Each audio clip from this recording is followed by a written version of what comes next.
Hello everyone and welcome to the broadcast. Today we're going to be continuing our coding project. We'll see if we stick to the plan of continuing the transition of our test objects into a new, cleaner set of objects that will replace the original set of objects, but now with more efficiency. Hey there, cats. Getting started. Been a slow warm-up day, let's call it. That's right, Tass. It'll totally happen. I won't get distracted by the first error that we run into and spend the entire stream on that. Cat-wise, let's see. We have everybody but Sherbet visible. Sherbet has been doing better today. I saw him playing a little bit. I saw him run out for food like he normally does. So that's really good. That's really good. His paw seems to be doing a lot better now. Yeah, cats, we have switched over to this nice piano music in the background. It turned out enjoyable. Hey there, Oleg. Welcome, everyone. Welcome. Let's put that there. Then we put this here.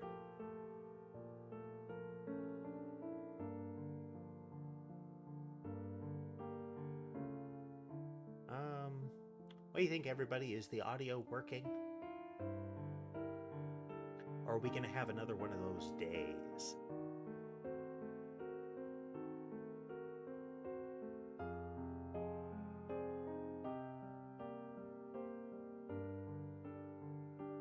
Bitrate seems about right, unless you're on Twitch.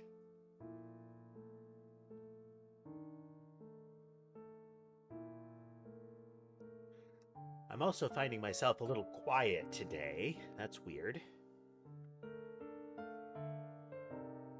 Let's see here. Yeah, a little quiet.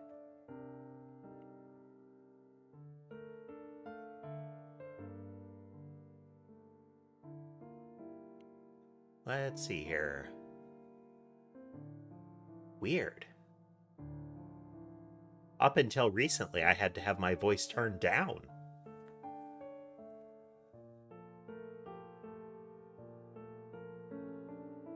So those two there are Mason and then Sammy. And then I think Sky is in his cat tree, and then Ember is across from the keyboard. Yeah. Sherbet is not visible right now. Could be anywhere.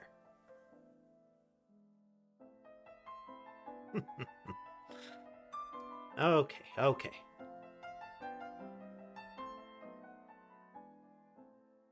So when we first started coding the entity, we were getting this part in here. Right now, we only have two general... Hey there, PSS. It is like a Vampire Survivors game. Is it still working right now? Let's find out. This is where we left off last time with our performance testing. We're sitting at just about 6,000 things. I think we got the crash scenario cleaned up with a couple of safety checks. Yeah. So our frame rate plummets at about 3,500 things normally. Let's see if that's still the case. Let's go with 50...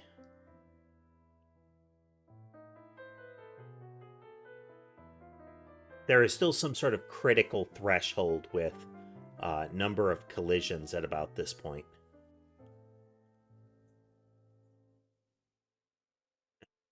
It's very soothing, isn't it, cats?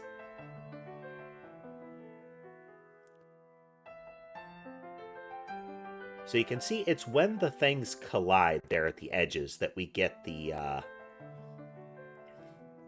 start of the burden on the system. It's right there, right about now. that's when we start to have enough of the entities colliding that we're doing a lot of extra processing. We have mitigated some of that, where we are buffering that. So the lower two numbers are the number of objects that are in the buffer, essentially. So we're reducing the number of core objects that need to be added and removed. But there's still a point at which they're getting added. Now, I could unbound the collection size more, but that ruins the point up front.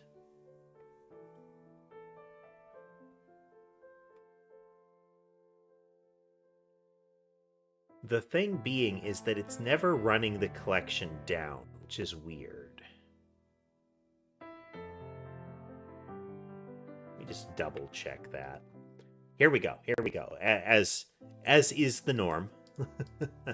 Let's get ourselves nice and distracted.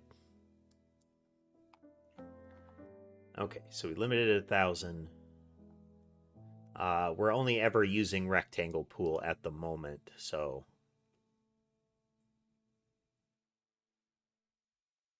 we create the shape, we get the right one.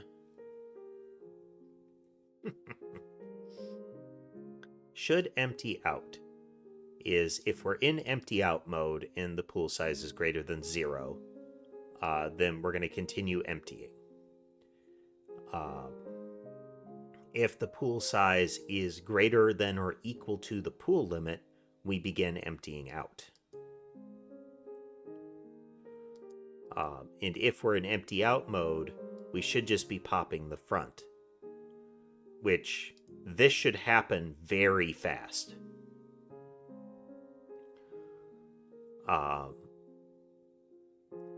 No, I think that's about right, because we're only going to be... No, it should be hitting 0. It really should be hitting 0. Because once we're in this state, we're popping the front constantly.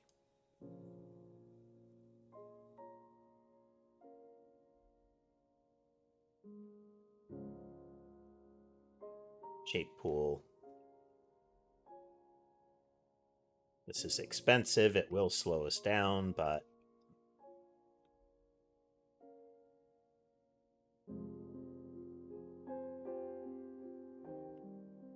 But we did this test last time.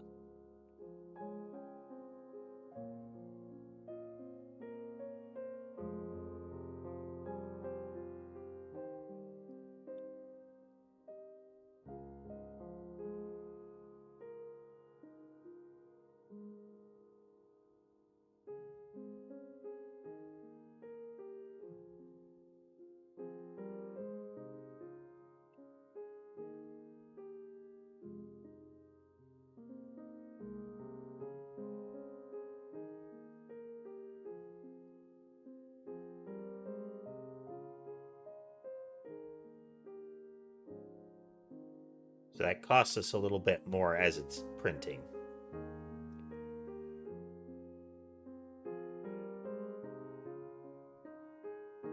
There's a point at which empty out is being overridden, I think.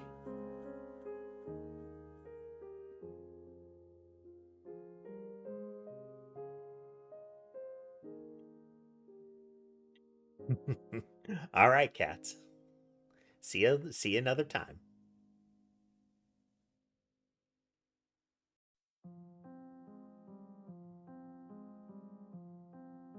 Because we are purging them out by popping the front when we're creating them. But then, well, in addition, we're deleting them, and it's filling it back up. But the thing is, we should, whenever we create them... No, that's about right, actually. Once we reach a particular point, we're removing them from the front, but we're adding them back in. So we're cycling very slowly. Okay. Okay, that makes sense. All right, back to what we're supposed to be doing. All right, we're populating this guy in here. I may need to go into the blob collection and make this change in a moment. This is still on topic. This is still on topic. Just a moment. To get my editing program.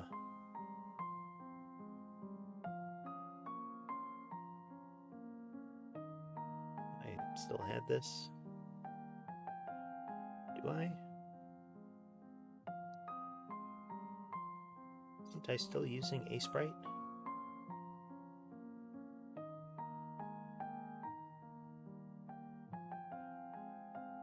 Hey there, Eggy.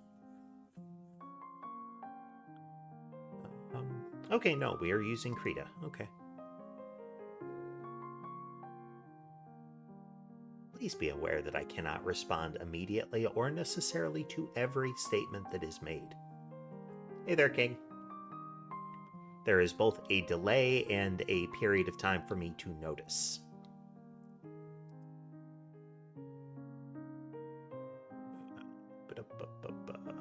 Where is that setting?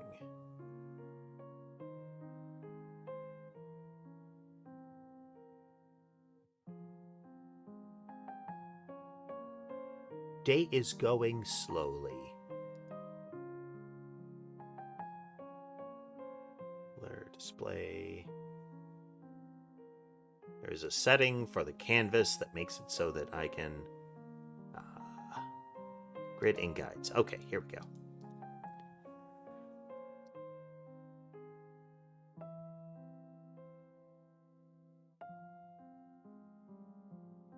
Yeah, there we go.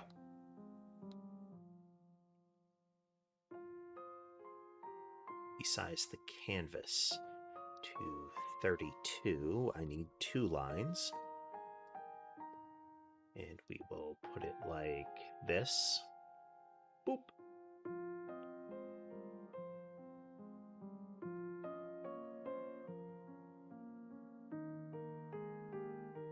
Oh.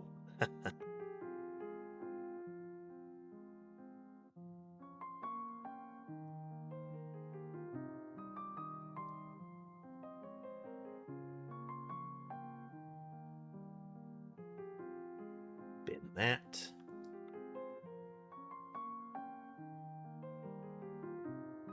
To merge that. Paste that down.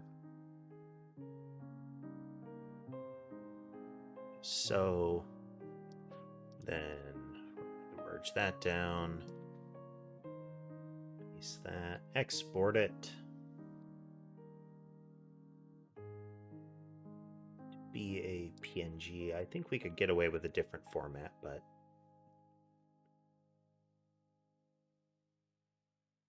go. So now the blobs have 2 rows. They're identical rows because the blob's idle is going to be the same as its movement for the time being. Another idle would just be that the blob is like bouncing in place, or like kind of wiggling up and down as opposed to bouncing. But the blobs almost never stop moving, so these duplicated rows are okay, and they're easy to do.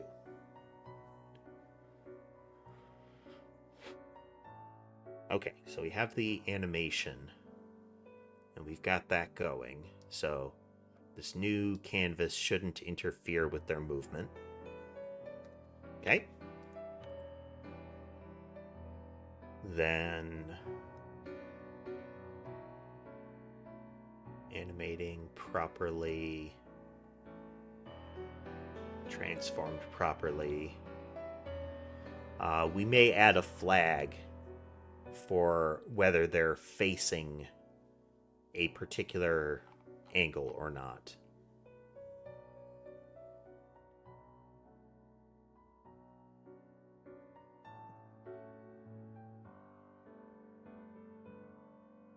We'll make them face safe movement. Yeah.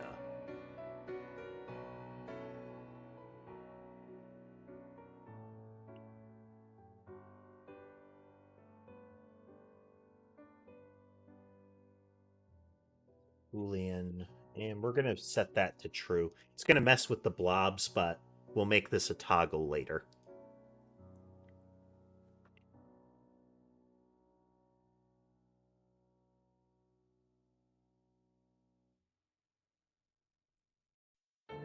Set transform, we scale it, we translate it.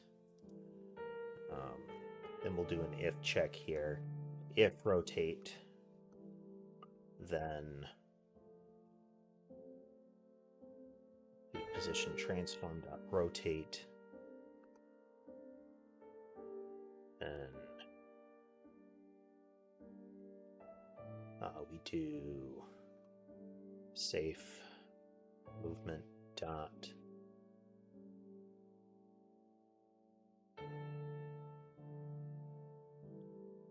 think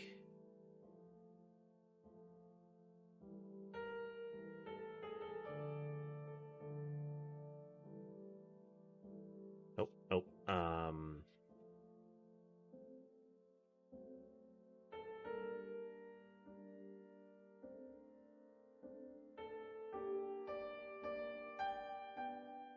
It's number of degrees. Now that angle should get us radians, and rotated expects what?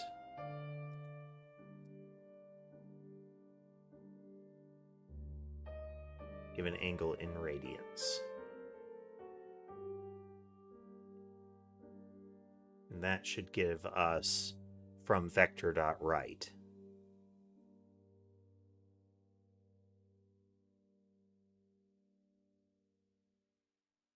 Oh, that's not quite right. Oh.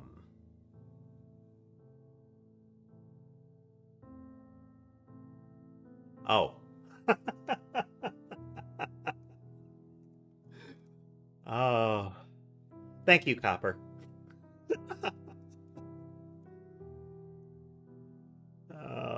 I closed the screen while I was trying to find a file, but and I forgot to reactivate it. Ooh.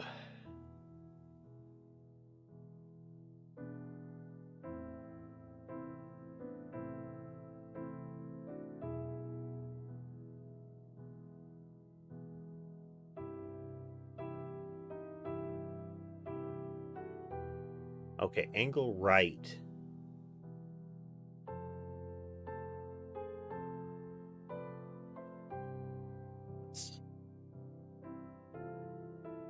Yeah, angle right should be 0. And that should be our default facing.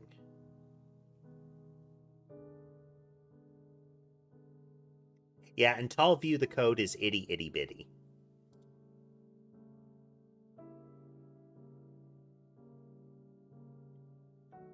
It do be what it is.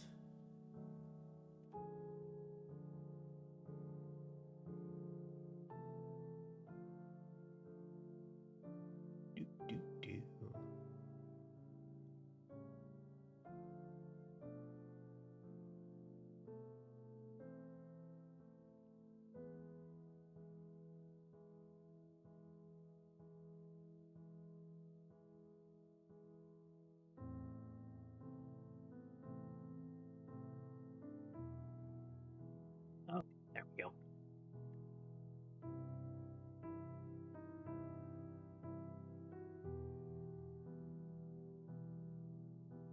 But how to do? We can have angle to point. But that should be what we already have with angle.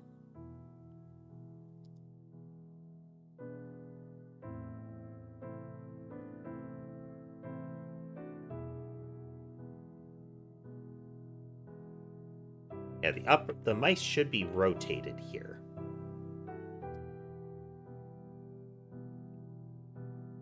So how about we...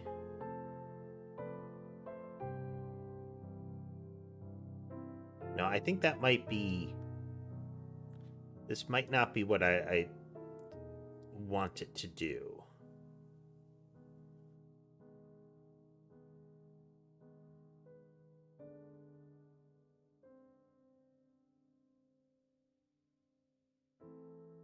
because we've already set what the rectangle looks like here.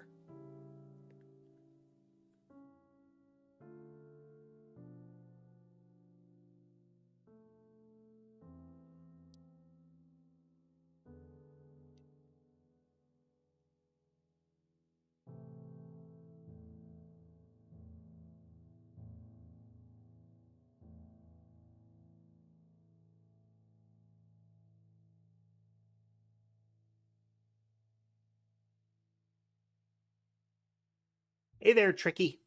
Welcome. We're only mildly distracted here. Mildly. Trying to figure out where I need to put this transform. And hello, Moon.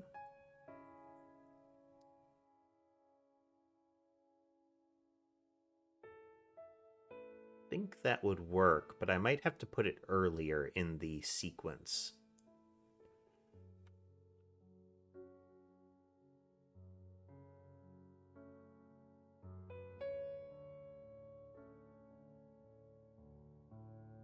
Like that. Nope. This isn't doing what I think it's doing then.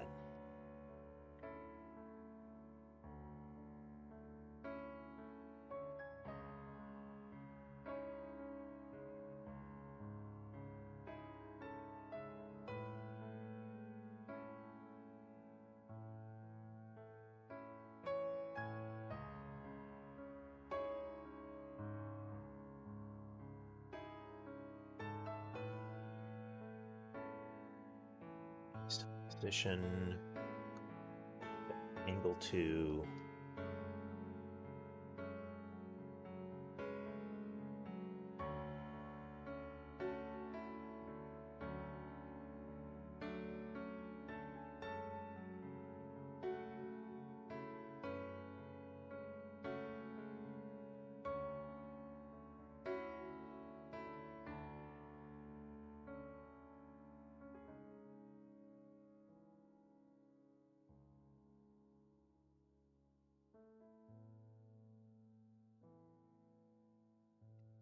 Obey.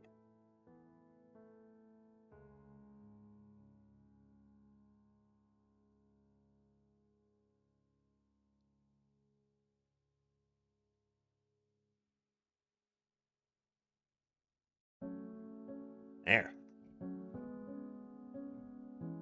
Still working on our game there, and hey there, Elika. Welcome, everybody. Welcome. What we're working on specifically is we're trying to get these images to rotate. So I don't think...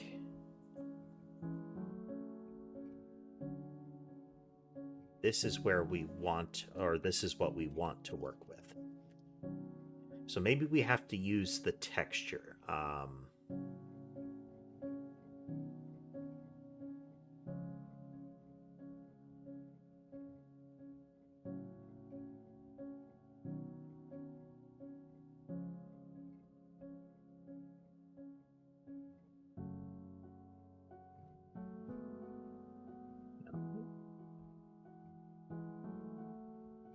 I do not, Jonathan. Please forgive me. I do not always recognize names.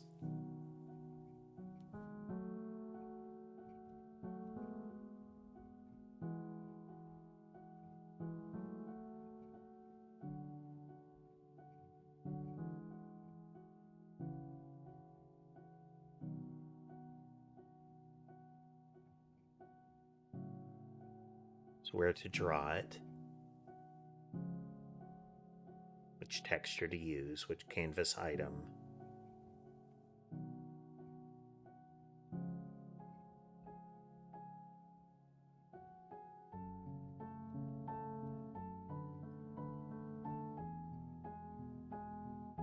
Nice position.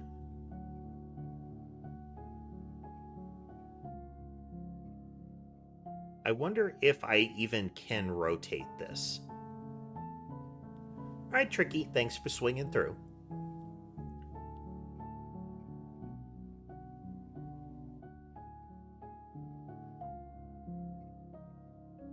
Because I'm still drawing to a rectangle, I need to change what I am drawing.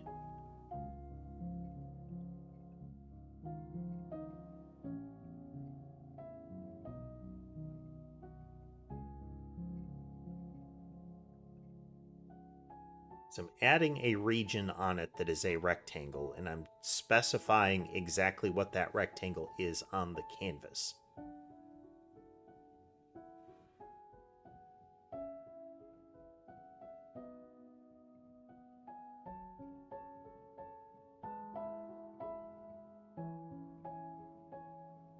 This should be where we can set up the transform.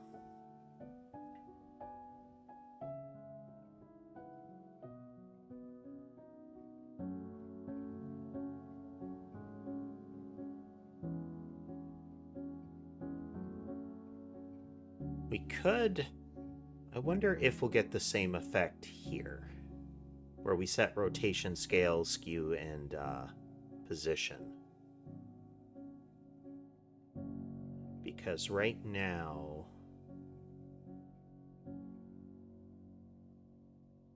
when we are creating the transform, we're setting the scale, we're setting the position.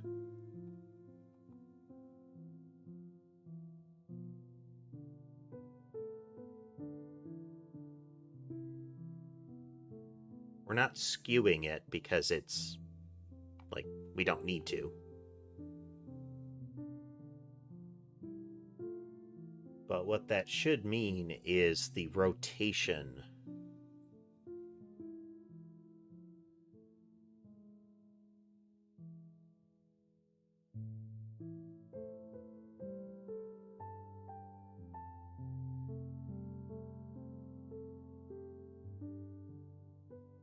But this would...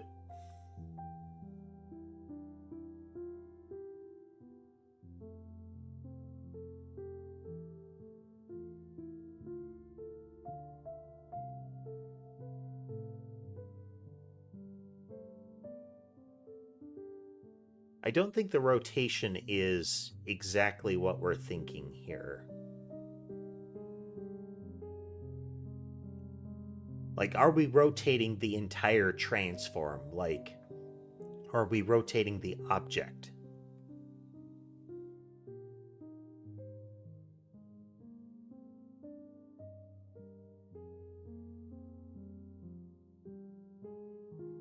Yeah, this orthonormalized would be...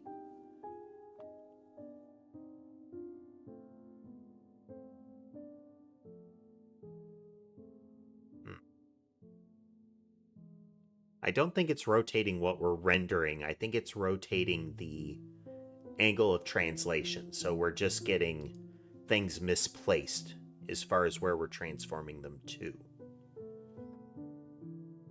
Like, where they're actually rendering is not where we actually want them to be. So how do we rotate a canvas? Can we even rotate a canvas?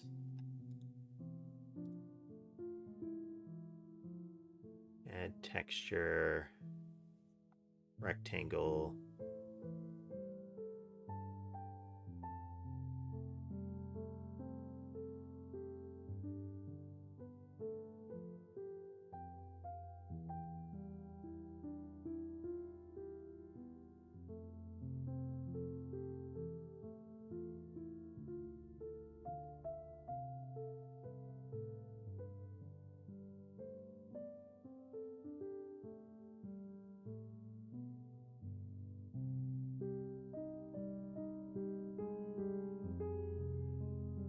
Modulation.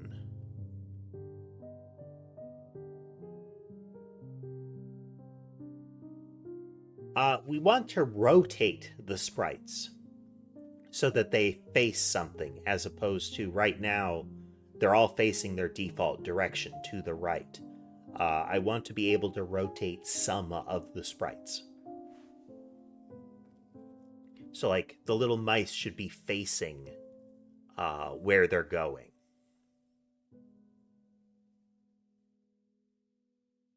Let me just do a quick verification to make sure that we are not.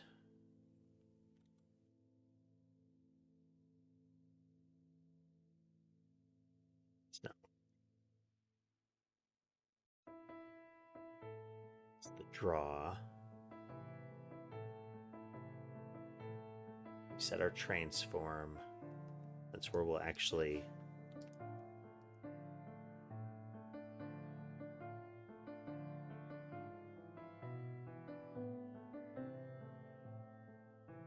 bring radians to degrees. Safe movement dot angle.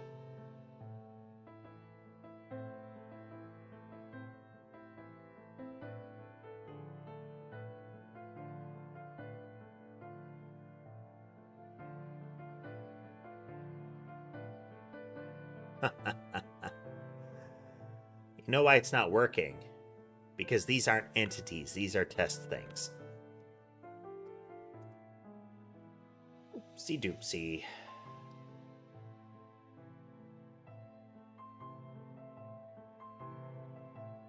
Oh, because we would need to do it here.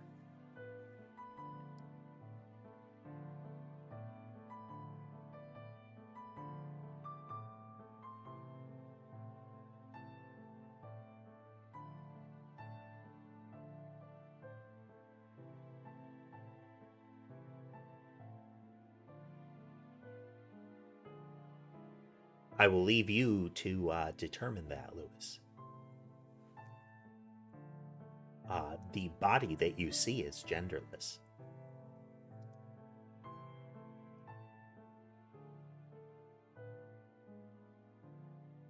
Okay, some of them are angling weirdly.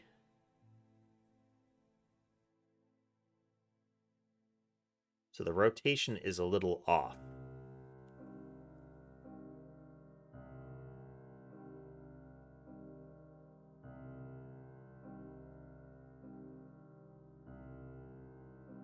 Well, thank you. I appreciate the subs, folks. The ones that are angling left are not rotating at all.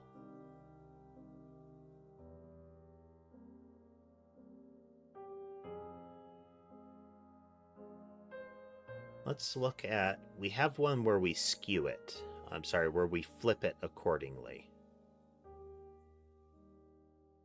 Okay, let's use target movement.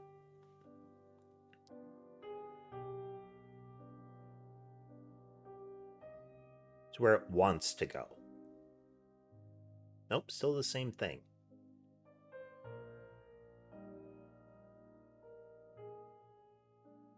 It's only really where it's, you can see it's not doing a full 180 flip. It's only at most going 90 degrees.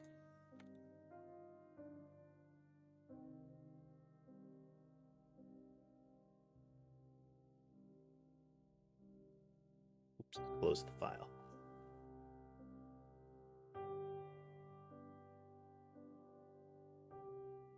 Correct. That is one of my that's 2 of my 5 cats. I can math. I think, yeah, it looks like Mason and Sammy. I think Mason is still the uppermost one. He's rolled enough on his side that there was some question, but he's still got the larger amount of tan. We're changing the rendering, dude. We are rotating the transform of the shown things, but... Okay, let's rotate earlier. Let's rotate before the rest of it. Okay, so let's do the same thing we were doing here. In entity.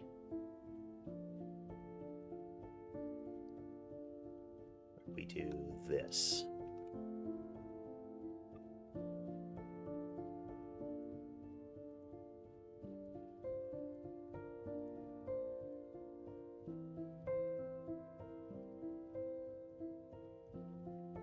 feel like I may need to rotate it before we do the rest of it. Yeah, pause. I think Sherbet's doing better.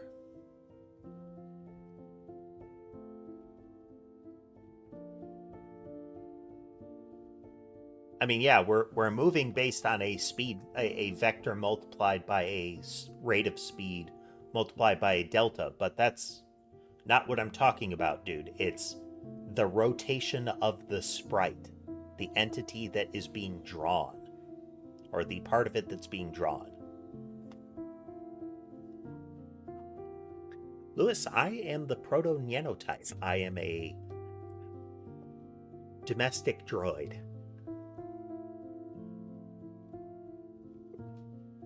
Here, let me show you.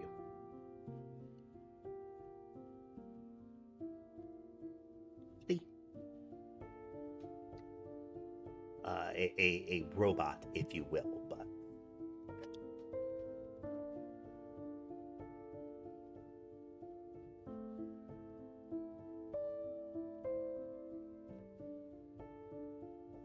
rotated target movement angle.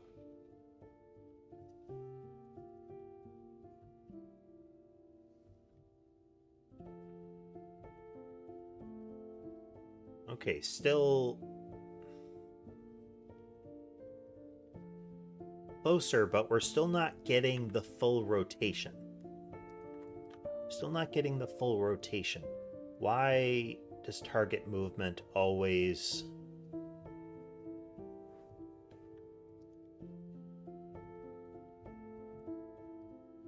Debug string format of target movement dot angle. I'm sorry, radians to degrees of target movement dot angle, so it's legible. I cannot.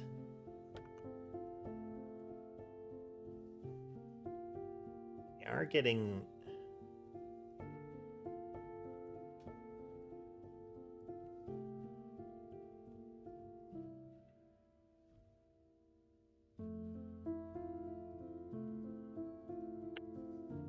string target movement space.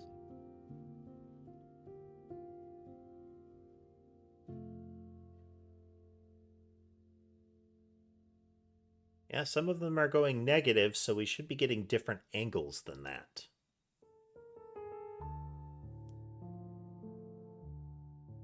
I mean, I can lean forward a little bit if that's what you were talking about, Lewis, but I can't bend all the way down.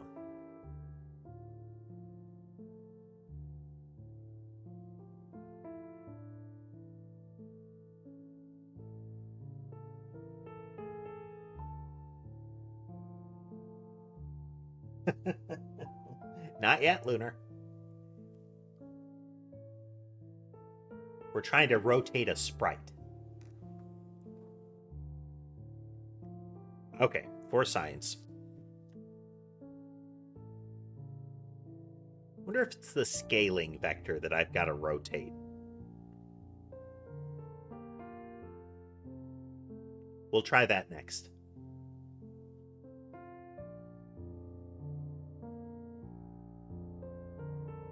Okay.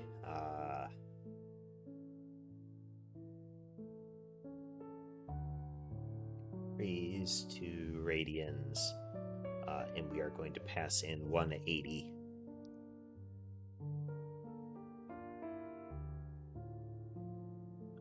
If you see me, if you notice me talking to somebody you don't see or responding to a question you don't see in chat, I may be responding to somebody in the other two streams.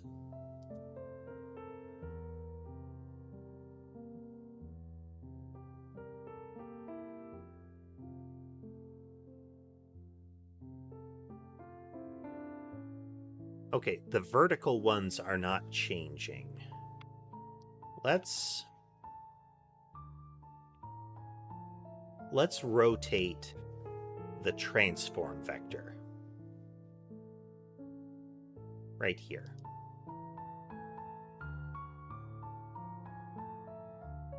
And that is target movement.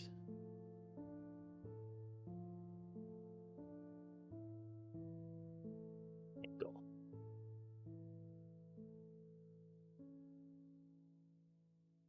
Oh.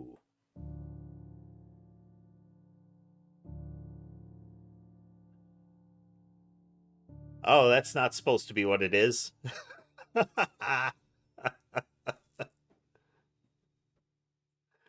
Oh, they're...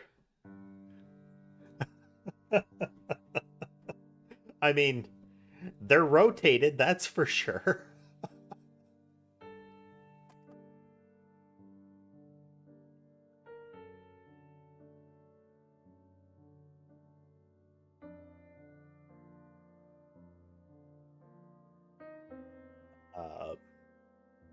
This is the background.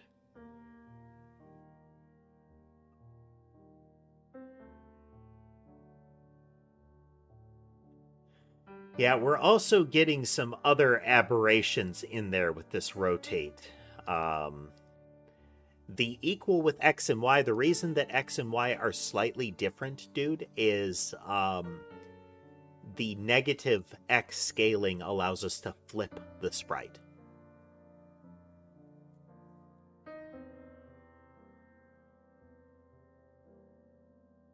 Not sure, pause. That current orange and white one is Mason. That's the larger of the two.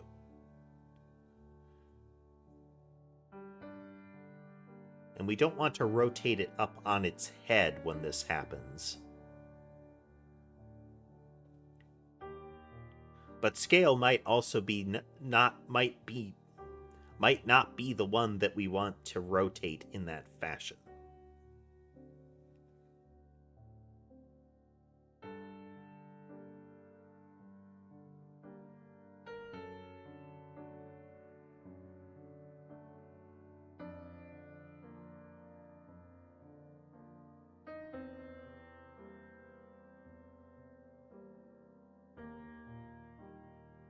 We are going to do...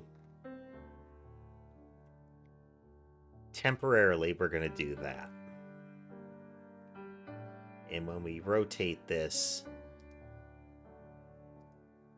I'm going to say times 6. This should be identical. Yeah, it's like smushing them. It's not actually doing the rotation that we want. They're compacting in some rotations. Okay, so scale isn't what we want to flip there. Isn't what we want to mess with.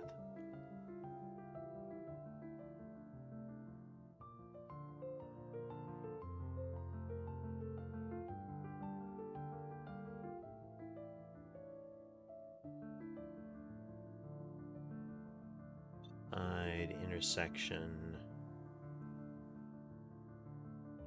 It's not the rectangle. That's nice, pause. That there, we can always modulate later.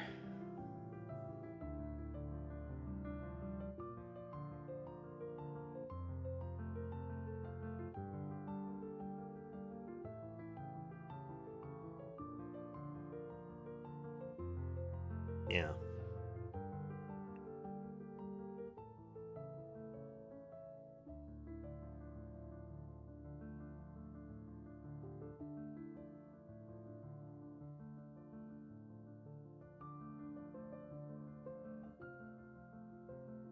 What are you?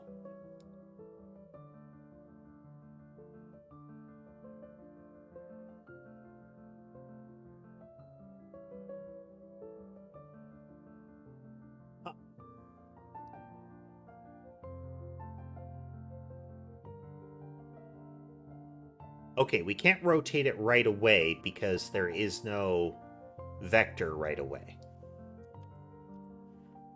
Okay. How are we going to do this?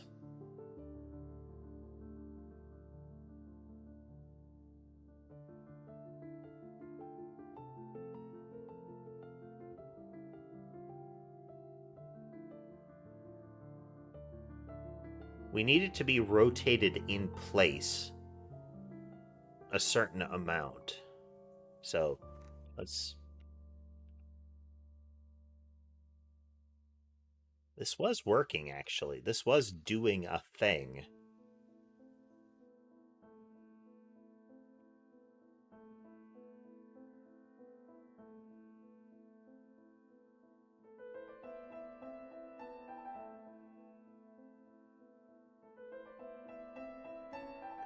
Space.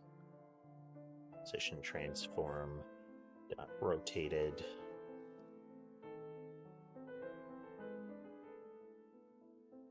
These to radians. 180.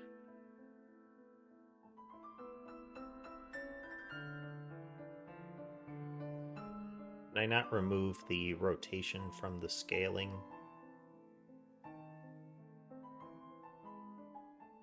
I did not.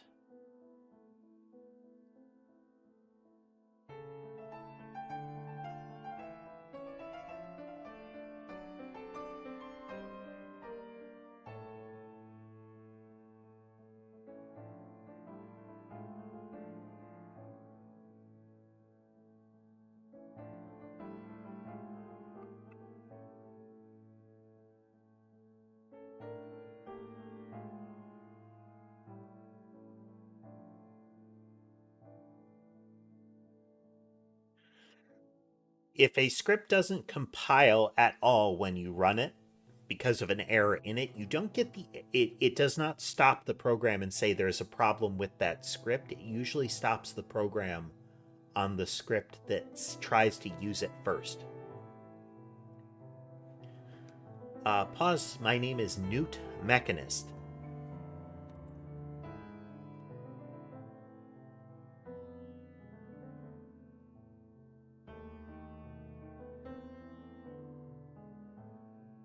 These the left rights are working, but we're still not getting that rotation.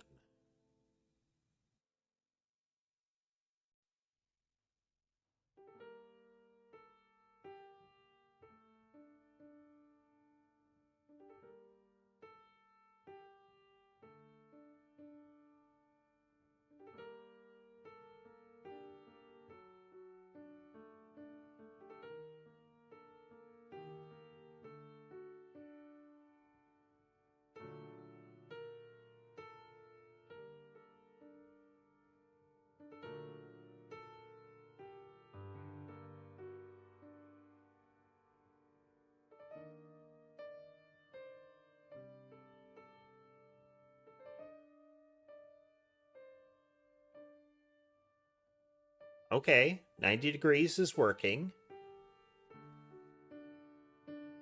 And then negative 90 degrees should have them all looking upward.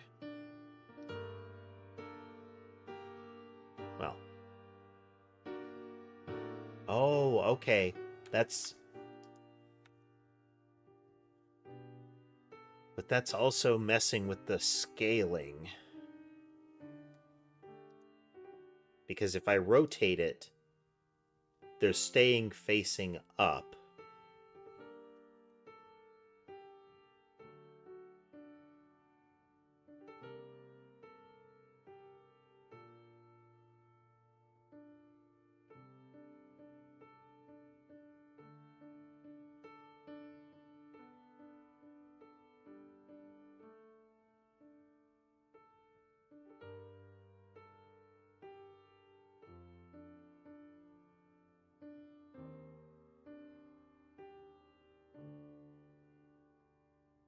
Let's, for the purposes of continuing to test cleanly, let's cut it down to 1,000 entities on each side. So I think the rotation is messing with the scaling.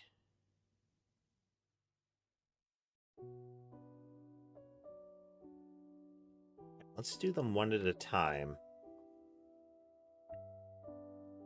we're going to remove the blobs. Go in and we say there can be one mouse at a time.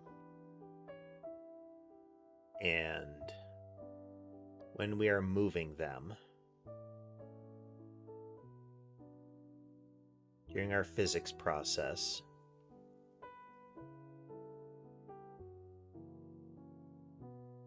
we're going to take this and we are going to replace it with a vector 2, which is going directly to the right.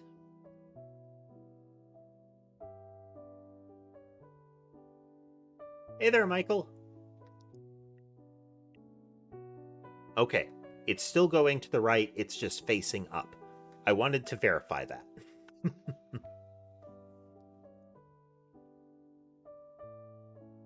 Okay, so that rotation works, but it's not rotating fully.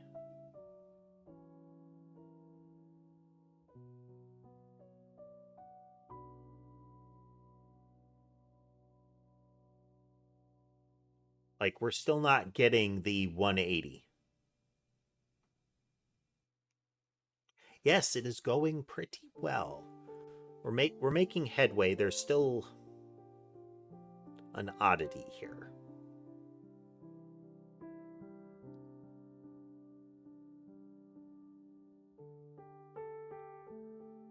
So we want to go this way.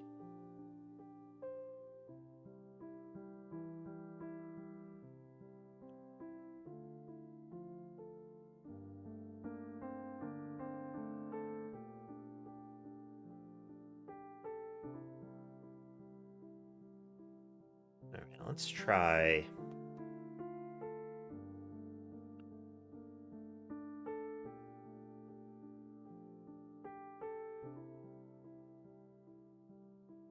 Shaded. Safe movement. Angle.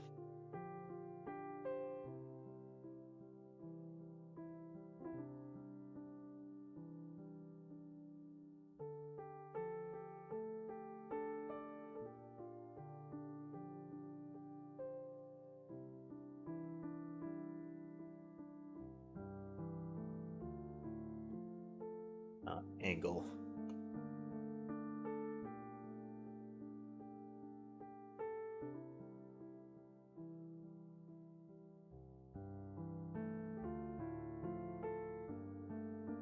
It's not right.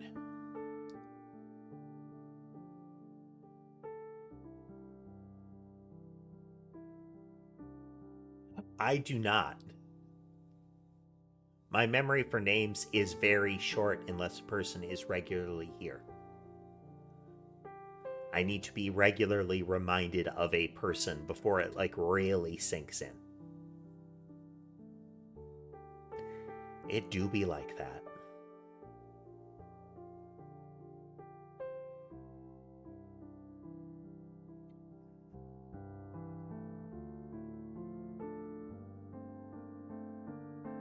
Okay, this is really weird. So remember... Oh. Let's keep it moving to the right so that we have...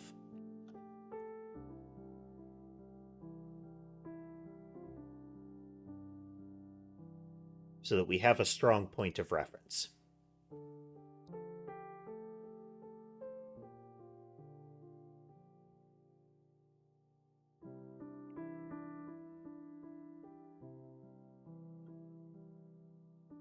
Oh, were you the one that was asking for things like what's a type of plane, sometime back?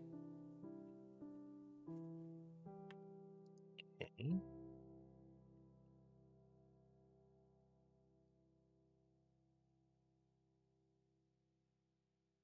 So now if I'm doing this in the most convoluted way possible. We're going to go 0, 1. It's going to go downward. Okay. And now it's going to go upward.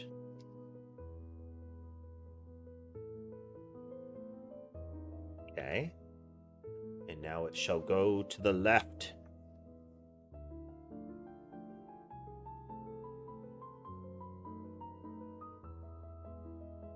Okay, but it is inverted when it goes to the left because the sprite gets flipped by its facing. I think that might be our issue. Yeah, I think that's actually our issue. Oh, dear.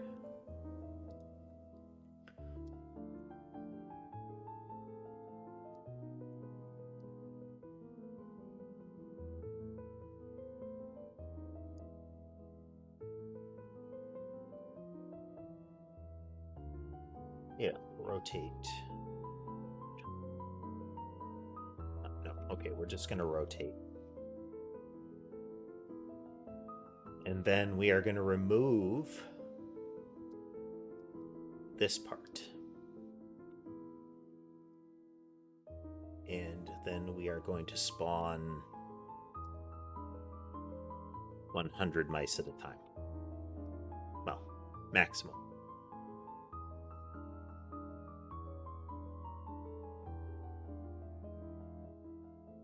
There we go.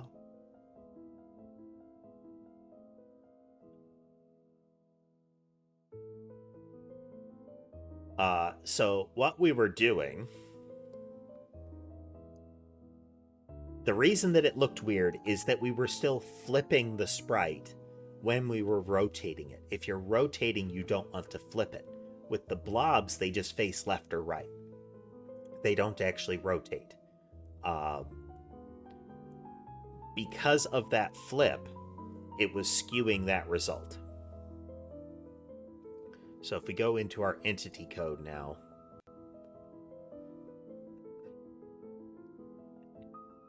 in theory, we would be able to rotate it, but we're still going to rotate here just to be 100% sure.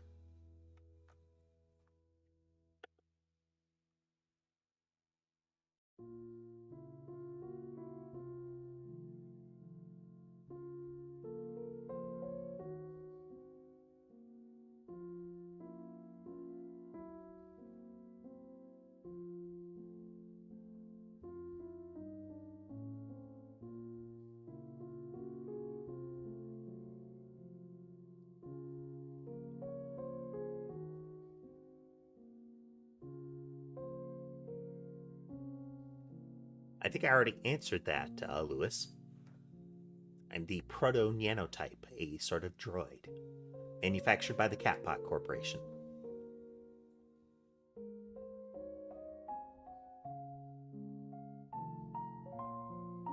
Well, here's hoping you win that battle, Michael.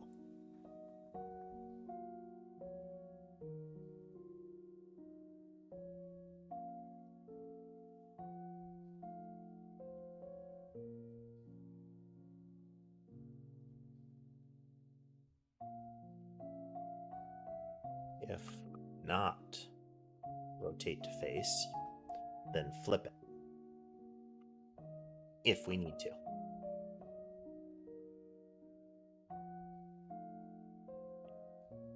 And then if rotate face, rotate it. That cat is Sammy. Pause.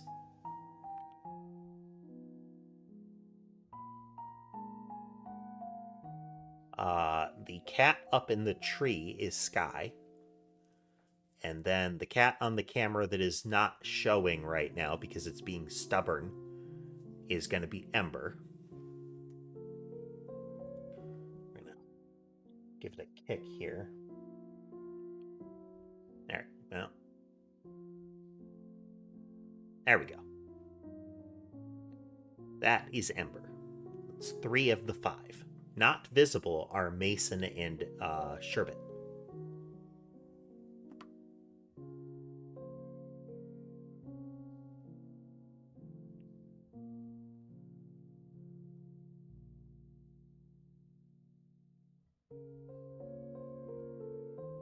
rotate to face is false. Okay, okay. Getting there. So at this point, yeah, we can see their facing is flipped. That's why they look like the angle is off. They're sort of tan in white paws. One could say a very pale orange, you know?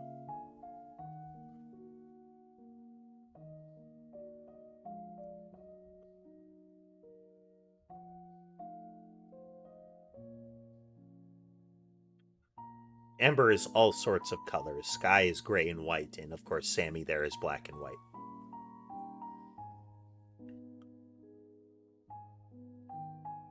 Okay, now we need a way to generate an entity. And I think generate an entity from a template. Lewis, I am making the game that we're showing here. I'm using the Godot engine, Godot 4. Not 4.0, but, 4. To make a Vampire Survivors game. All right, Michael, thanks for visiting.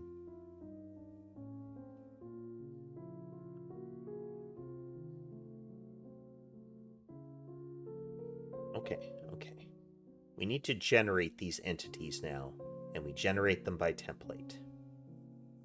And I just want the factory to make them. It's not going to track them. It will be... I can have it to where a factory could dispose of one, but I don't think we really need to do that. So let's...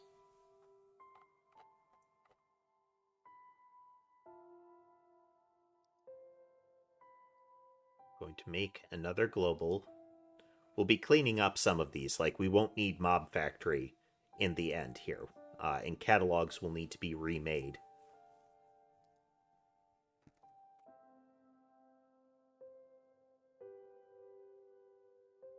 This is going to be a very traditional factory in that it just makes them.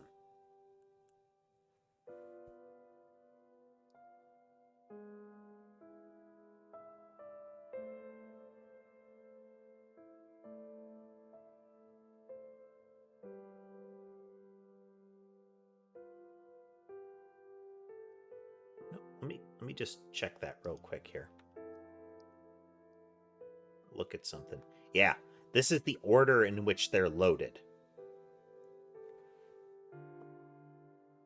Why, Lewis, you can see me right now.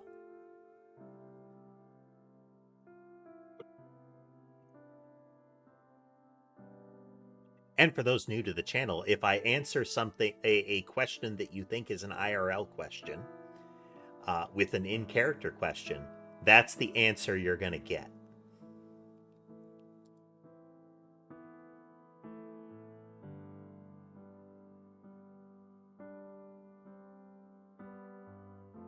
One can only hope, pause. One can only hope. Okay, so in the factory...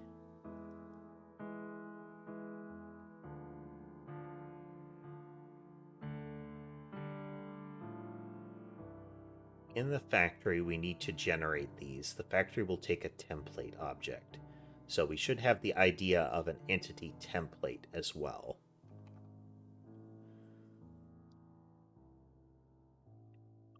Which is going to supply which texture to use.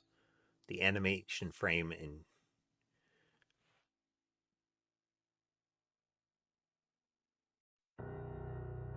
Let's see here.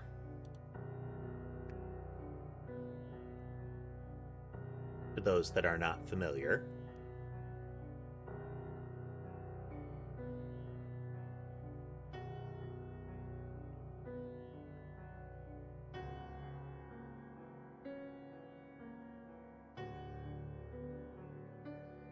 Thank you, Tess.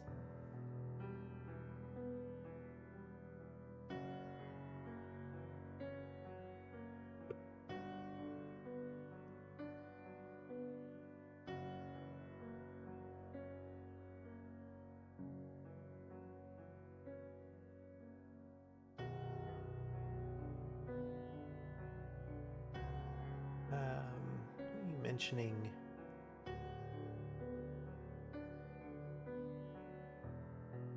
If we ever get far enough with this thing, with this game, one, I plan on it being a playable thing.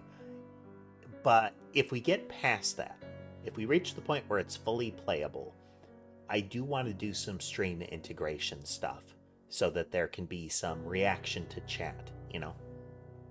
I don't want it to be full Twitch spend channel points things necessarily, but it would be kind of cool if I used maybe more of the screen real estate at the bottom here to maybe show the game active in an automated fashion while we do other stuff.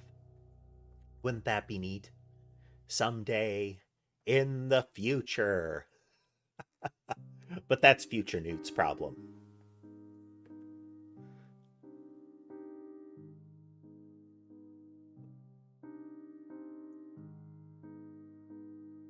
Okay, so we need to start making an entity template.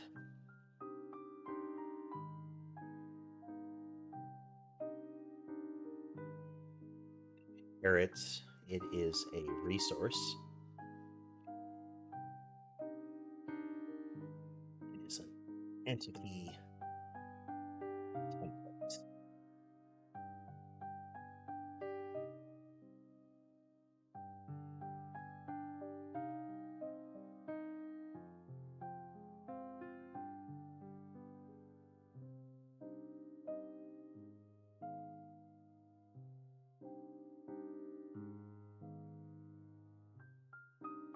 Well, good luck with that, pause.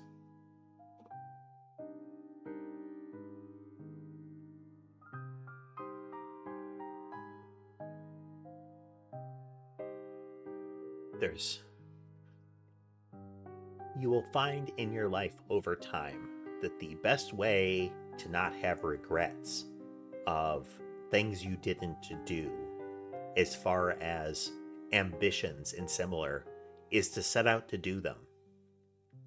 Even if you don't have a lot of time to put towards it, you're never going to get anywhere unless you start putting some time to it. If when you're looking at that kind of endeavor and you say, yeah, but there are other things I want to do instead, then find solace in the fact that you are doing something you want to do. There's not really a lot of sense in saying, I regret not learning another language when you do have the tools available to you most of the time to do that. There are a lot of tools out there for learning another language.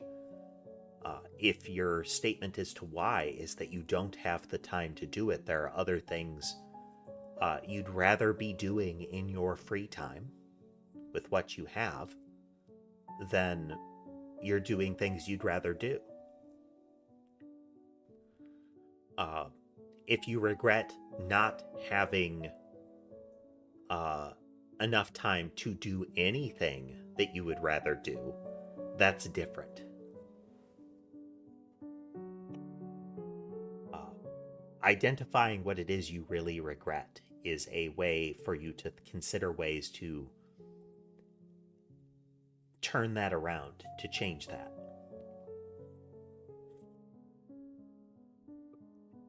Some time ago, I could say things like, well, I regret not making a game, but now it's, hey, I could start making a game.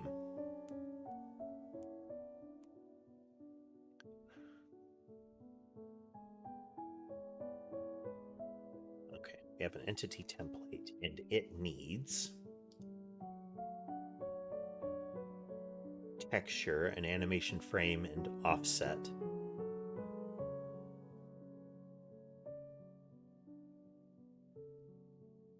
So, and we are going to export those.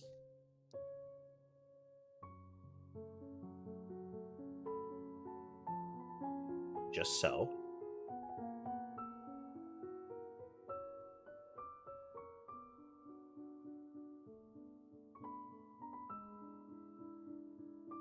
Okay, then we're going to need to export. Can I post what? Pause.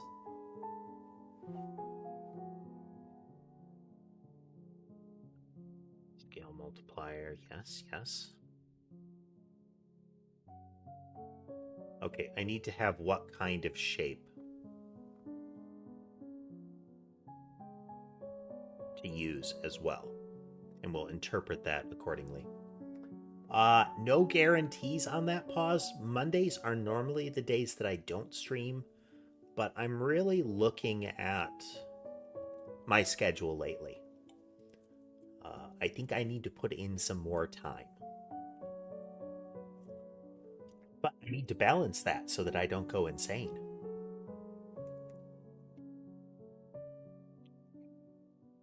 Sanity points are a resource and you should spend them, but you never not want to run out of them.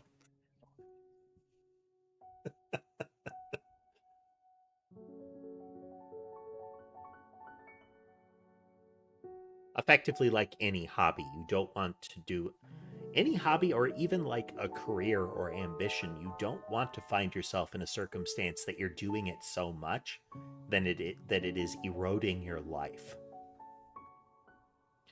It would appear that today is our Newt has advice for life stream as much as a coding stream.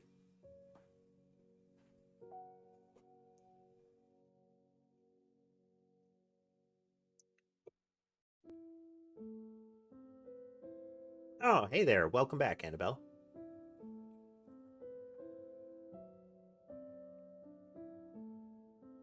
Okay, so we go into constants. So that's constants.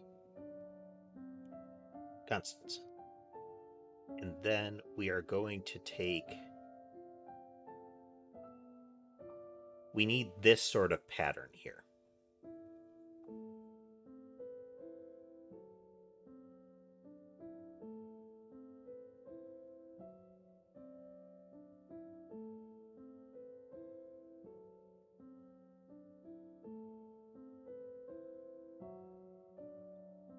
No, shape.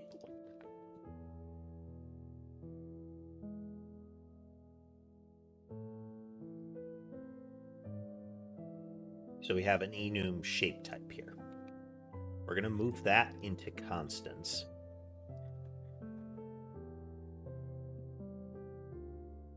Because we need to use it in other places as well.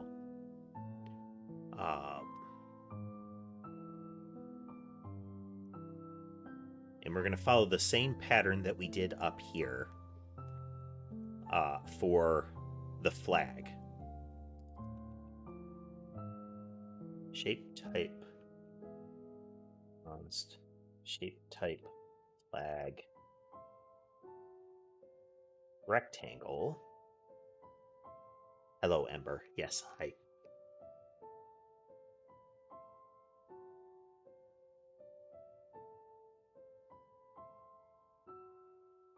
Well, I feel like autocorrect didn't even work against you at that point, Annabelle. I just don't think it decided to help you at all. Could you rephrase the statement or question, or just re-enter it?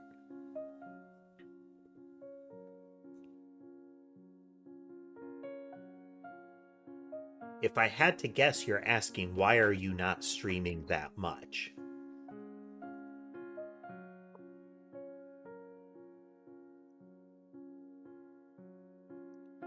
And the answer, if that's the question, yes. to Tass's point is my sleep is horrifying, especially lately. Sherbet exhibiting a health concern has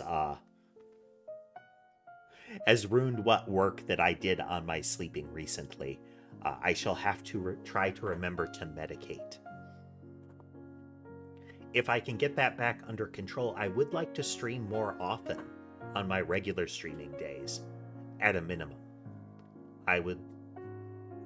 What that will usually mean is that I have a bonus short form stream on those days. But unless I can get the sleep under control, I frequently have trouble hitting that goal.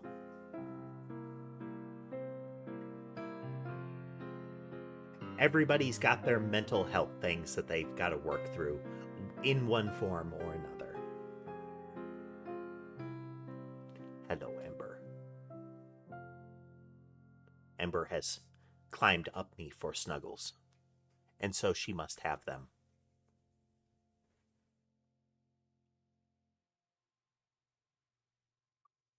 She is making her way around the headrest. I don't know if that means I was doing it wrong or if she's had sufficient. But yes, if you wonder what my normal schedule is, Annabelle, it is normally Tuesday, Wednesday, Friday, Saturday, Sunday.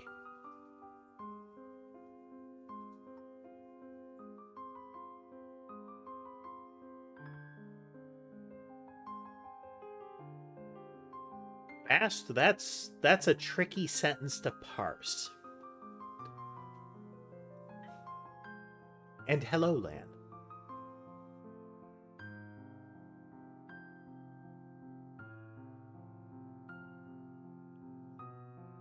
Is a string.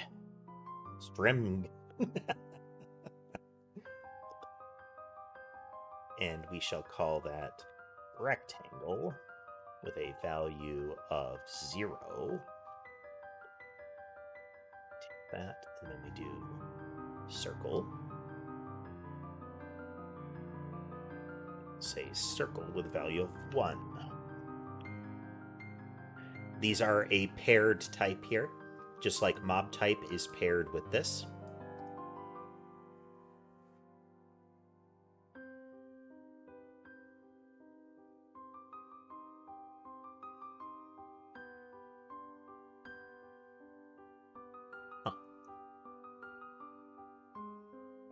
The things people say. Okay, so then we need to export enum, and we need to use these.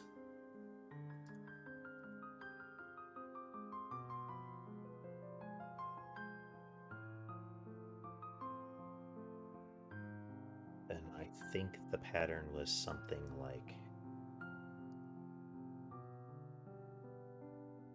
this.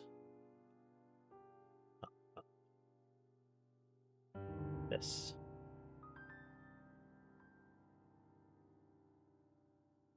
And it will be shape type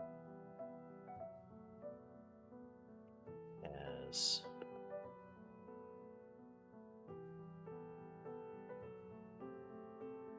constants, not shape type.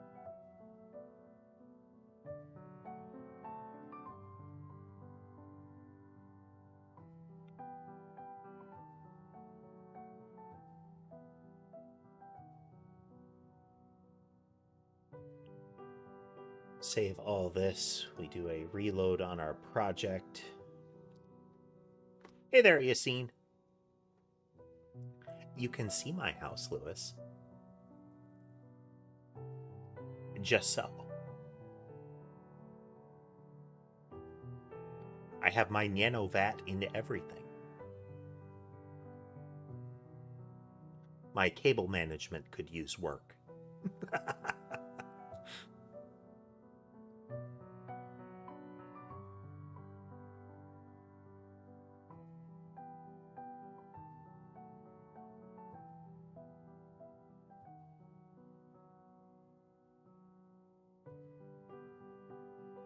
Oh, okay, it's an int. It's an int.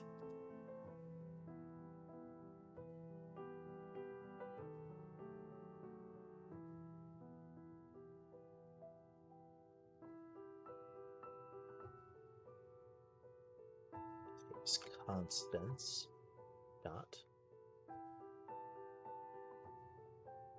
Just so.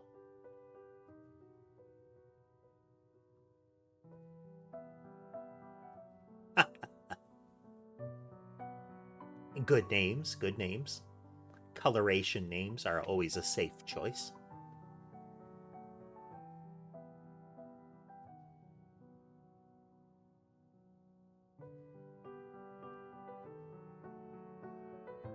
Okay, so then if we create one of these templates, doing generally fine, Pause. You know, we get along. We get along.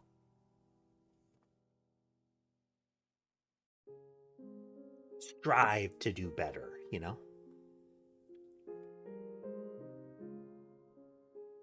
Okay, so then if I create an entity template, we are going to do a testing entity template here. It is an entity template. Create it. And it'll be the test entity template. If you look at that, animation frame size, which texture to use, the offset to use, what shape it is, it's a rectangle or a circle. Yes, yes.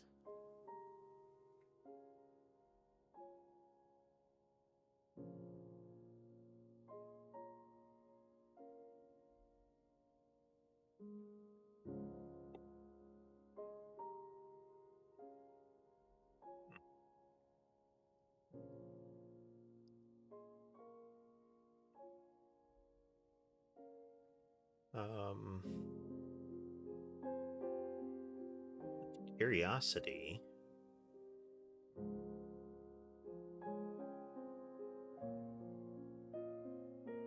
Export flags if I wanted it to be a bit field.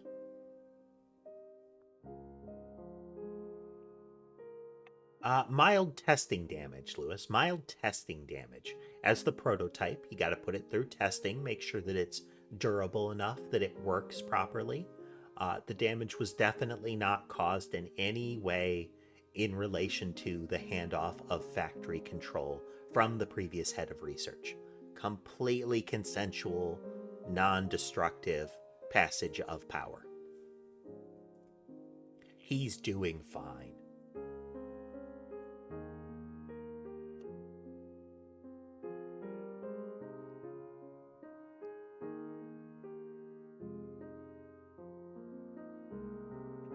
Okay, so our test entity template has that. We can then go into the factory and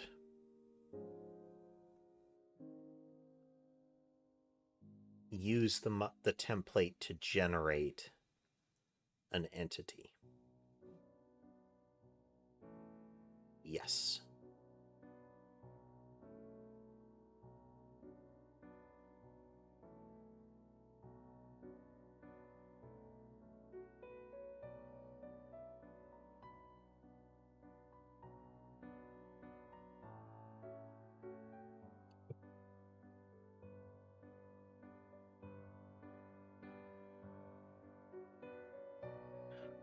Function create entity from entity template as an entity template. Normally return an entity. Here we will return entity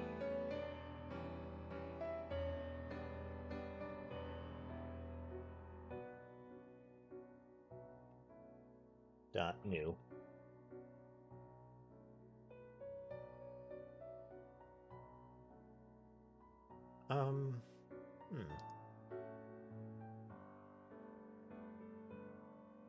Can we enter T?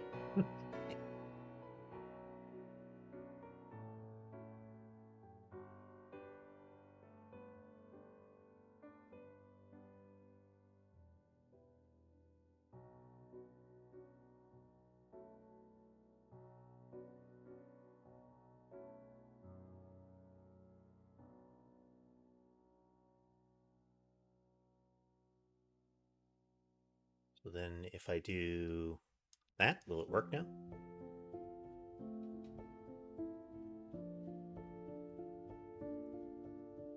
do I set a constructor? Okay, this time I will remember to turn it back on. Don't worry. Don't worry.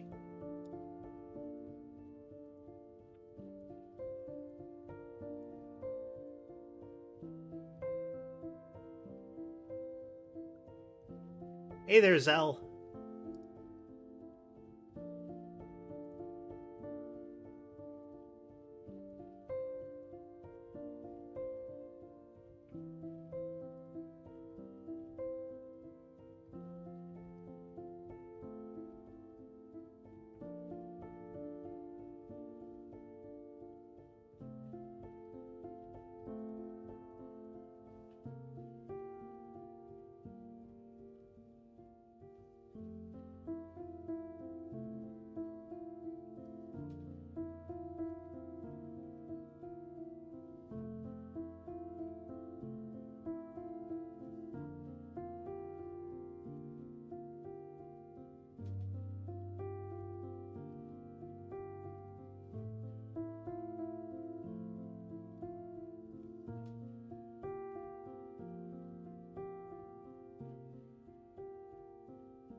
How we do?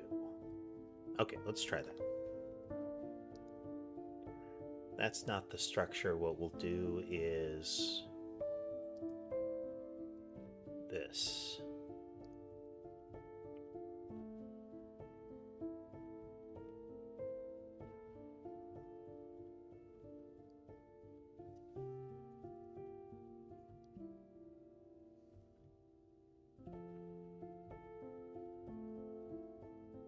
The entity.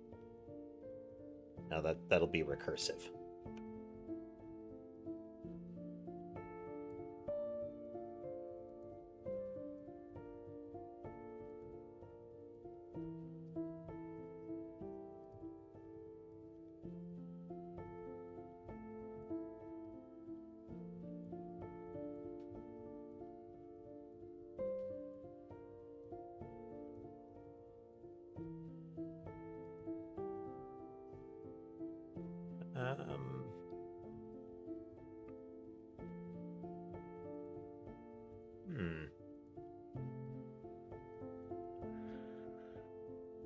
More syntax, more syntax.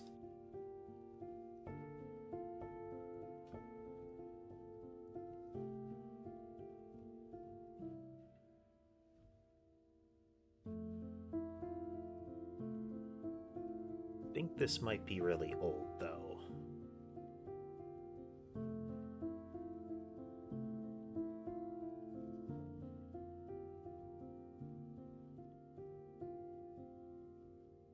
Welcome back, Pause.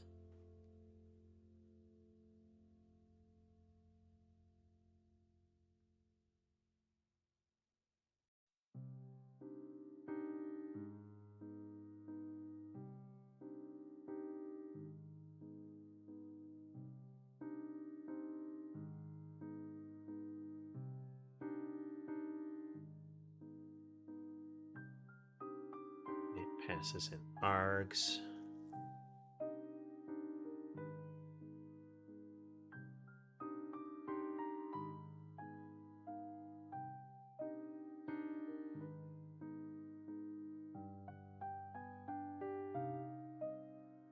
Yeah.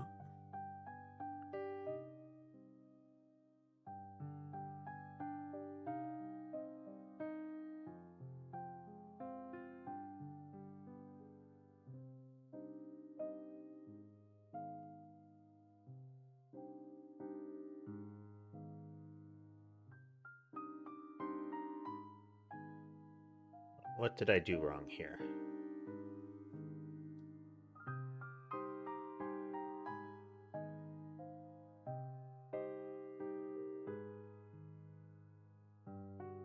Oh, it doesn't return. I just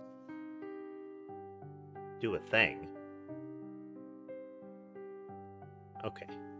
So then here...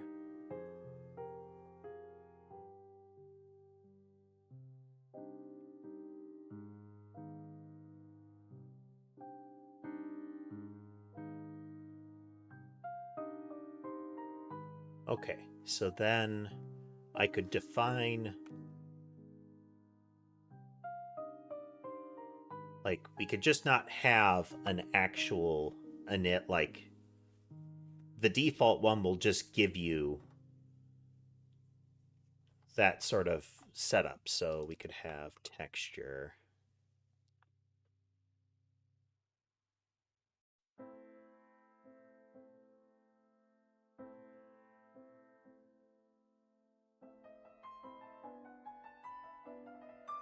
We could have it in the constructor, and that removes the need for an entity factory, because there's nothing special about building them then.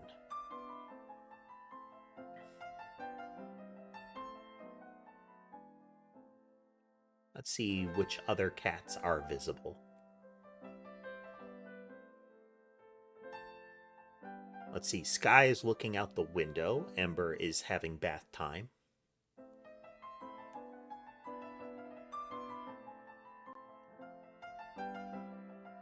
So the desk side is always a transient spot.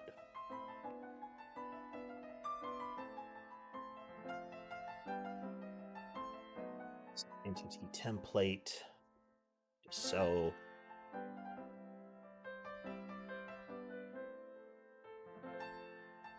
So we have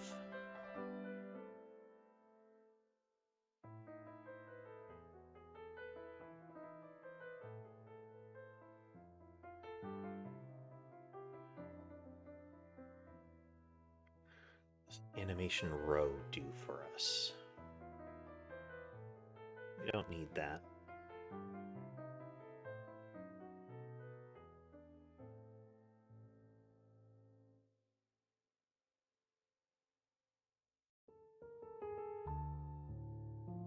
Hello, Lewis.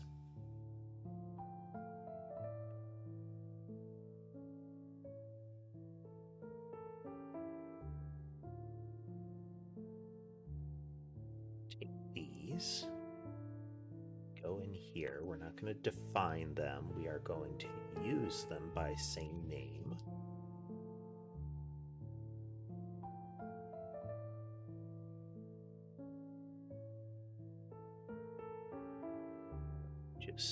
Just so, equal to entity template dot texture.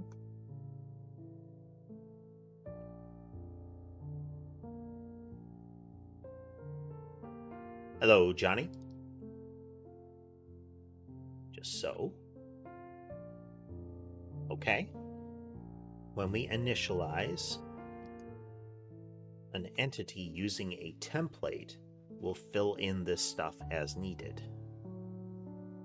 Yes. I'm going to move rotate to face up here.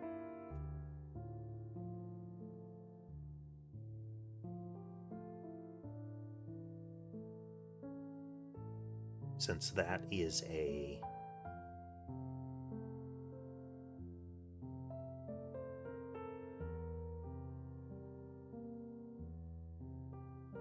yes, Johnny. I'm coding a game at the moment.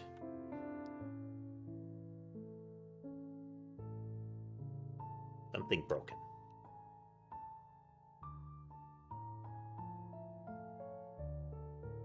Okay, we only have the one initializer in this, so if we do function init, so we overrode one, we have to do the other. If you do an initialize, it just does nothing.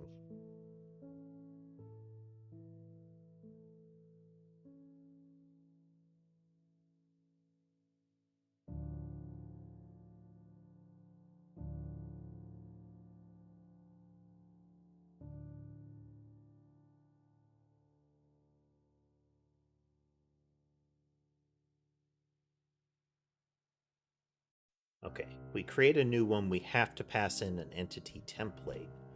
And so, yeah.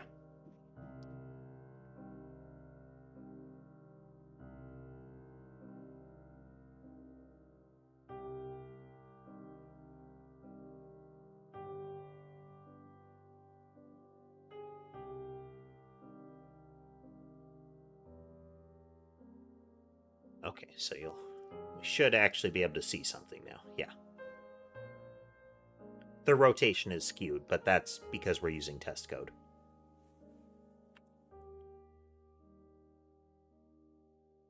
To the point.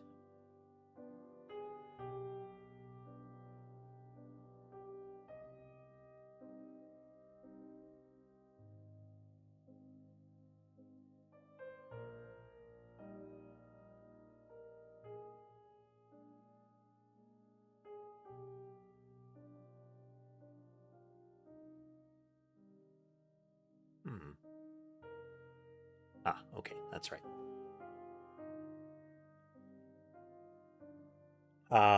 As I am currently making it, as I'm currently developing it, it's on PC, but I'm developing it in an engine and in a way that makes it capable of being compiled for other platforms.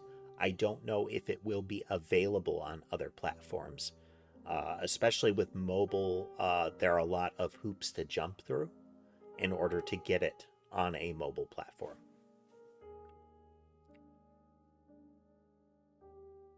Okay, so we create that with a template. It has to be given a template to create it properly. So then we don't even need the entity factory anymore. Close that file.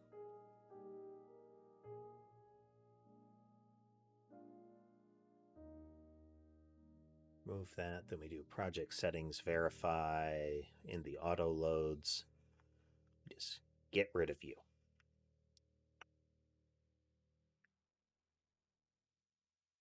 Template.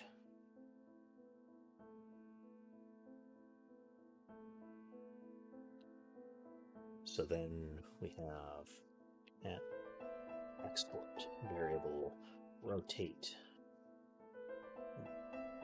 face as a boolean, and by default it is false. By default this is 0. It's default 0, but we're going to explicitly declare it.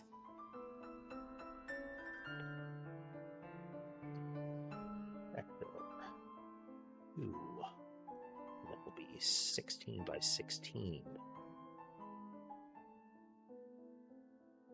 Hey there, Straw Hats fan. Indeed. That cat is Ember. She is one of 5.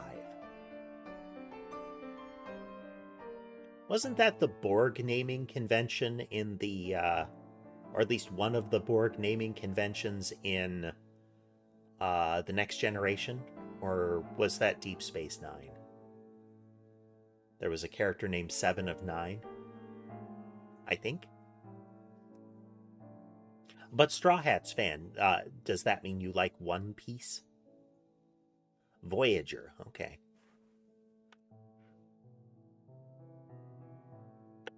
Equal to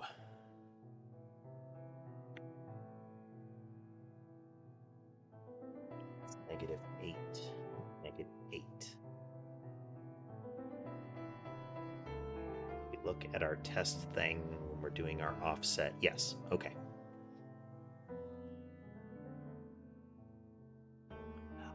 Because I like my cats, Lewis, and other viewers like my cats.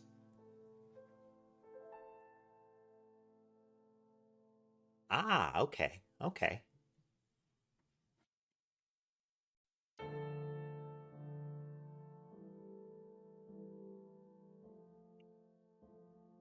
Yes, this is correct. So then in our entity,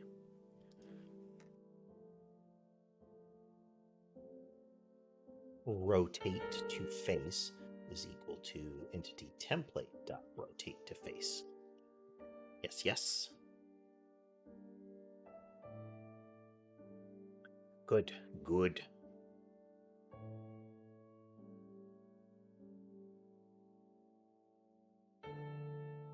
Remove the shape, free it.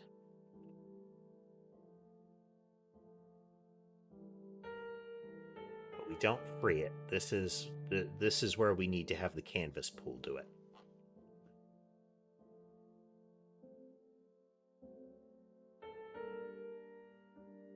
So,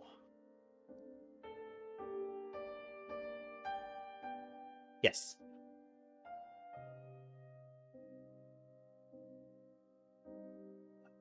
This is what?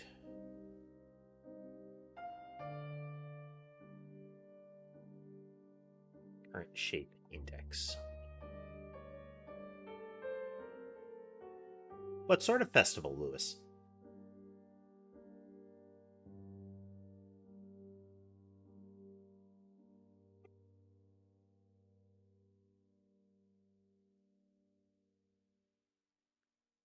Okay, but we are going to use the type. So we have...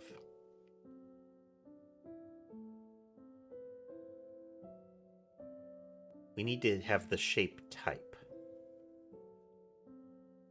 Strawberry festival. Are strawberries a notable crop of the area, or is it just because strawberries are good?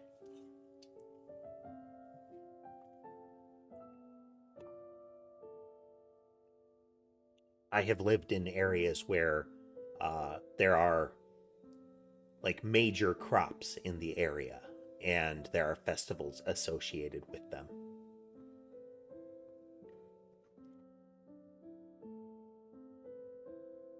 Okay, so we need a shape type.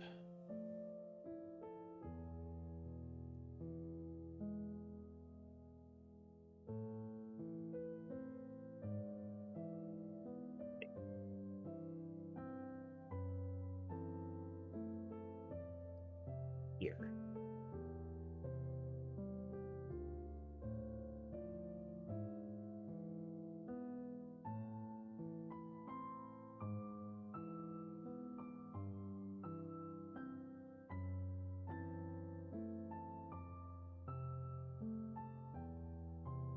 So this is the sort of festival that has things like it's kind of like a fair or carnival kind of thing, games and rides.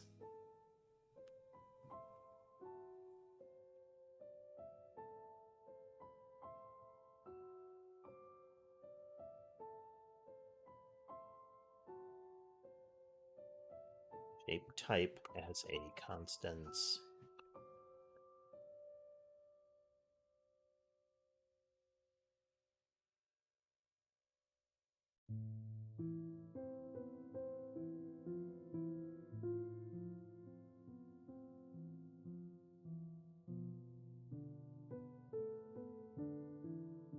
Hey there, Meepo. Gonna assume Meepo. Is it Mypo?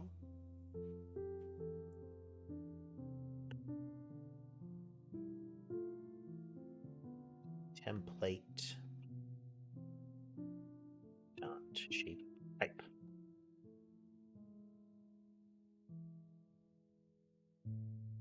So this will convert the integer into a shape type, and it will line up because in our constants we have defined this such that it should be the same. Oh, okay. Interesting. I wonder why you would call the Strawberry Festival the Strawberry Festival if strawberries are not really a major part of the festival. There's some lore there.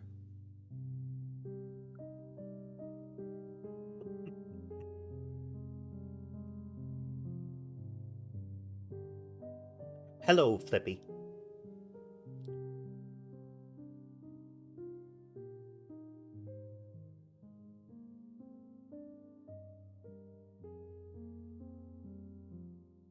Okay, so we use the shape type. Now, during the initialization, that's when we should be doing all of the creation logic as well.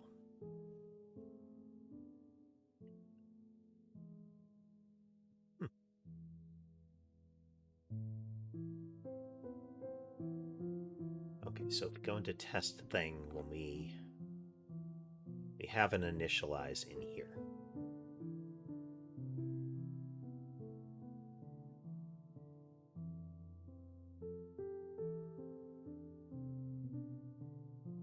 Okay, so we need to do all of this song and dance here.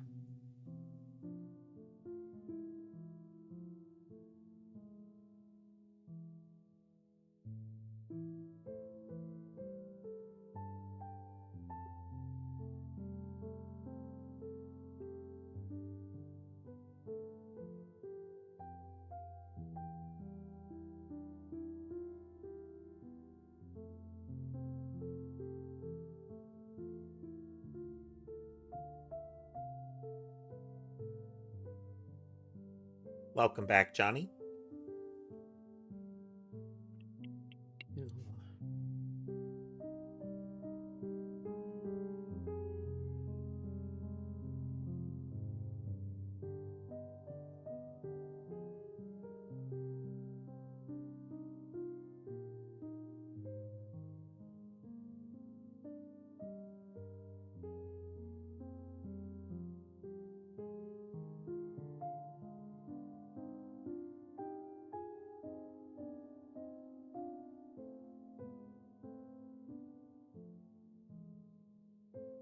Rid of that.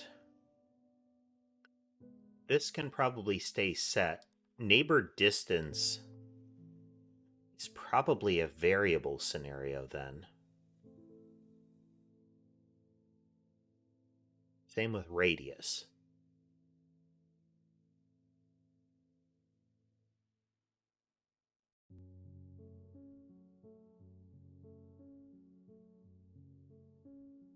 Ooh, we need a canvas parent to do this.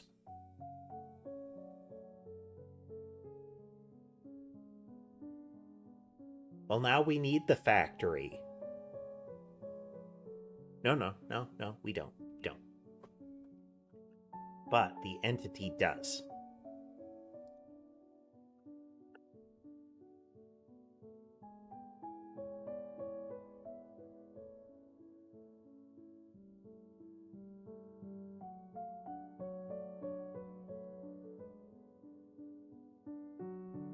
We have a canvas parent already, which is an RID. We're going to keep that just in case. This will throw off our use case elsewhere, but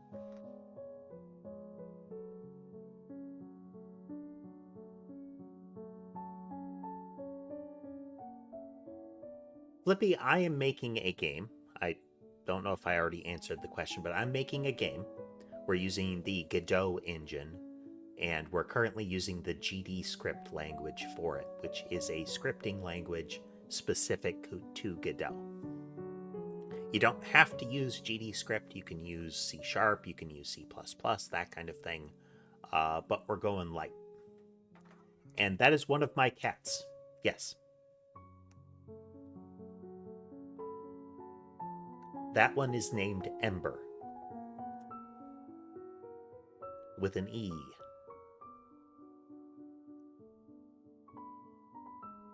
My other cats is getting chin scratches during that.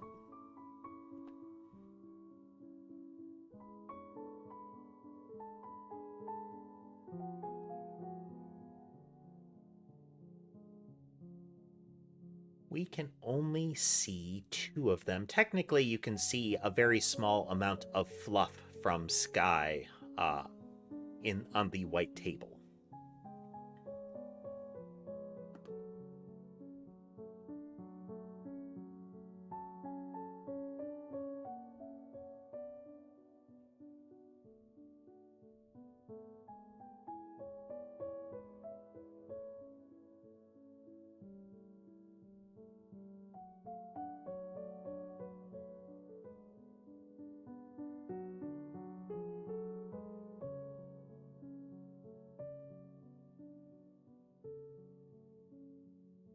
Do 2 set.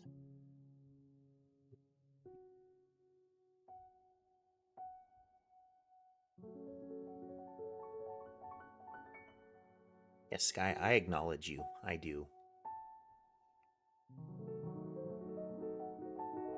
Well, thanks, Johnny.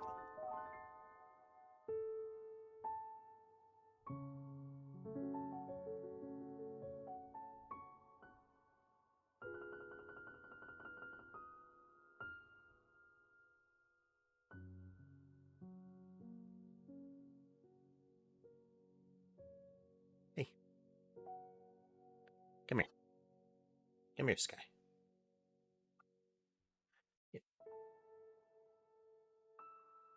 You can't sit there because you'll step on the mouse. I am currently addressing my cat, if there's any question there.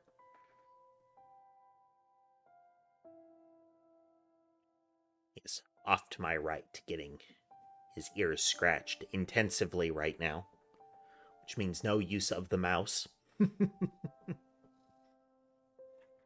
Okay, so we need the canvas item parent to create a new one, which means anything creating an entity has to be ready to put it into the world. Yes. Yes, that makes sense. Because I declare it too.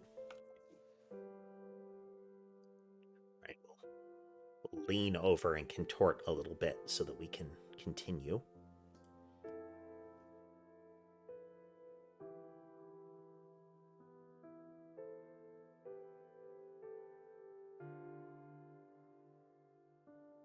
Don't need to load the texture.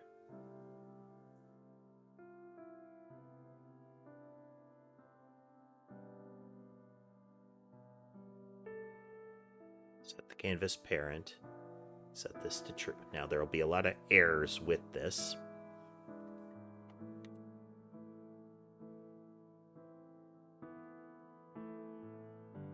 That here in the initialize. So now we are going to do that. We'll get a bunch of errors.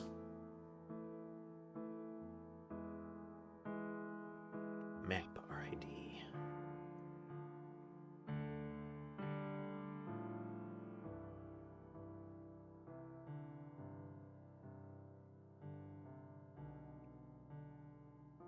That's right, we need a map RID.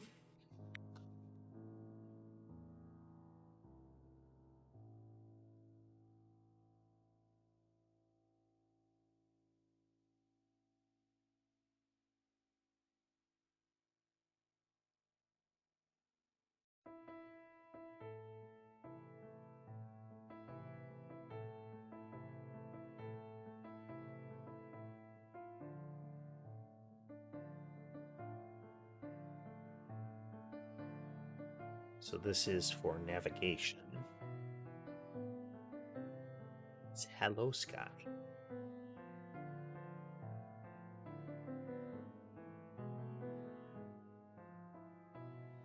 This guy has crawled up behind my head.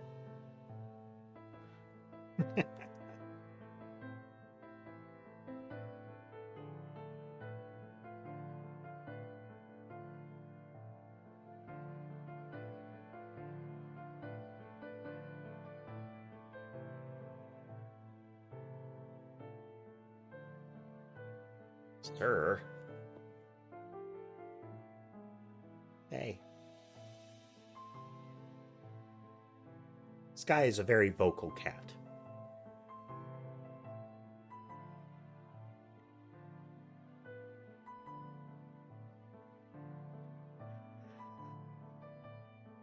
What was the line? I only know enough I only know enough English to the only English I know is that sentence in this sentence explaining it.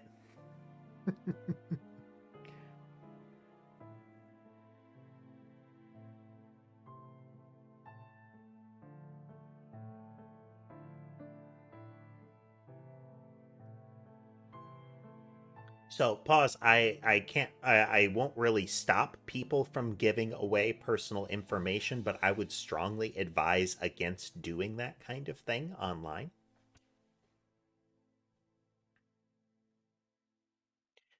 Doing that sort of thing can lead to regrets.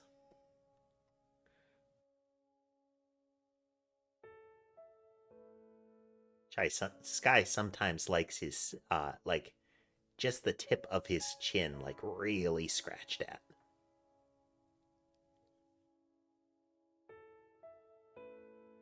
I only speak English, Lewis.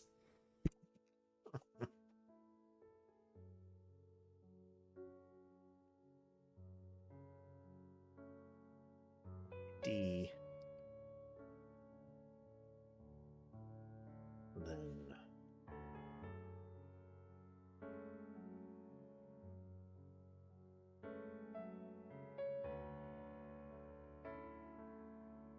So.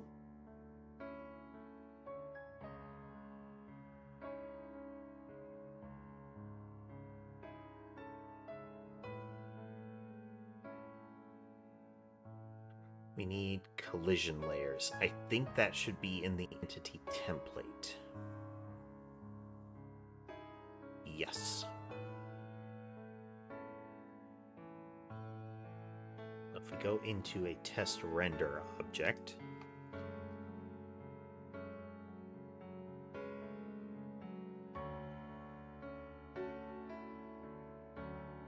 so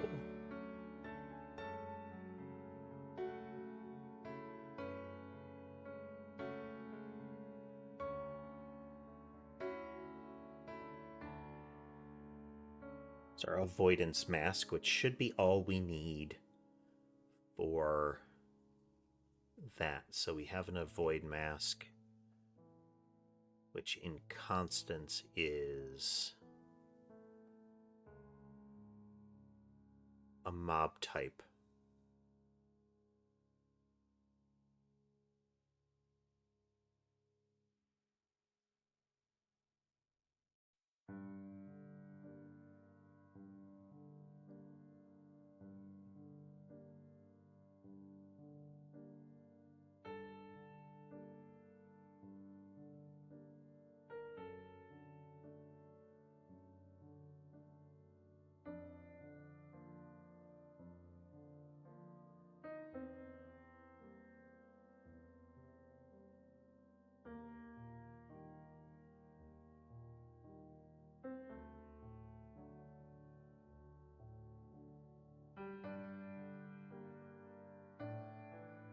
So then we take avoid mask equal to entity template dot avoid mask.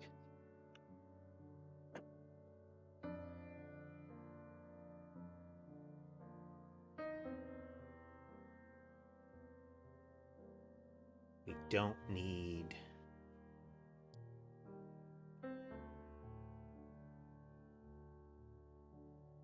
oh, no, okay. We do need a collision layer.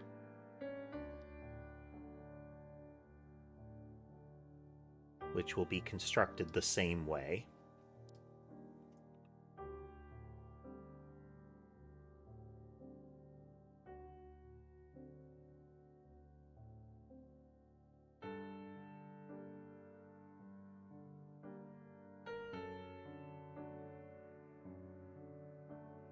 Doing well, Fraggy, doing well. Sky is demanding a lot of attention right now. I think he might want me to give him some kibble, in that he is done with the wet food. Sky prefers the kibble, but I always lay the wet food out because they should all have, by preference, they should be getting more wet food.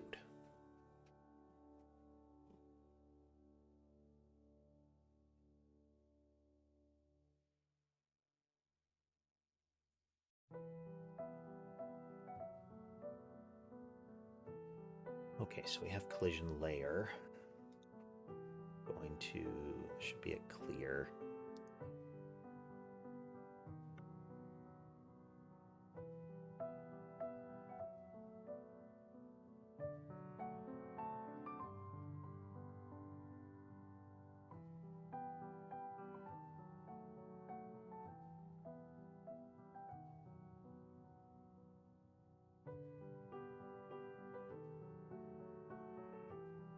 Okay. Then in the same place that we're putting mask, we're going to say collision layer. Having trouble typing because Sky is relatively large.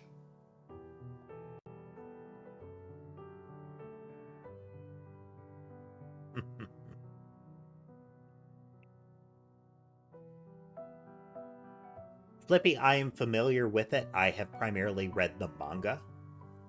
Up until like one of the late, a very late plot arc, let's say.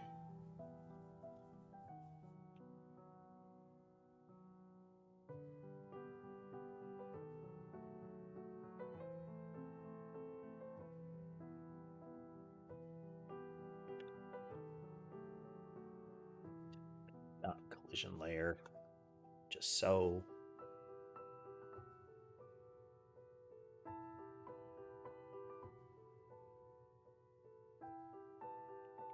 Okay, by default, we're going to say this is just a vector 2. This can be constant. I think we should move this to movement. And then avoidance enabled will be different here.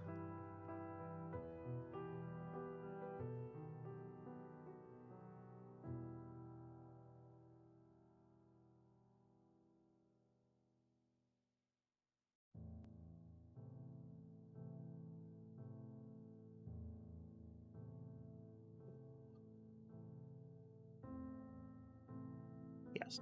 If avoidance mask is greater than 0,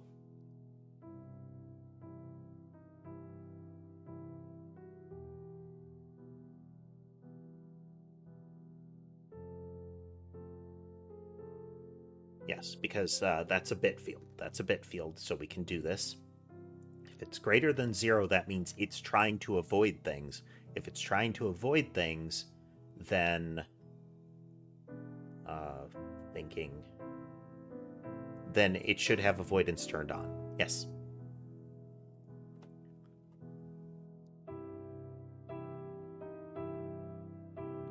By default, an agent is created at 0, 0, but as soon as it's created, we should be giving it a new position.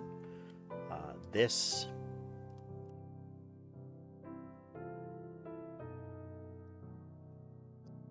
we're going to have to think about here.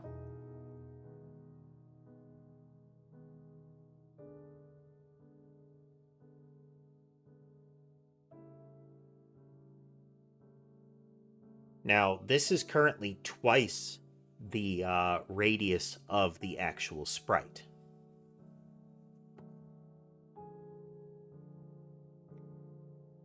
Feet.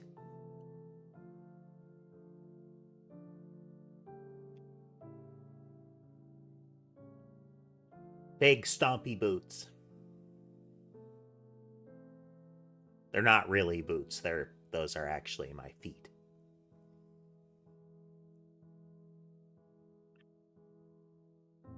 If that's not satisfactory, look, cat socks. No bean visible, but, cat socks.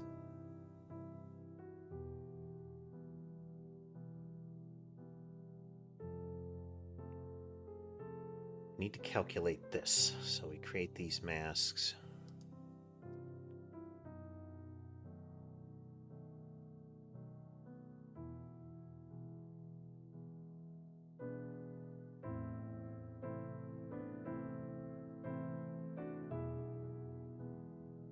Hey, no. No. No.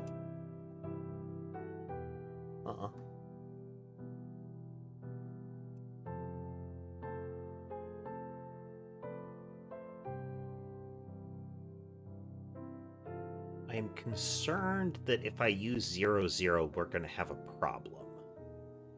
But not much to be done for it.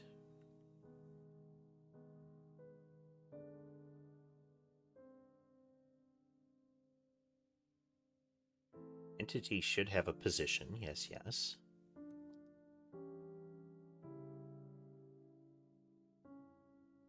Instead of using a vector 2 as 0, we're going to put position in here. We don't need to load the texture because we already have it. We have to set the parent. We should have this function already.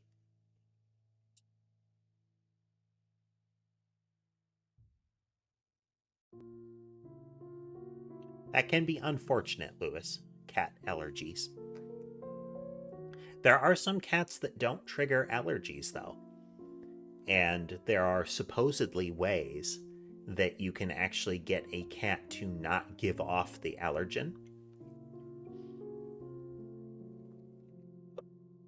but I don't know if those ways actually work, and it would be a dangerous experiment for the allergic individual.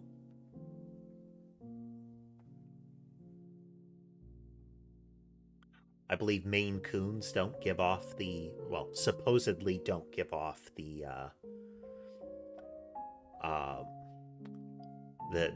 protein that causes the allergy.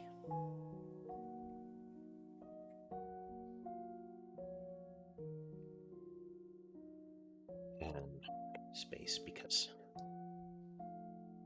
easily fixated.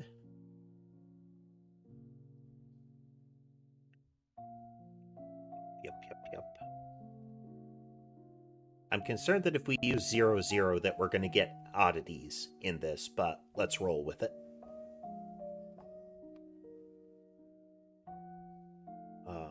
Set the shape, we select the rectangle, we have all those pieces in place. So now we need to go into a test template, and we are going to need to get the test render up on using entities instead of things.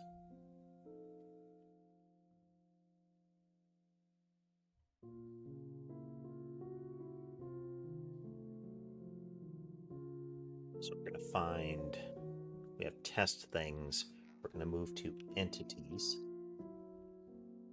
and this is going to break a whole bunch of stuff.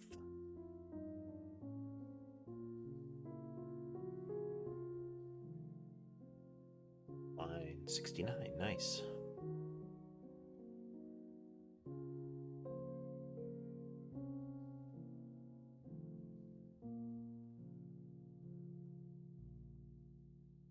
Thing.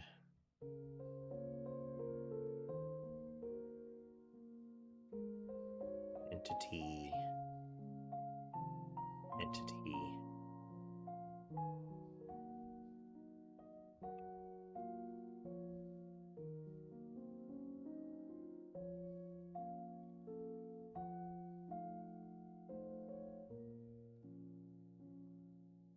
So new thing is an entity, and we are going to use is it hiding test entity template? Just so.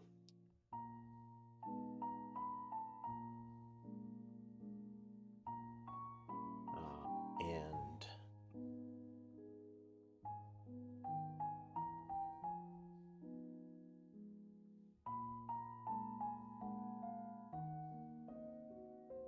texture path, we have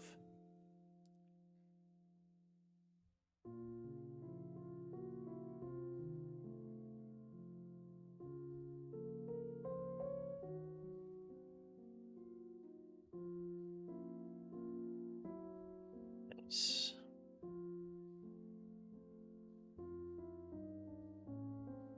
Then the map RID.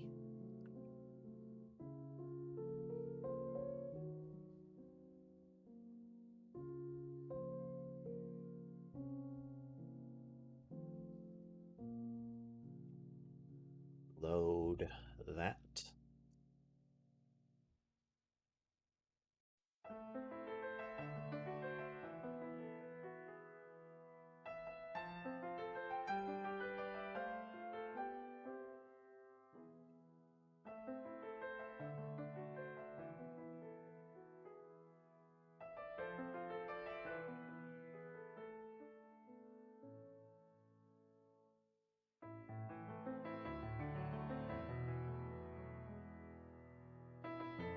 Initialize it, we append it.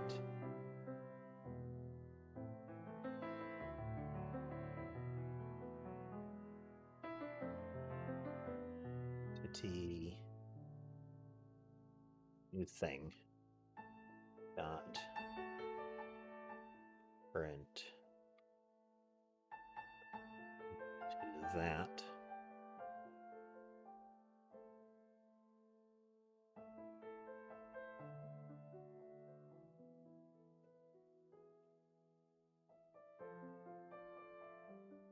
here. Does it explode? It exploded. Yep, we don't do that.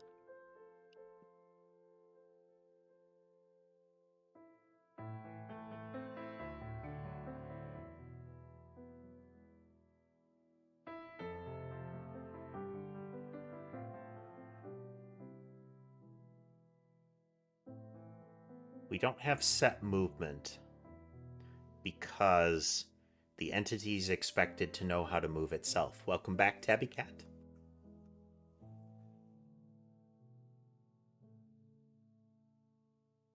So temporarily,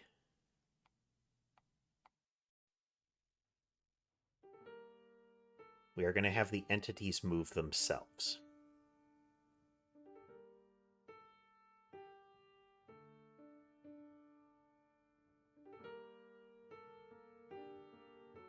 We're still going to keep that.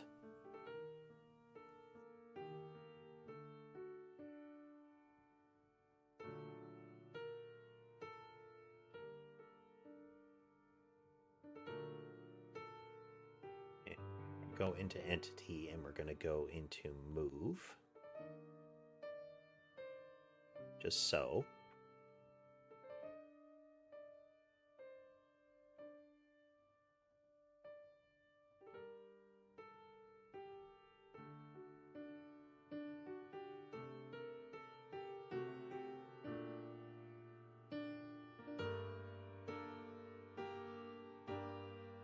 All right, they're going to move towards the player, so we're not going to have the mice spawn here.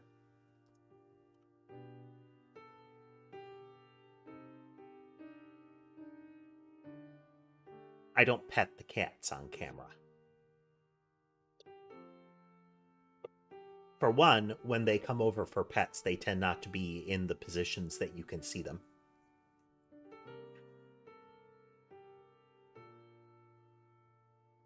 And two, the cameras are just for cats.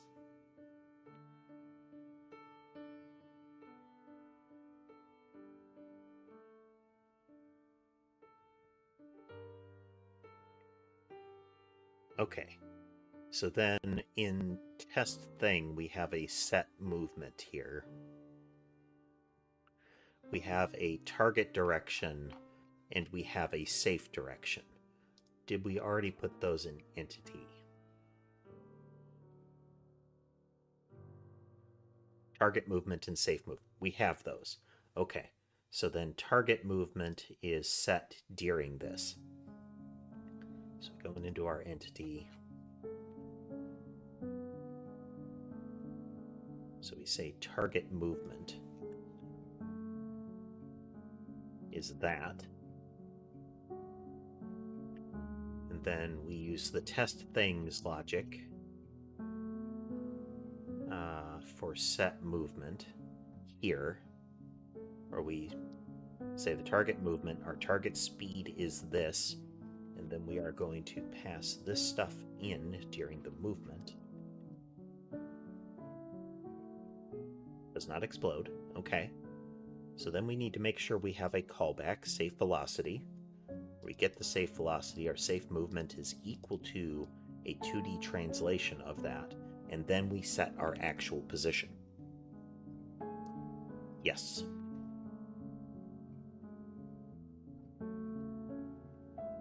Does it explode? It does. Oh. Oop.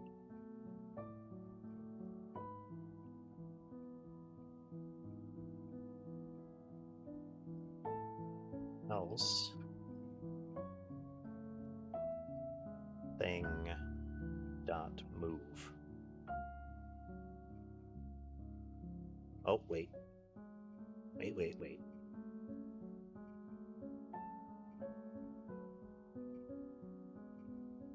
Yep, and it passes in a delta.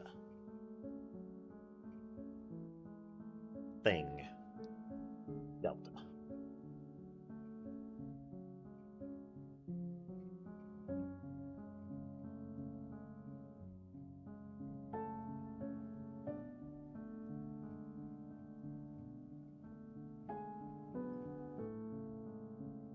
texture. Okay. Oh. Test entity template needs an actual texture, which is the blob. Is a rectangle shape. It does not rotate to face. It collides on enemy. We don't have collision logic built into it yet. We're going to need to figure out a way to do that. But I think that's what the spawners will still handle for us. And it avoids enemies.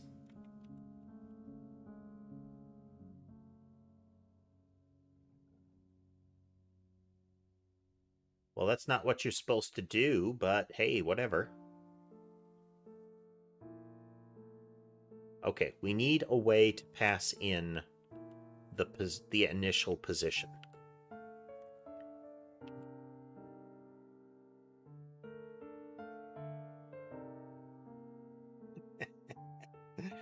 It's slowing down so much because they're all trying to collide and navigate with each other here. Okay, we need to fix. They should not all be spawning in the same spot if they can collide, if they need to navigate off of each other. So in test render, when we add a thing,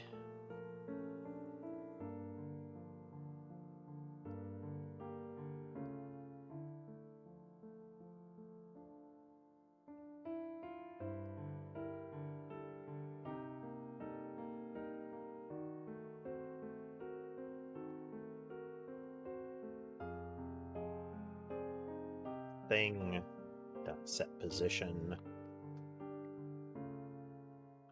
new thing position.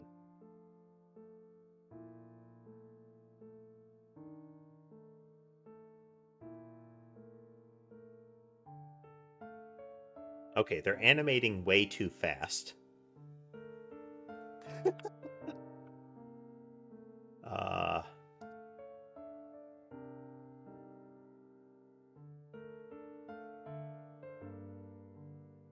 Sense frame.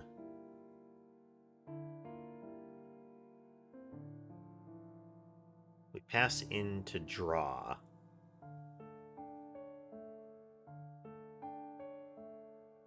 Time to next frame in constants. That should be true.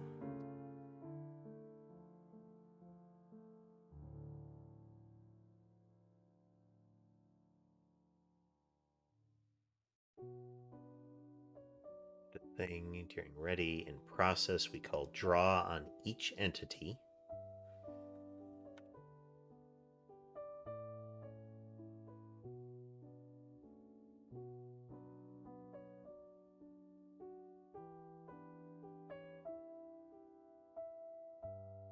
Should be functioning.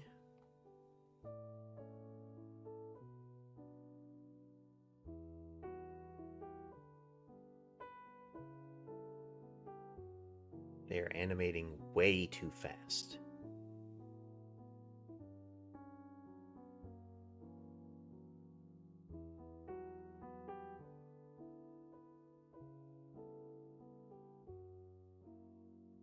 Did we override a function? I don't think we did.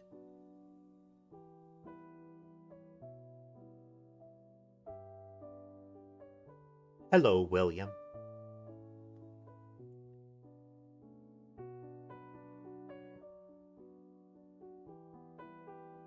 So what's wrong with this?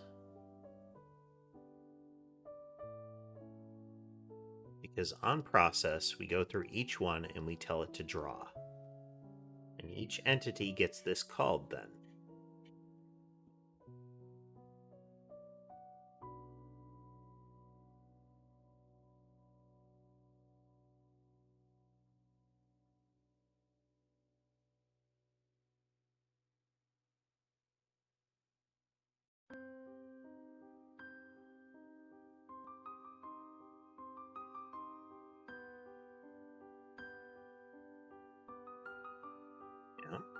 Yeah.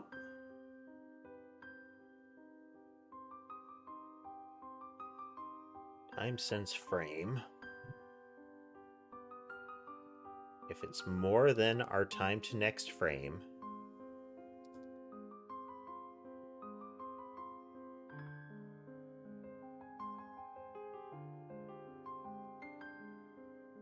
we increment it. We can show the cats, and hello, Emir. It's going well. We are cleaning up our code here. Hey, look, Sherbet's there.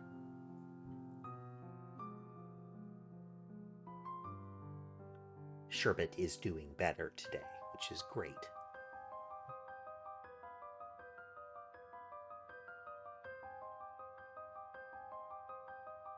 We have a double cat. We'll switch over to that one.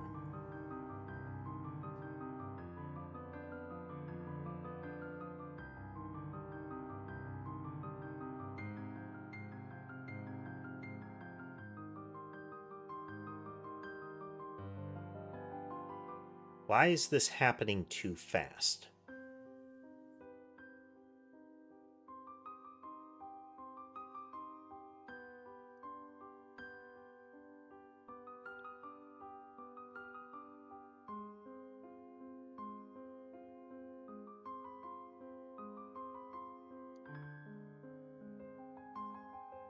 It was quite a while since the last one, so we should still get that.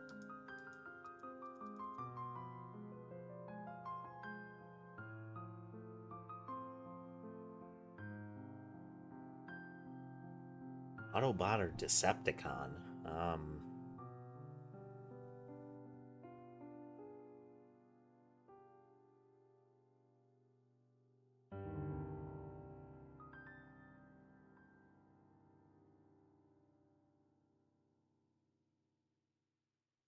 It's 60 frames a second. We've told it to only go through... Wait a minute.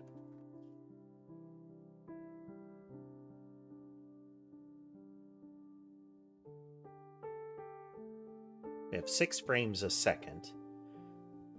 So it should be 1/6 of a second is what we're going to do here.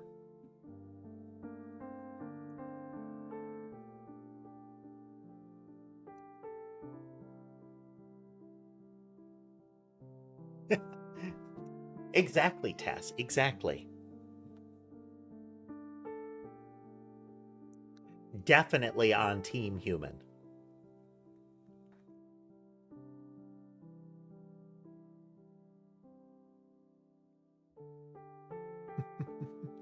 At that, we're going to take a quick break, though. I need to give Sky some kibble, or he's probably going to start wrecking the place.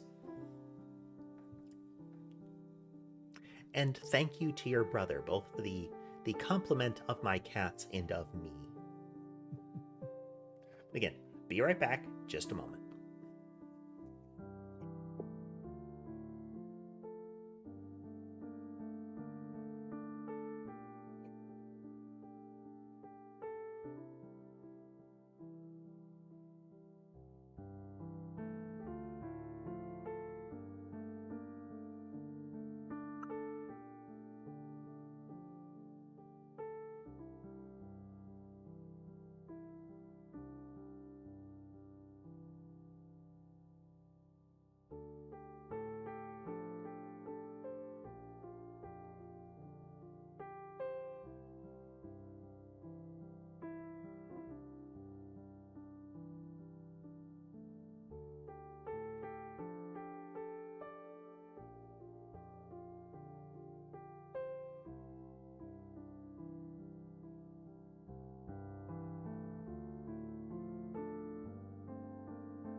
And I'm back.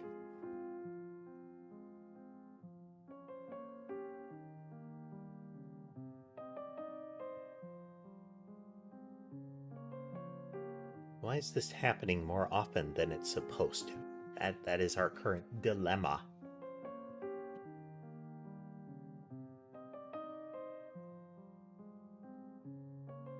We're getting more animation frames than we should.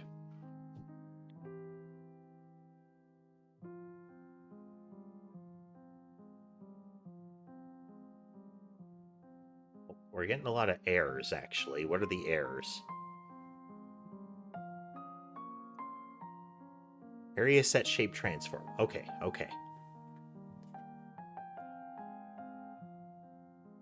That's in...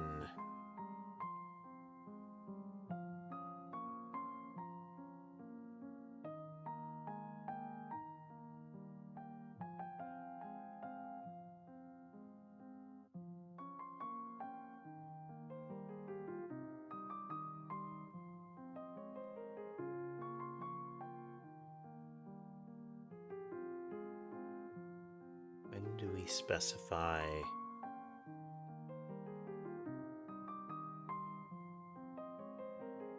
Needs an area RID.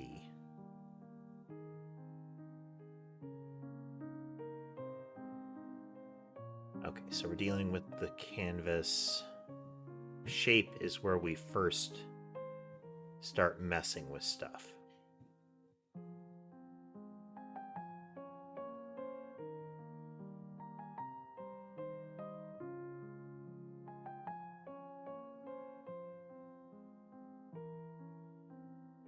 We create a shape. Okay, so when we are creating an entity, we need to pass in an area RID.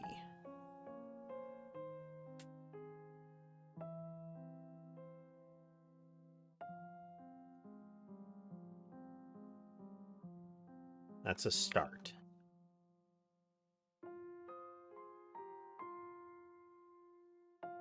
This is going to mess with stuff.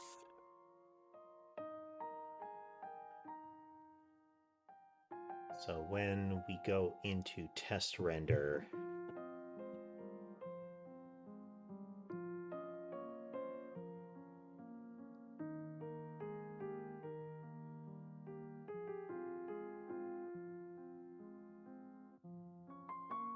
we get the RID for the area that we're dealing with.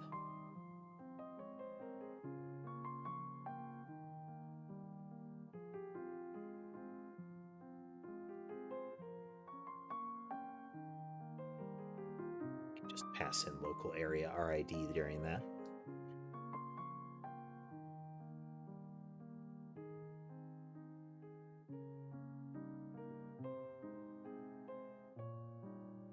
Okay, still getting lots and lots of errors. Set shape transform. Okay.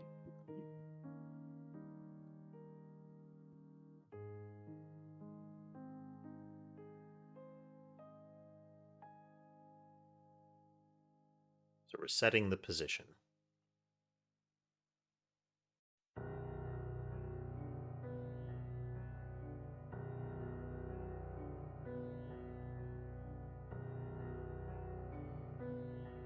Well, I'm glad you enjoy them, William. And favorite movie? Ooh.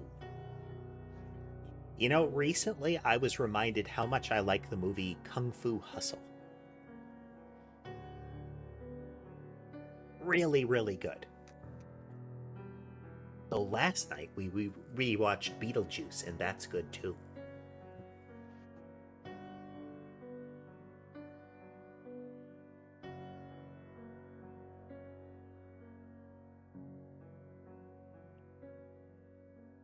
Area RID, invalid RID. Okay.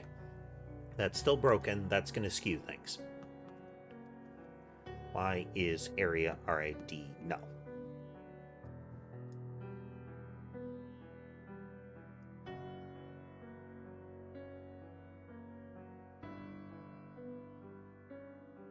Oh.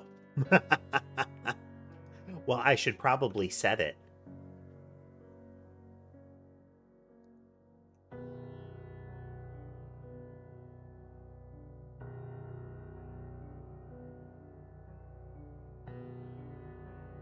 Miss Peregrine, is that one of those School of Magic Kids ones?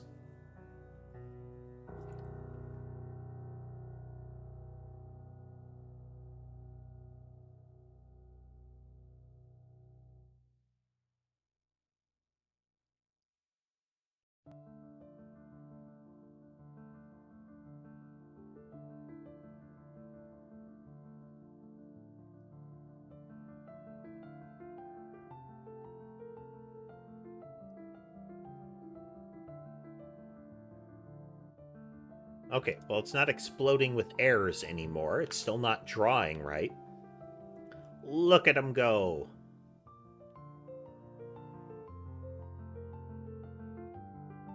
They're not colliding correctly.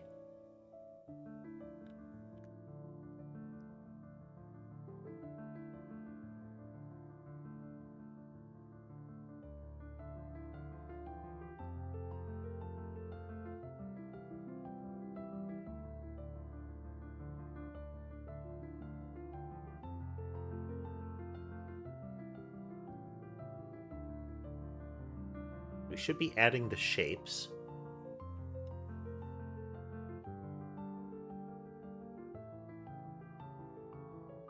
Ember is looking around and just groomed her paw, but she's still got a lot of that sleepy eye and yawn kind of thing going. She's determining if she has the motivation to go and nap somewhere else. Okay, so I think there's still a problem with this.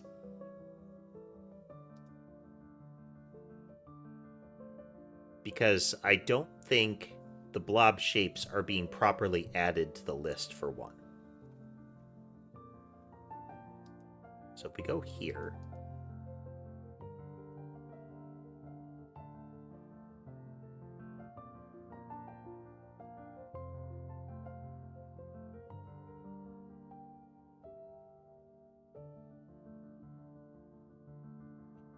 so this should add it at this point. Oh, but maybe shape pool is not giving us a shape.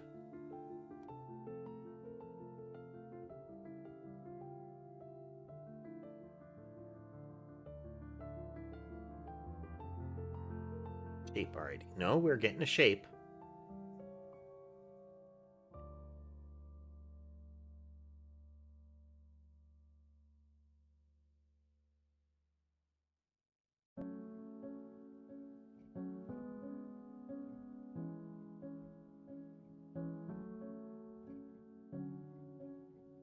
So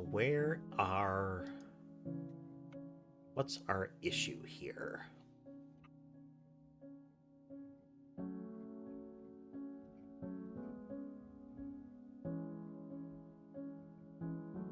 Almost immediately we should get a new position here.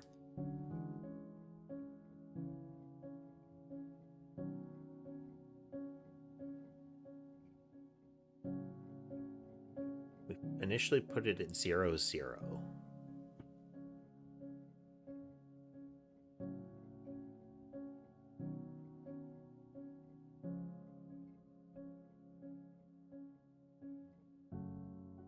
Our current shape index.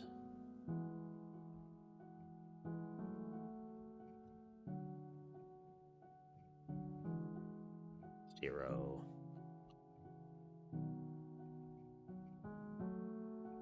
0. Okay, maybe they are colliding, but it's just colliding with the wrong shape. Oh.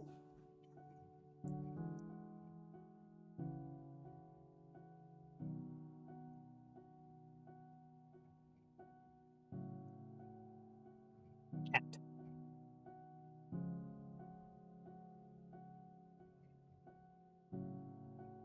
Current shape index I don't think is being set properly.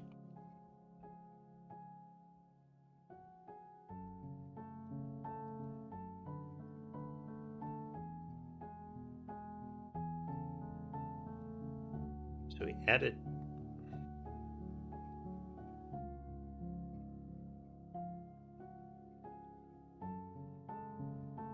New thing has a current shape index of. Oh. During the initialization, we're not passing in an ID. The ID is necessary at that point, I think.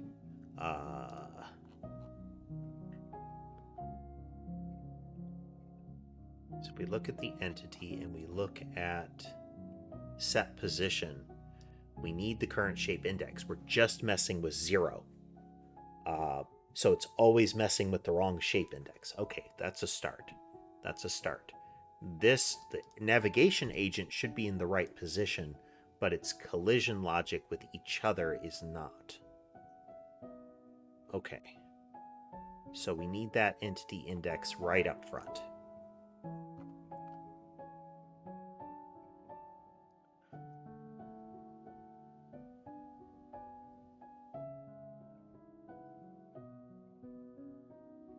Needs an area shape index, which means inside test render, we should have an error here now.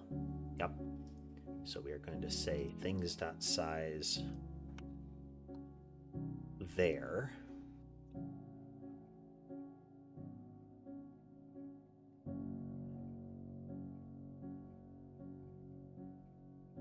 Oops.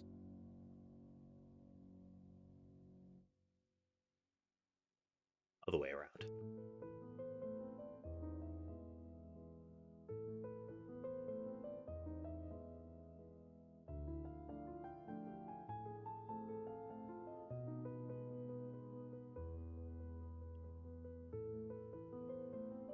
Still not colliding.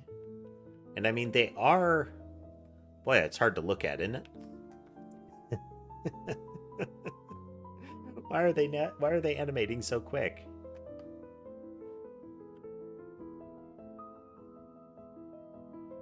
Okay, so we're still not getting collisions.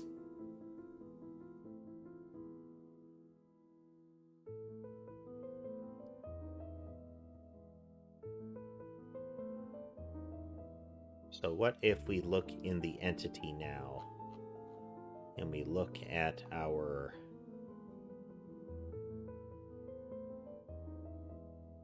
set position?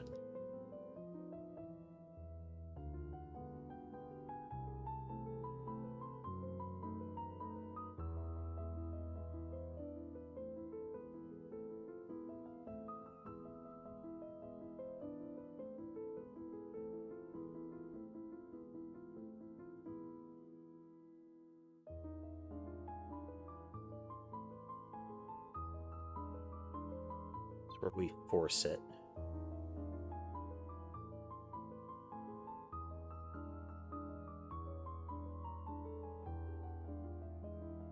Shape index is 0. Still 0.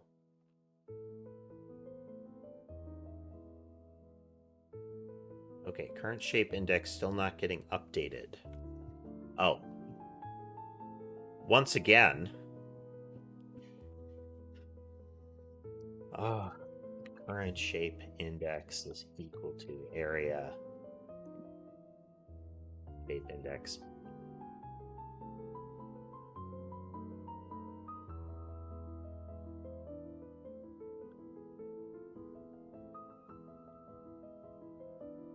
Still not colliding. I mean, we're closer.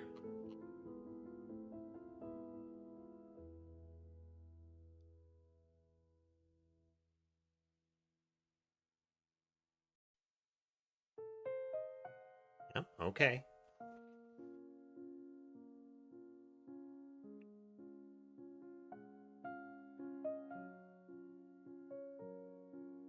We have an area RID. We have an index. We go to our transform. We're telling it to move.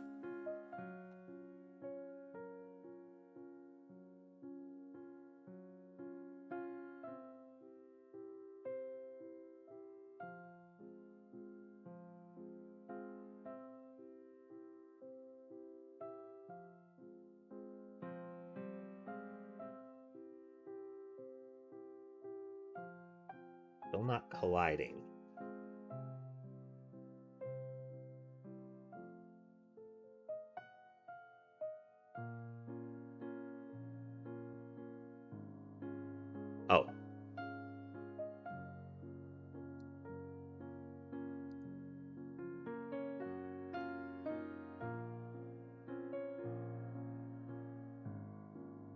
There we go. Okay. The blobs weren't set to collide with the player. Okay, let's get back to the animations.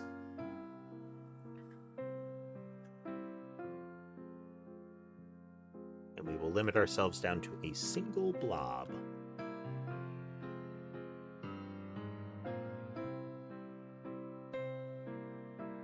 Okay. 7.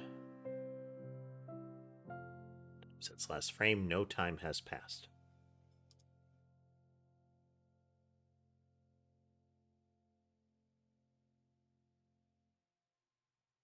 Okay, we should be getting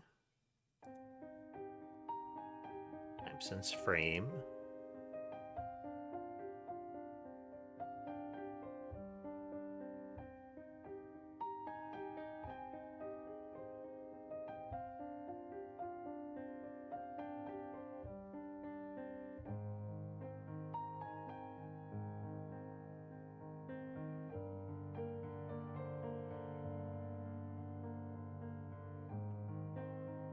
Okay. This should be going down by more. Real quickly here.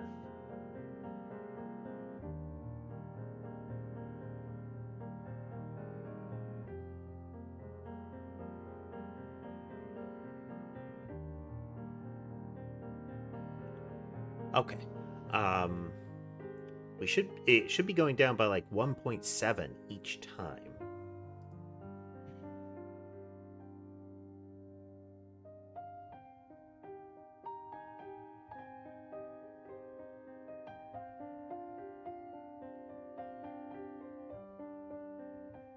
First frame,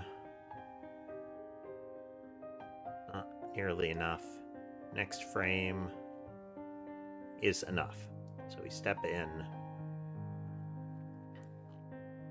for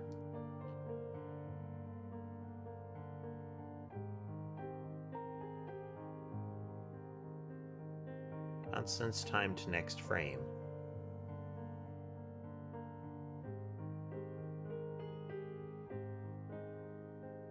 Okay, it's not changing that. That's the problem. This value is not going down.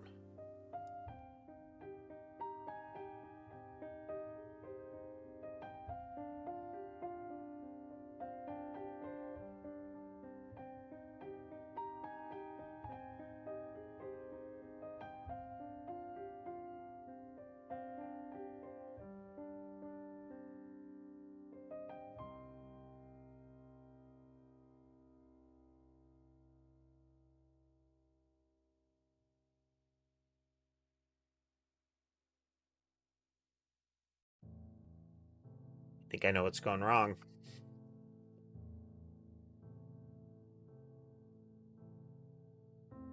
For whatever reason... Oh, okay.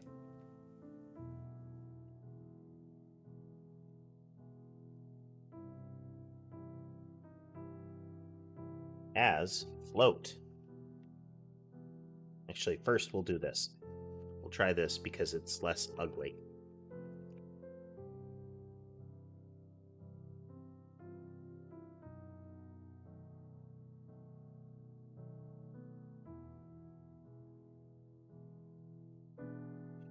Okay, here, let me show you why this happens. This is GD script, Victor. Oh, cats are dodging us today. So, this was previously 1, no decimal. The problem is, this is if it's just 1 without a decimal, that's an int. This is an int. An int divided by an int gives an int result, and then we cast it into a float. By making this a float, we get a float result. Okay, animation is working.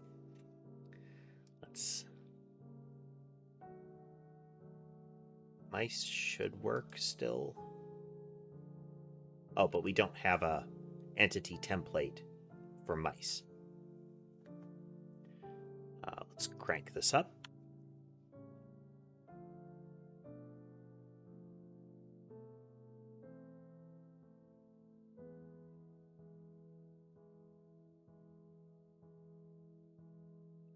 Good, good.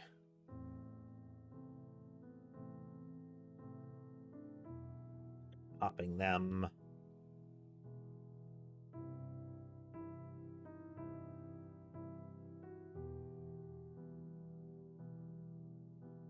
All right, so then we are going to go into our render.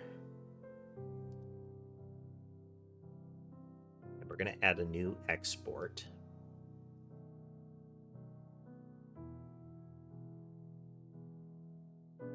And that is going to be a entity template. It's entity template. Template. Var. It's not a parent vector. We're making a game using Godot.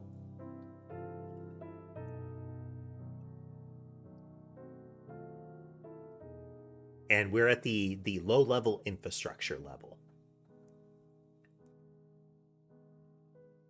So we're working on drawing and physics and that kind of thing. I have made some custom sprites to use, but that's just for now. Well, all the sprites for creatures I'm using, I do intend to use long-term, but we'll go from there. Hello, Lulu. Welcome. Okay, so we go into blob spawn, and we are going to set our entity template to our test entity template. And then we're going to duplicate this. It's going to be entity template 2, which is identical, except it doesn't avoid anything. It does not move in. And we're going to use the mouse as our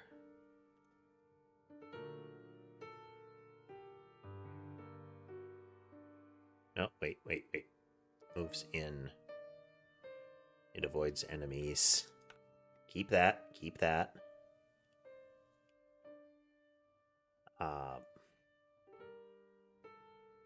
Mouse. We need to set its entity template, which is test entity template 2.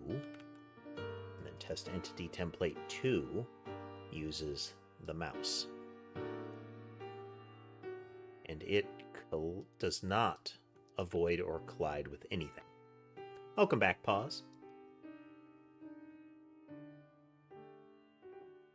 Okay. So let's set our mouse spawner to actually spawn things.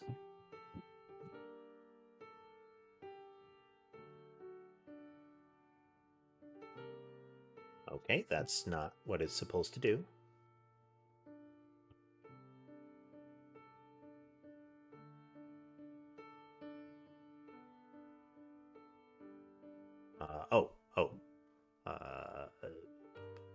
Test render. So now it will use entity templates.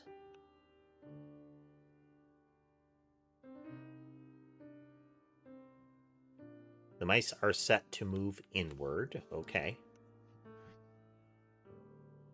Oh, but we can still...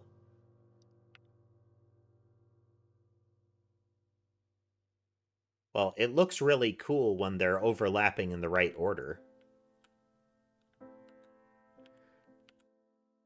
It's like I'm playing Snake, you know, or Tron.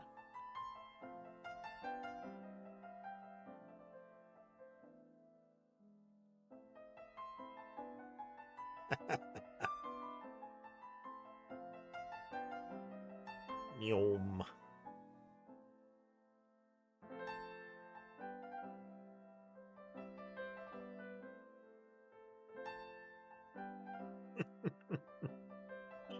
Okay. The reason that the mice aren't moving is because I've got the movement all hard-coded to be moved towards the player. And the mice aren't... Well, that's actually weird.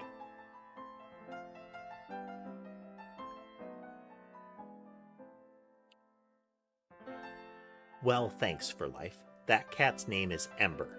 She is one of 5. She's the smallest one. Okay, so in entity's movement logic,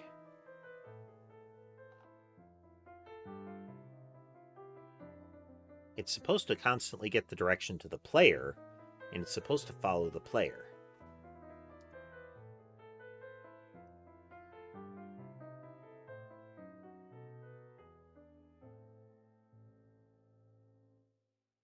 But they're not following the player. All right, let's limit it down to 1 again. Hello, Sammy.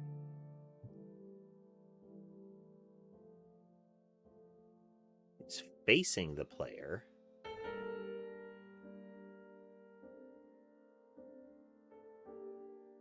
All right, Victor, thanks.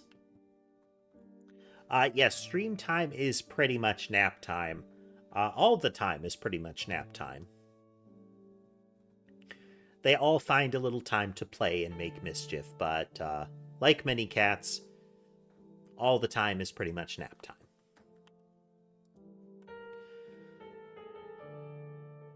Why does the mouse not move?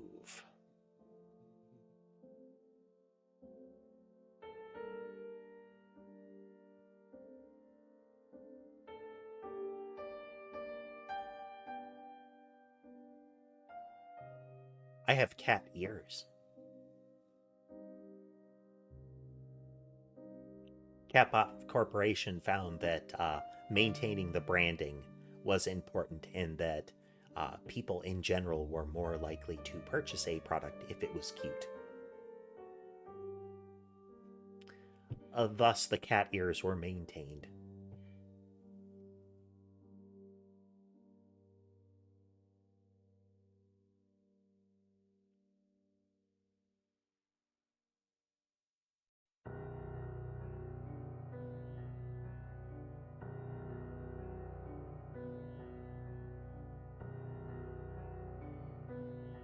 Oh, okay.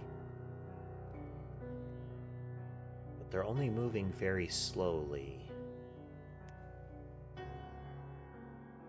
How about...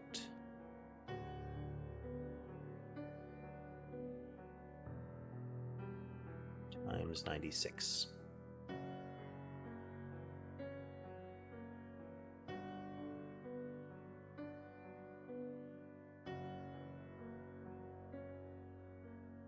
Okay, mice are still not moving, and that's not right.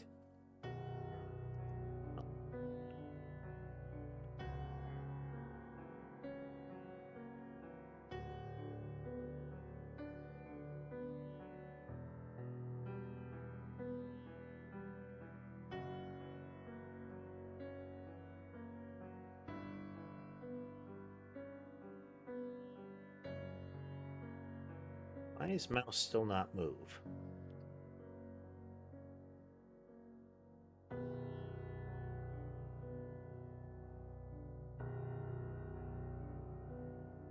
Both test render entities.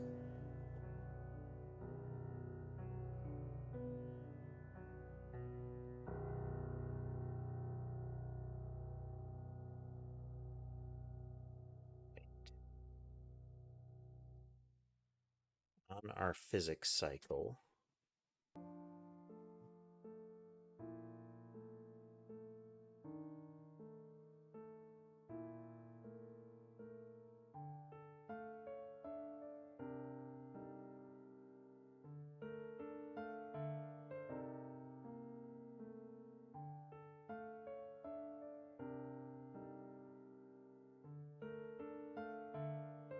Not getting rid of them.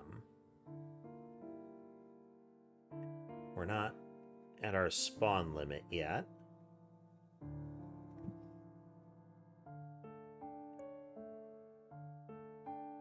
Calling move on the mice. So let's remove the blobs from the equation.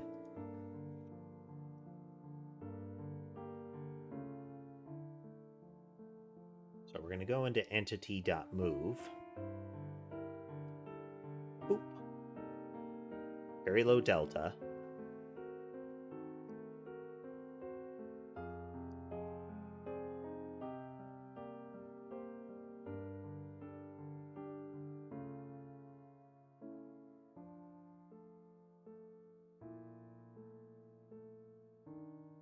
State velocity is 0.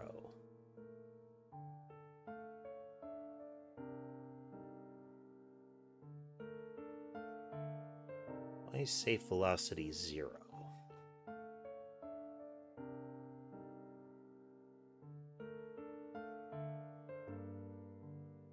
Oh. Ah. Oopsie doopsie. I know what I did wrong.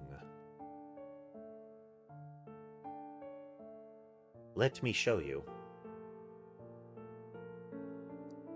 This is wrong. The way I've set them up to move, they have to navigate. They have to use this.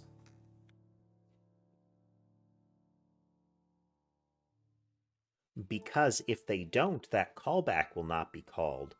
And if that callback isn't called, their position never actually changes. Doop-de-doo.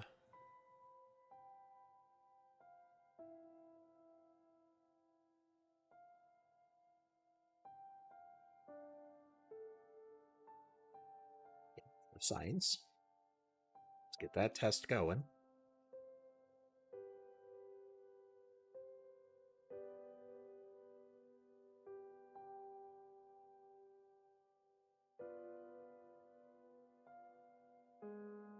So now you can see the mice are trying to follow.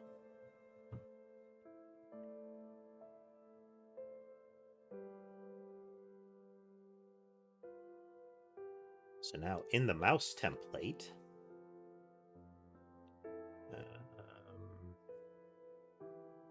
we're going to say they rotate to face.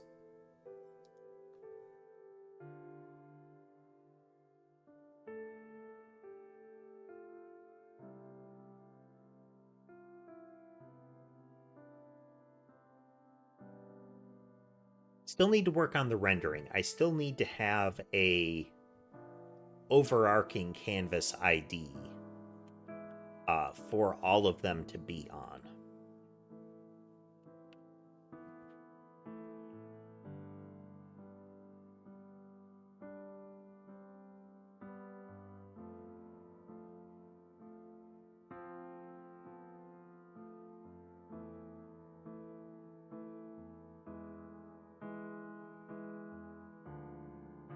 Okay.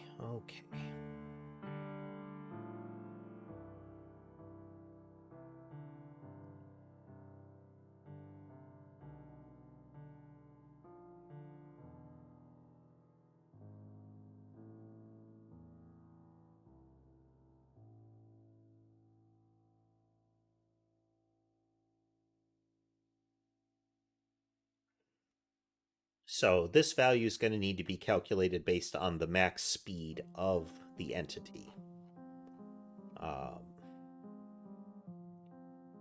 So we're going to have a speed as float, then an entity template.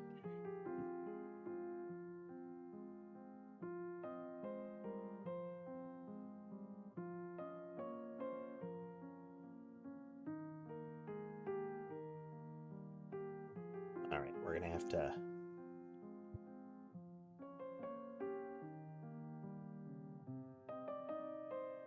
this is going to cause some pain in here.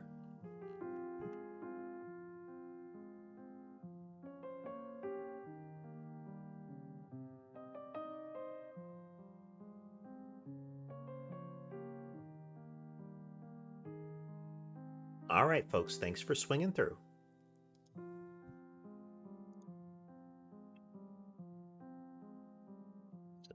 In an entity template, we need export for a variable called speed, which is a float. And then in the entity itself, speed is equal to entity template.speed. Then we go into each of these.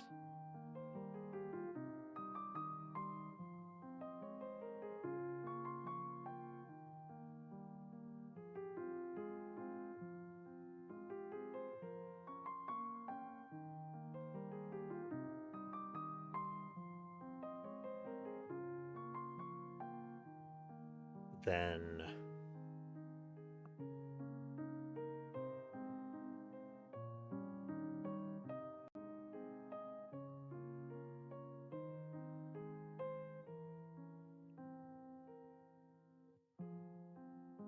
I think we are going to have a position passed into this, just to make sure that everything is clean at the start.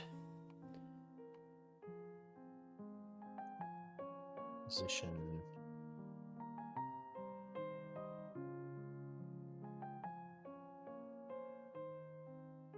Say vector 2.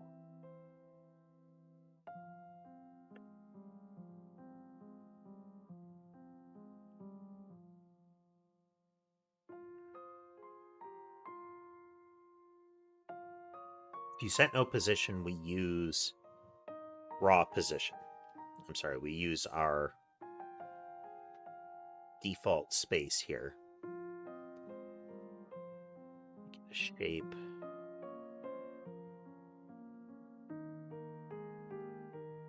Position is equal to position to set.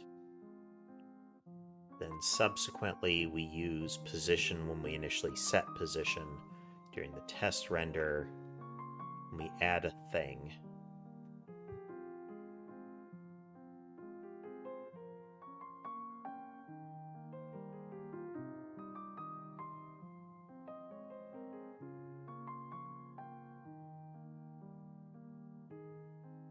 We do this.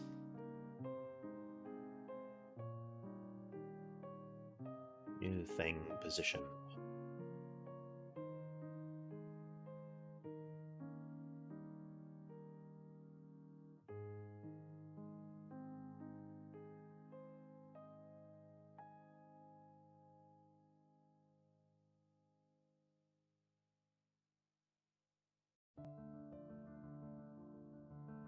Okay, so this will still make it so that the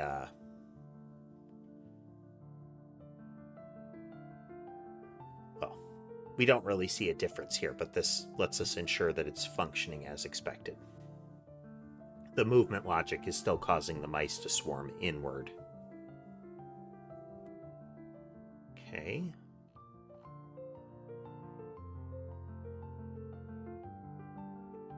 So we have the entities now.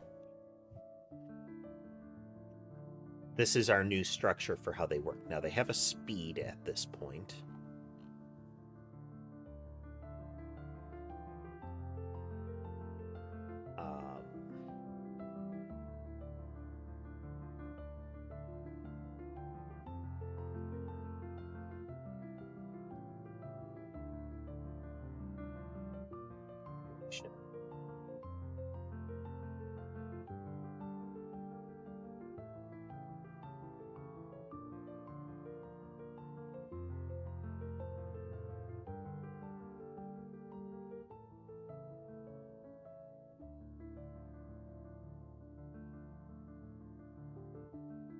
Export variable navigation radius.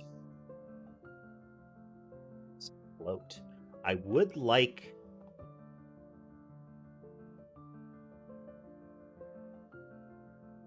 no, we don't need a navigation radius.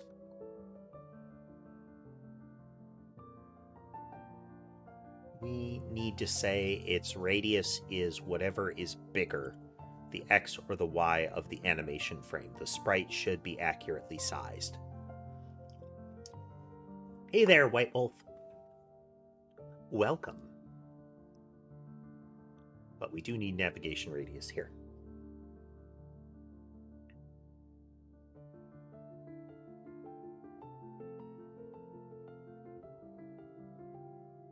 If animation animation frame size X is greater than animation frame size dot Y, then navigation radius is equal to navigation frame size X, else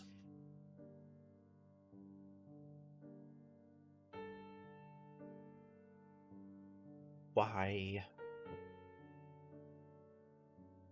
then in navigation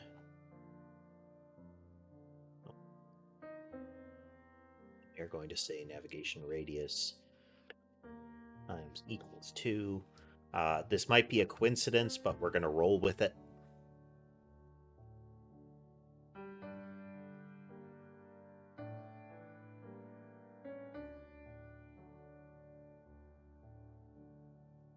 I think we're making progress. We are working on cleaning up some entities here.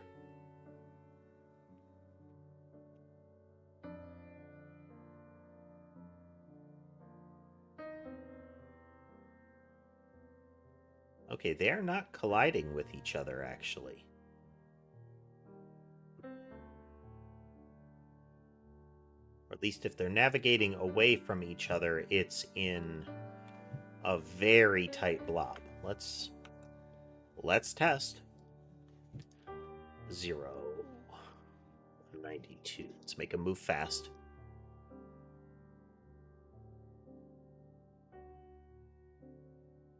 They're not moving fast, and they're not navigating properly. Speed. Oh, wait. Wait.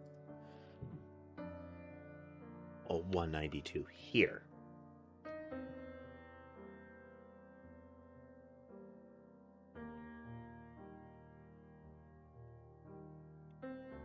Okay.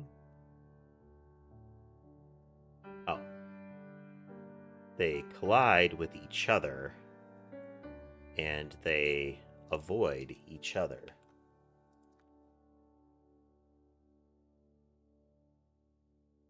Let's go.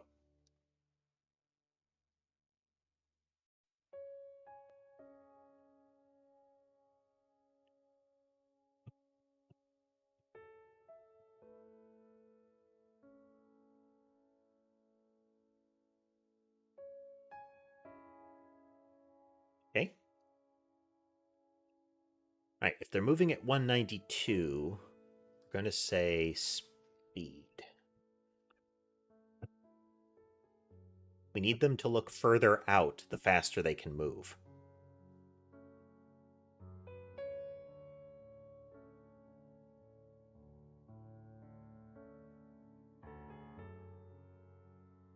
It doesn't really make a difference. We'll keep it there, though. That may be a problem later. We'll find out.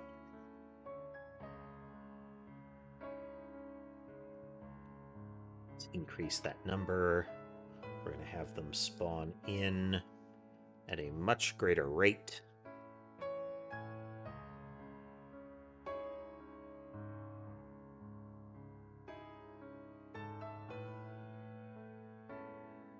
Well, let's try not to make that 6 then.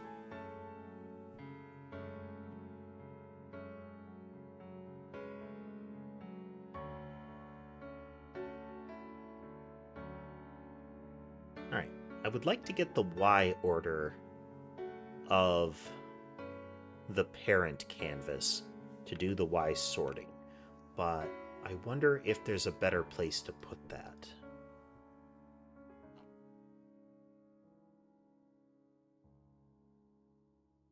Oh, maybe here, maybe here.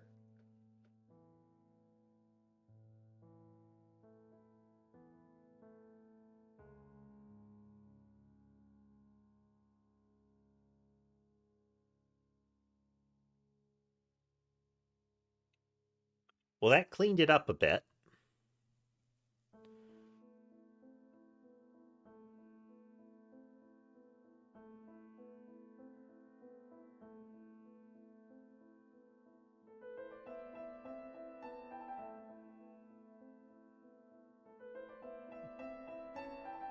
Well, some people are touchy about that kind of thing.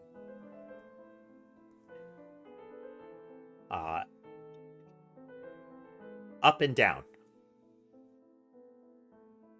In a 2D plane in Godot, Y is top to bottom.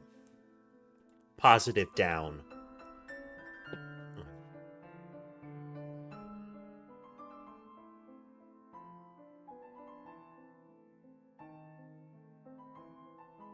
Yeah. Then let's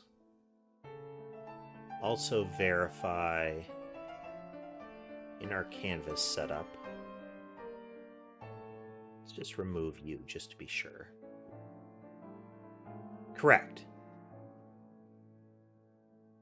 But that may be skewed by the fact that, yeah, that's not the order that they're being drawn in. Okay. So, like, I should still probably do this since...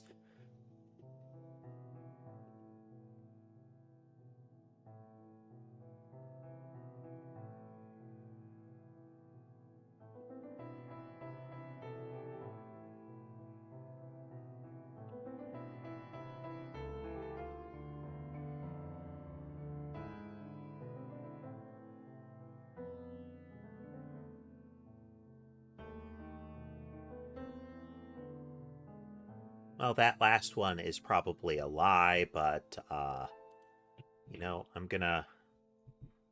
Boop.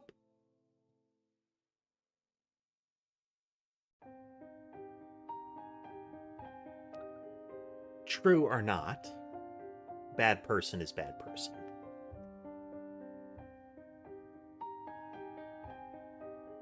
If you think the idea of doxing someone is funny, then goodbye.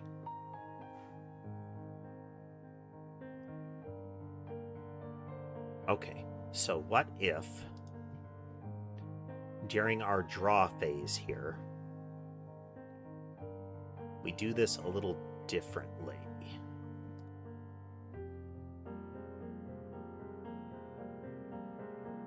Okay.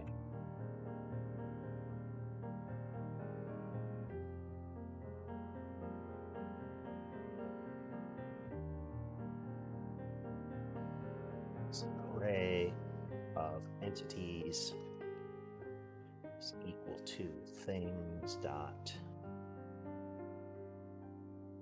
copy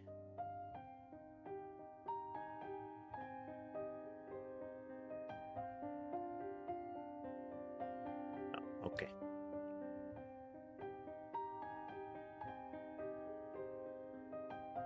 And array things. Then this is messy. This is very messy.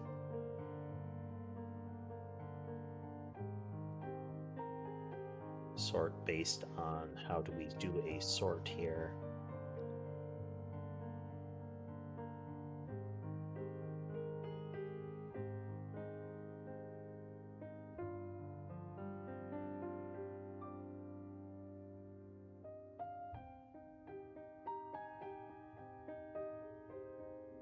Okay.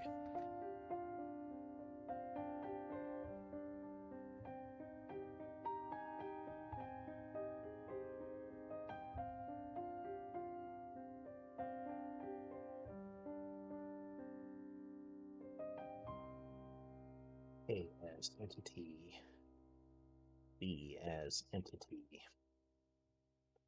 It's a bool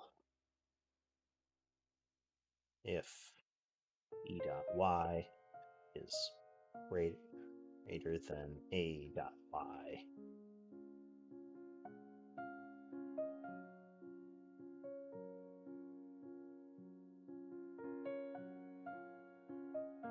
Dot underscore thing sort.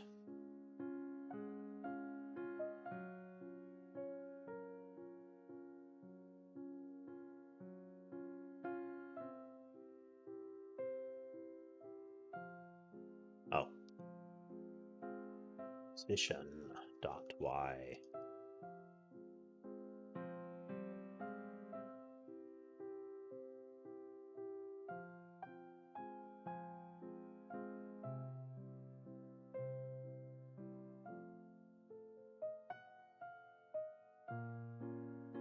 Entity should have a position. Do a reload on that.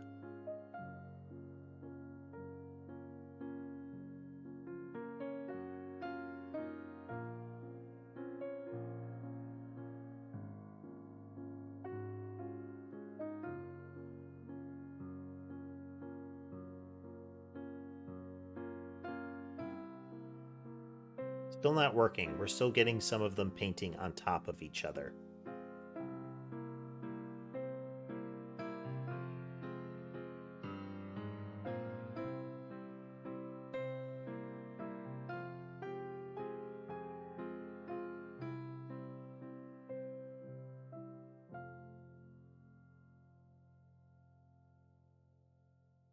I think we're also still getting some bad deletions.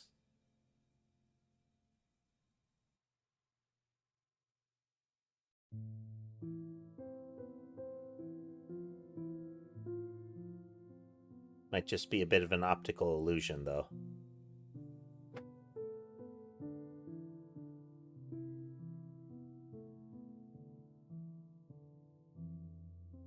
Okay. If instead of removing them,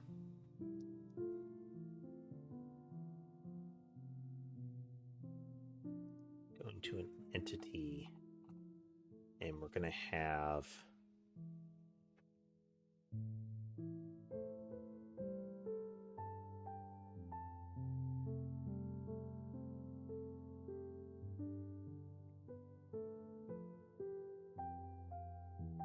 it is.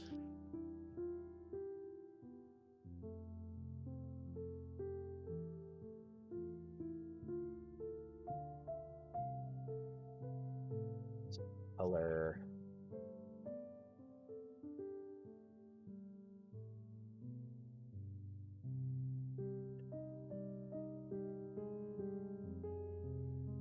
It's going to be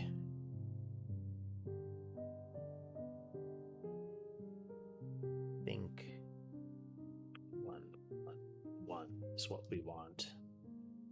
Then during our draw,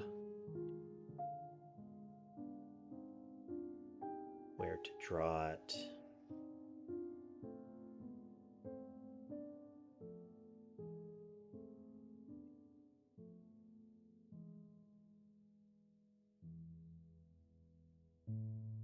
Rendering server canvas item.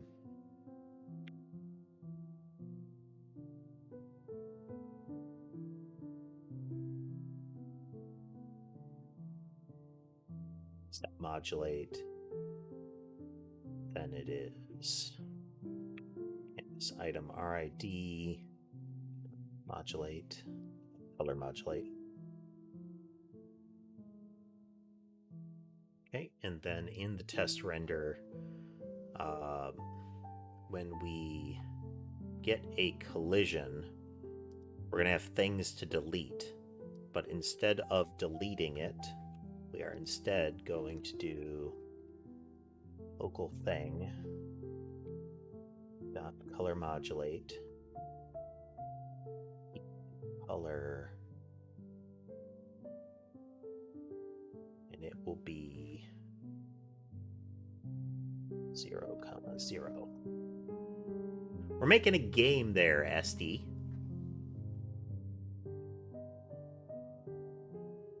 All right, well, thanks for swinging through. Okay, so they're going to change color when we have a collision.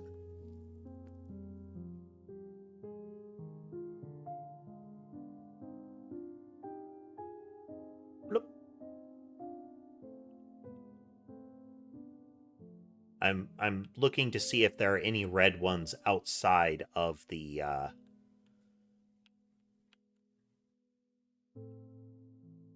on the plus side, look, our color modulation of our sprites is working too. We are using Godot for SD,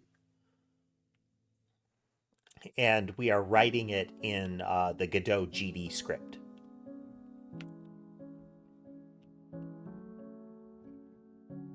That's largely just because I wanted to learn to use another language, and the language associated with the engine is a good target.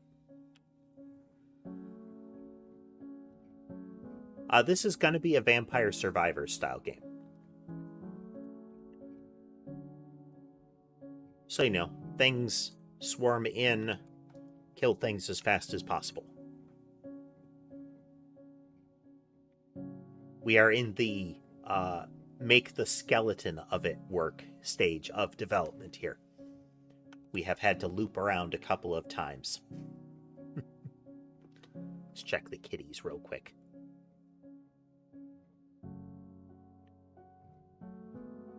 Well, all kitties except Ember, MIA. Wonder where they are. Well, Sammy's getting a snack.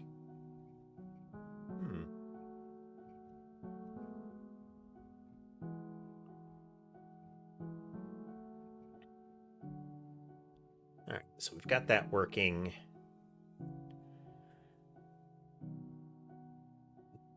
Now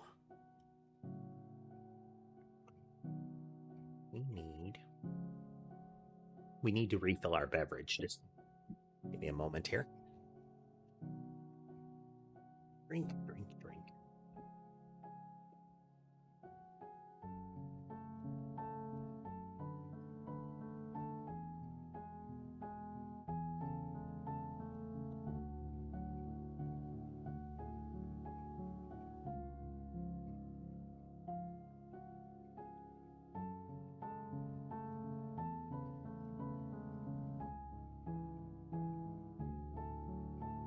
There we go. Okay, so we have a thing that we have a way to create an entity now. It's a little kludgy.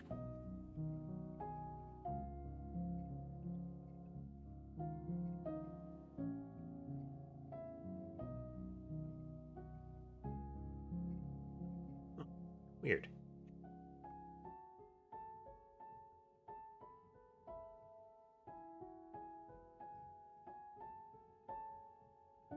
Why did that not stick?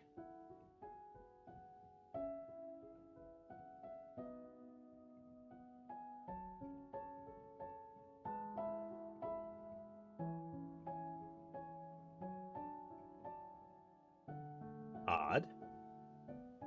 They're not being rendered if they hit the upper edge there.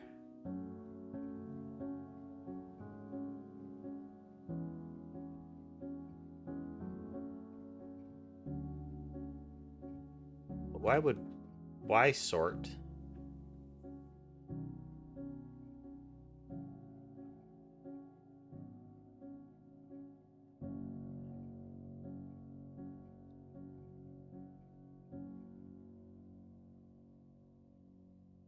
Yeah, the Y sorting is culling the things that are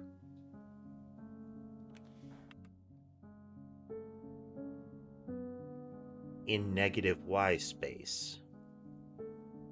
Well, no, okay. Only negative Y space. Why only negative Y? But why?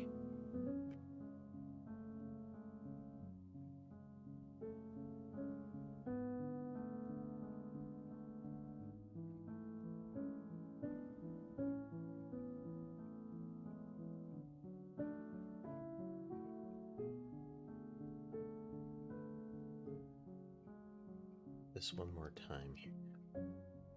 That's right, we set it at the game level.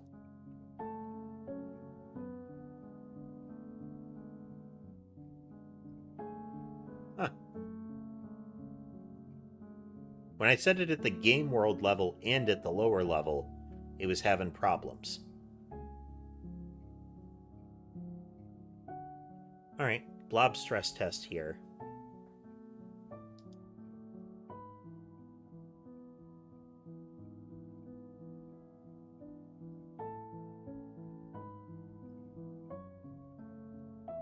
At the game world level, it has this problem.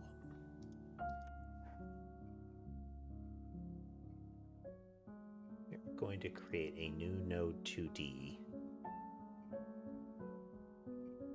Put you guys under that. And we're going to have you Y-sort enabled as well.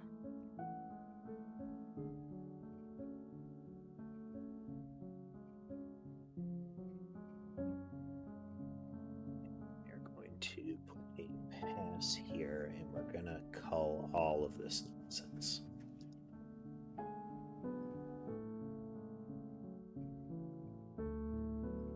And just Game World has the problem. If I had to guess, it's the overall canvas item of the marker here that was causing the problem. Because as that was being updated, I think it was squelching the sprite rendering.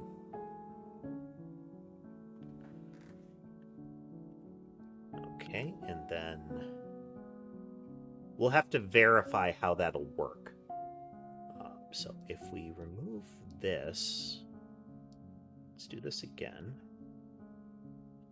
And it is instead node 2D blob spawner.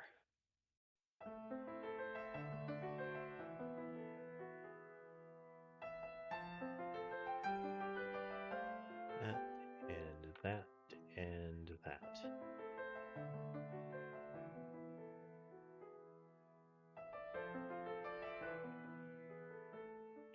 Very nice.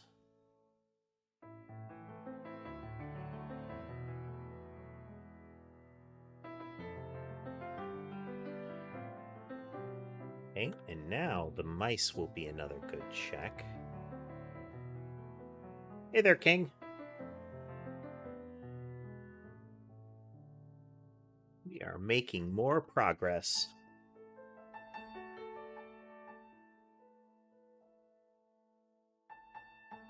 Look at that. We're not getting the sprite flicker.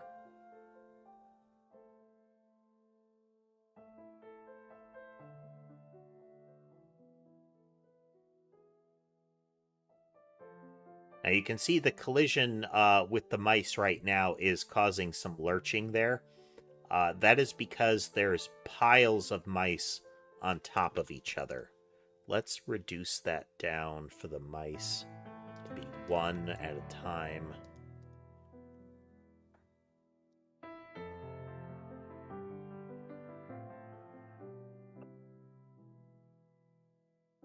And see that the collisions aren't causing as much problems. I do need to come up with a way to say, if a collision happens with one that is already collided, like if a entity says, I'm done, or I'm going to be removed, then don't do another collision with it.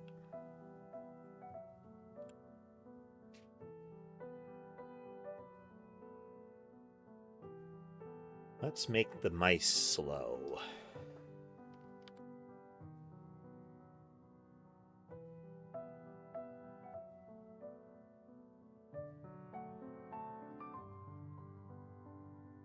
We still get the weird wiggle in the middle.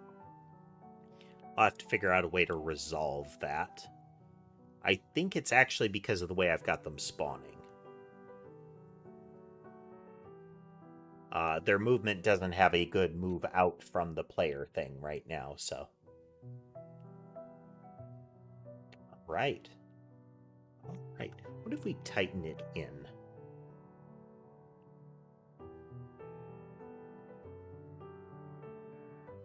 Okay, so it's 2. Let's do 1.75. Will that work?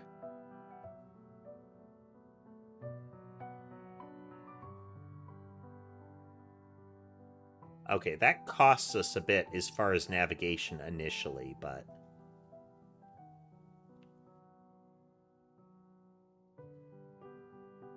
Okay. Alright, we do need to have some more cleanup logic. That's going to have to come soon. 175. 1750. 1750.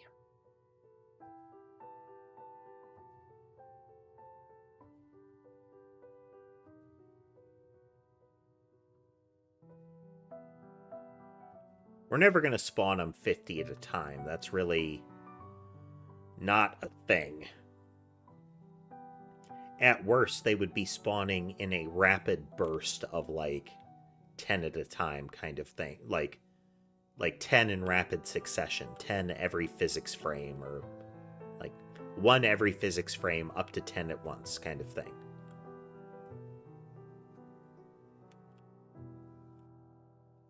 Maybe once every rendering frame, but generally every physics frame.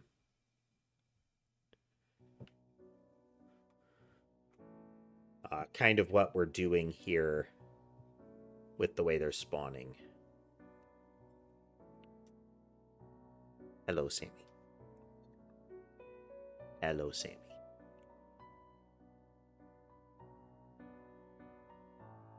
I don't know if you're able to hear that. She meowed right into the microphone.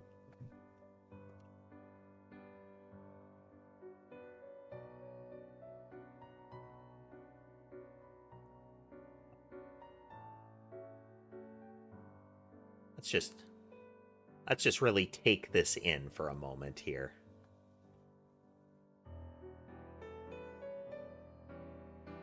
Now see, the mice are starting to cause a problem because we have so many sprites overlapping that spot.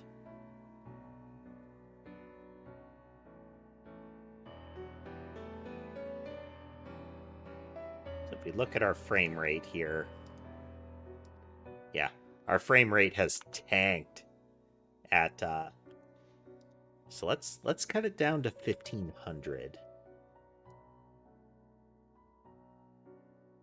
Actually, we're going to remove the mice and we're going to set it to 3000 and see if we've still got the performance that we want.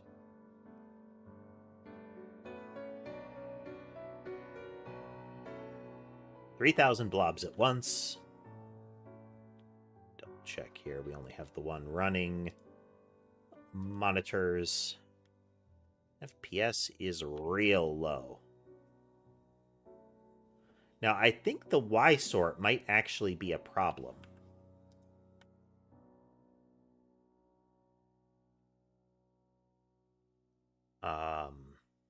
If in the test renderer, in our process,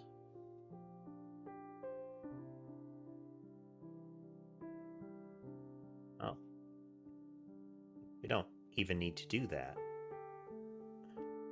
That's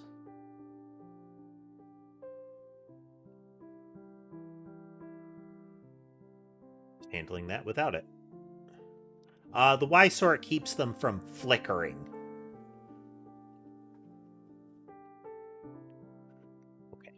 So we have removed a full array sort from our... Yeah. So we were sorting the slimes by Y coordinate, but by sorting them, letting the actual parent entity do it, it's cleaned it up a lot. We still get some flicker, but that's not really an issue.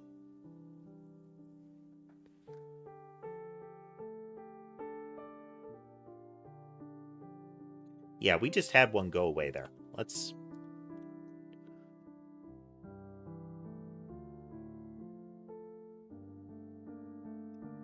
We are going to...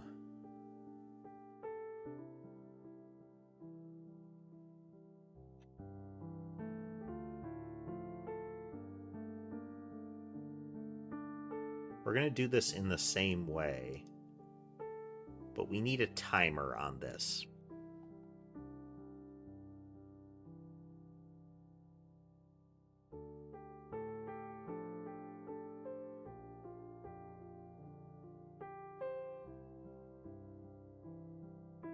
We want them to go red for a little bit of time before...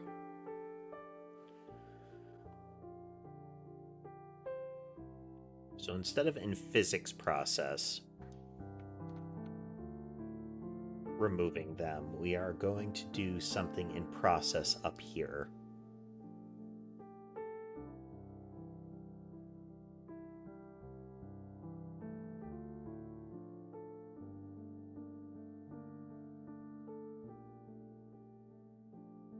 We are going to have a delete countdown.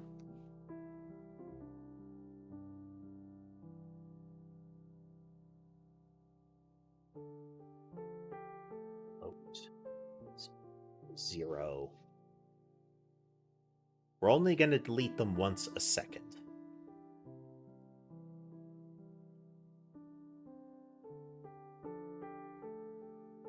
It's delta.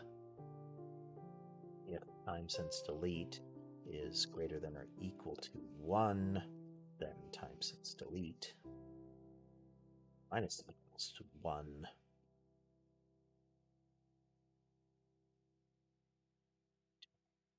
And then we do, did we ever call delete things? Yeah, we removed that logic.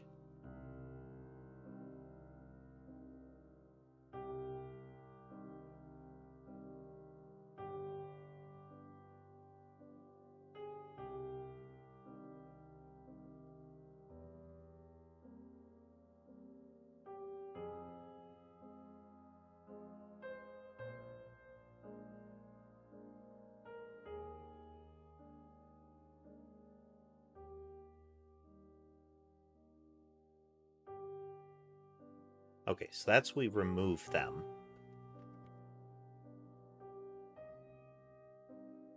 But no matter what, we are going to go through each of the things in that collection each time. And we're going to say thing.color modulate is equal to color will be 0, 0.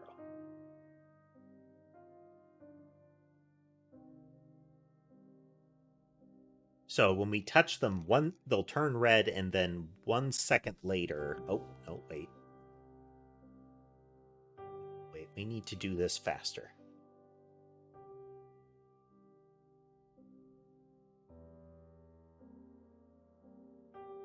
No, this will work if we do this.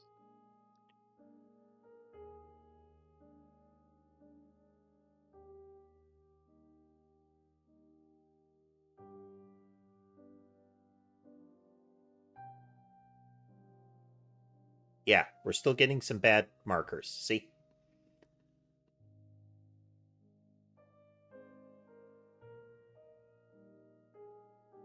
We're getting some guys getting collided with outside of our target zone.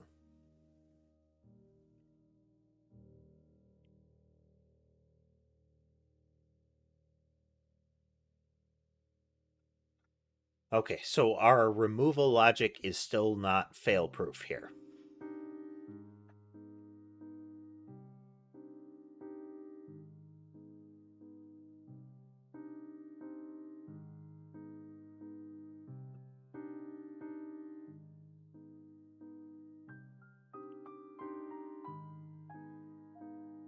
So this is still an issue for us.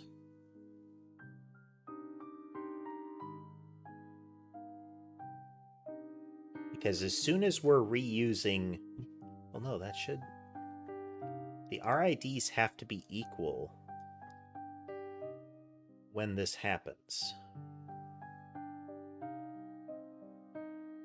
But we're calling it multiple times. We need to make sure... Right. Because we could be getting a whole stack of these.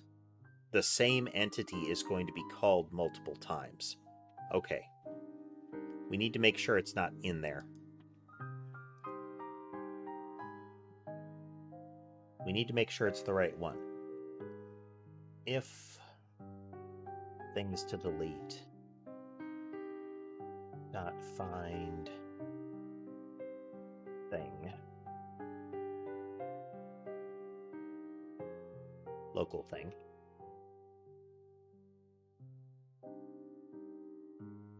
and that is less than 0. We need to make sure it's not already in there. Find will do a negative number. Nope.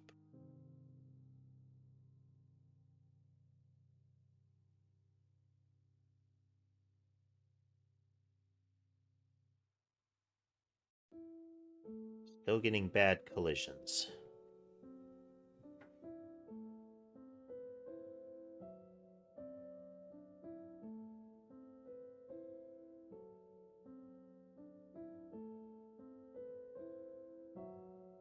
Double check. I mean, I could be more accurate and say equals -1. Just to be sure.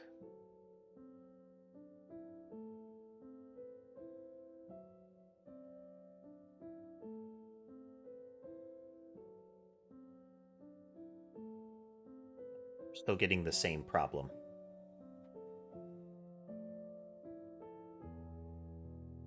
Things to delete is getting really big on the edges.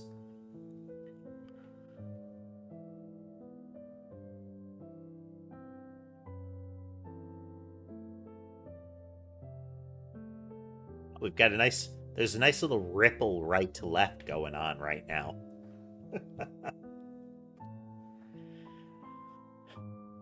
Okay. So we are back to this not working 100% of the time.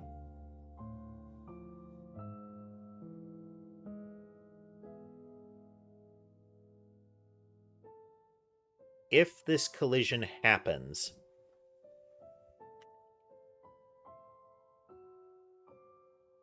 we need a way to ensure that this doesn't result in the same index being hit again. Same problem. There is still the chance that when it exits, it'll exit, the new index is wrong again. So we've got safety checks here, but the second time this comes around, this index is wrong. What if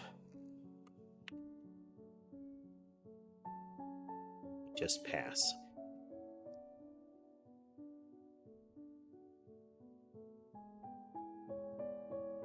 This is still not perfect because they can spawn on top of, and until they exit and re-enter, it wouldn't count again.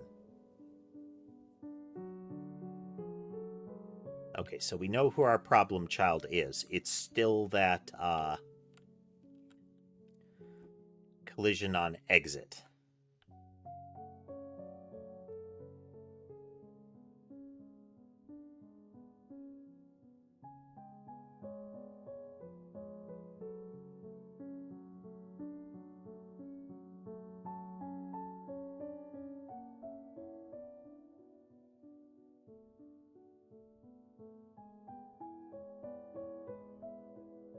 How can we solve for that? Do we need to solve for that?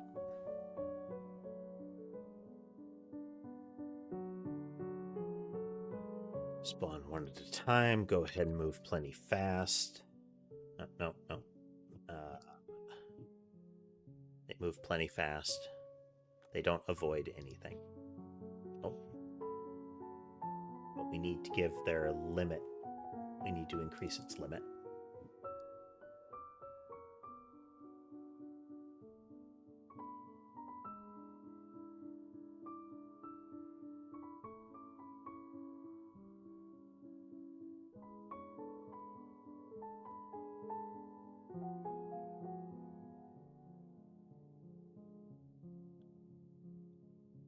The lurch is deleting them, by the way.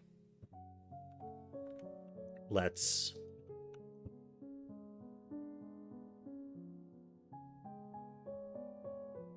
slow that down because we're getting kind of a false positive behavior here.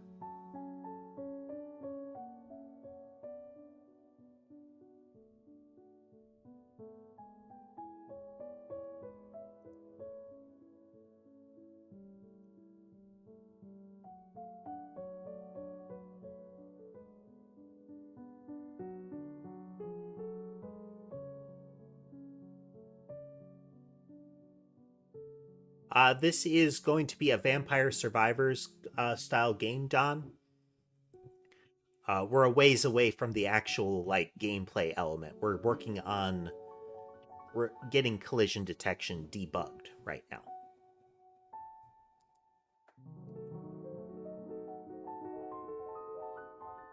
First one.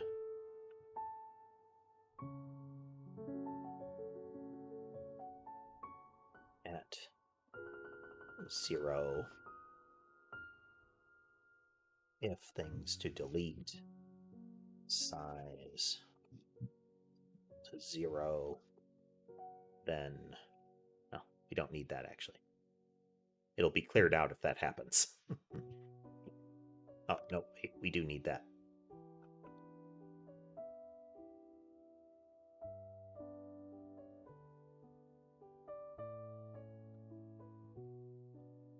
That, so we've got it in there.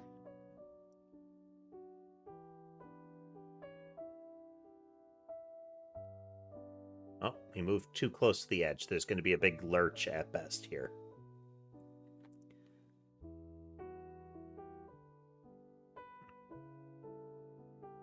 Oh.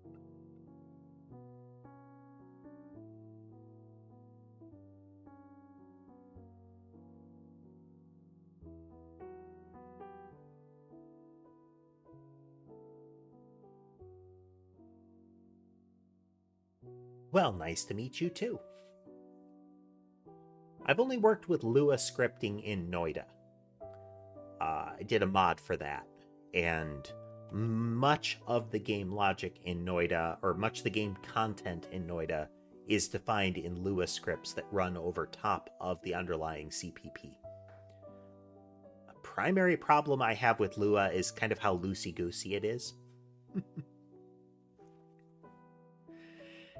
You know, things are kind of defined as whatever they happen to be whenever they happen to be defined, in whatever order the scripts load in. But it's certainly capable.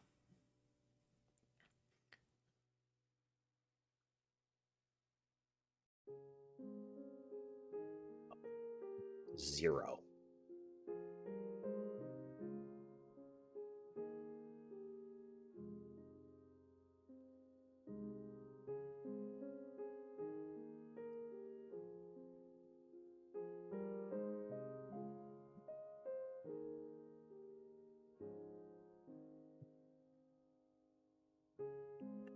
Greater than 0.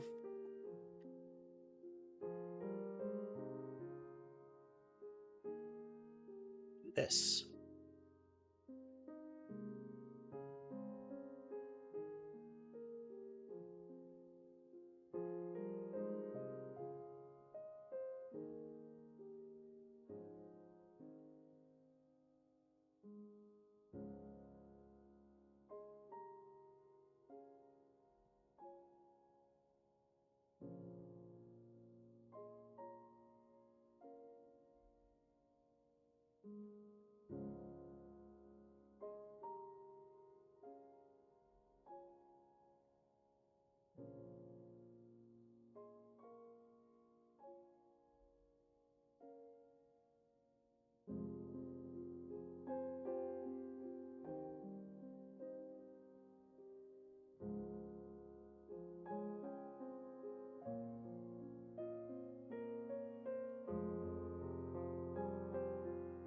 Yeah, the mouse being rendered on top isn't always recolliding.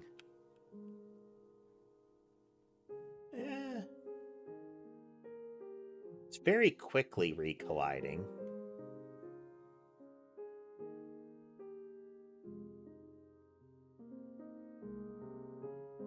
Let's remove the mice again.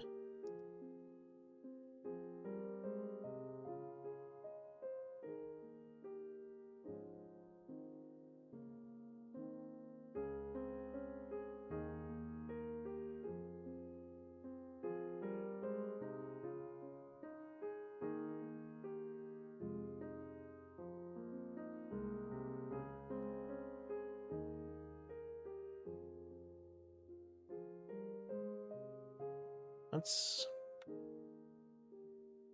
Blobs don't... no, we need it in the creature template.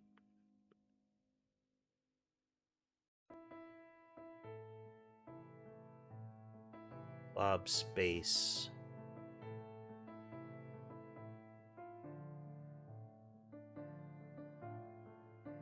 does not collide with enemies.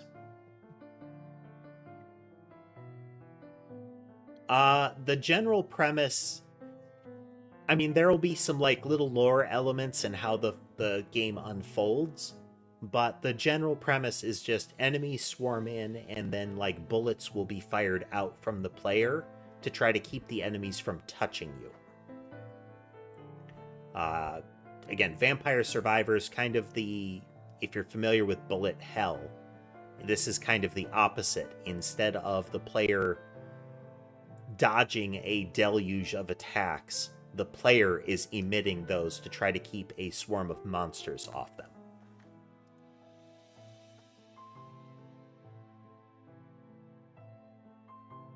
The things are turning red right now, so we can validate how collision is properly being checked. We also need... It's not that they don't collide with each other, that's fine. It's... They live on 3, but it's that we don't want them to navigate away from each other. Yes. They do not avoid each other. And they move really fast.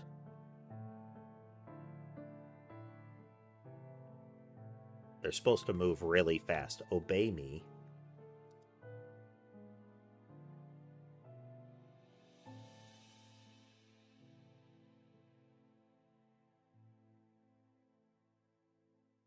Okay, their speed is capping out. That's not right, but it'll have to do at the moment.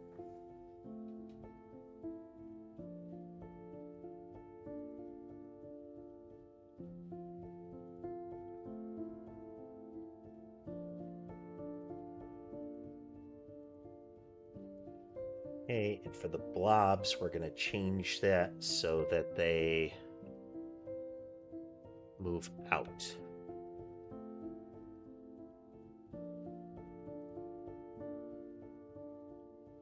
I think this is still working. I think we're fine. We'll remove them every second just to be certain.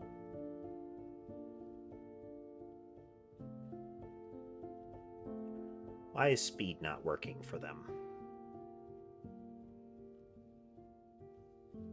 We'll keep that at 2 for now. It was working pretty well.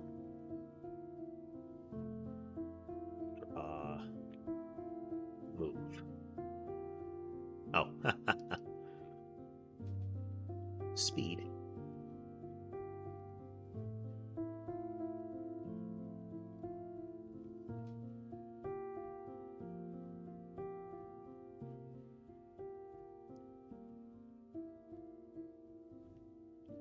Neom.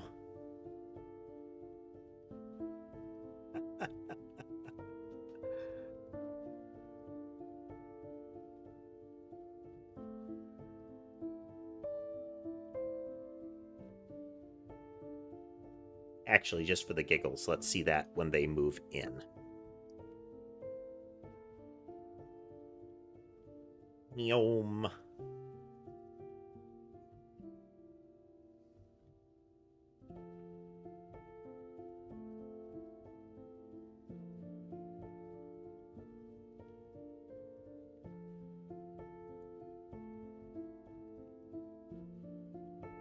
Yeah.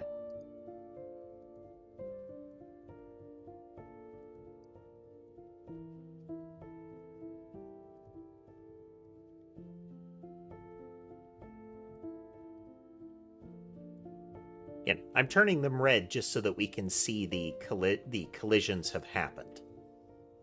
When they touch the player, they turn red for about 1 second, and then all red blobs are removed. There can be a shorter period.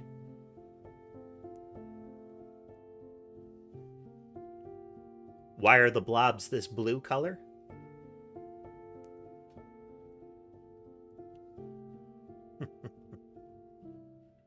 Hey there, Filer. Oh. The red blobs are cursed to be test subjects.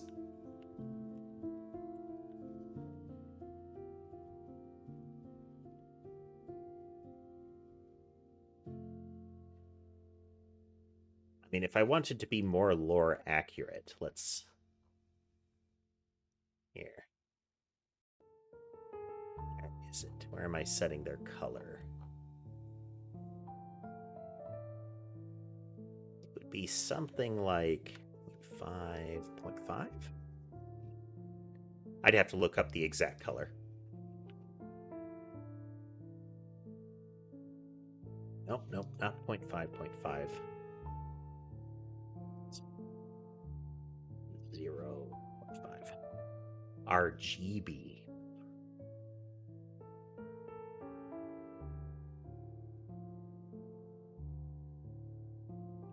Alright, it's not the right purple, but purple is more lore accurate for them to turn once they've touched something.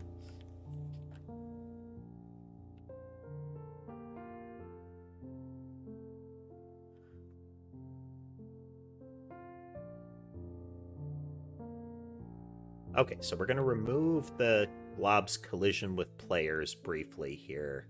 Actually, no, we just need to turn up their spawn rate. 50, let's double check that we're getting the right performance yet. Monitor. Okay, we can still hold it about 60 frames per second at 3,000 things. Let's crank it up. 4,000 things, still holding. We will suffer as we move left.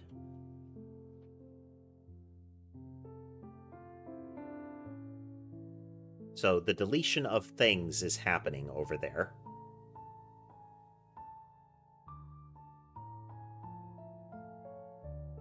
We can change our deletion logic now, I just realized. We don't need to be waiting one at a time.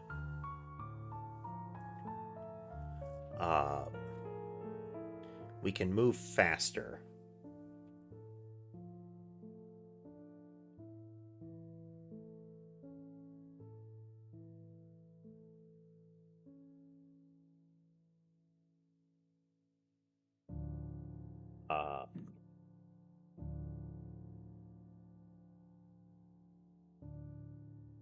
Thing in things to delete.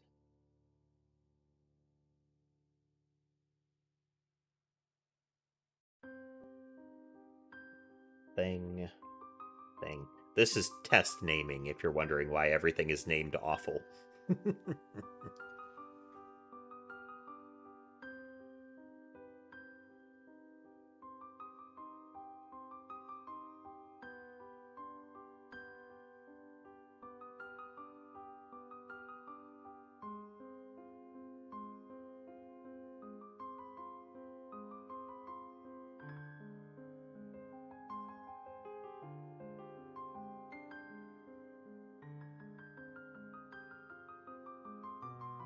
So we should get performance hitches as we move to the right here.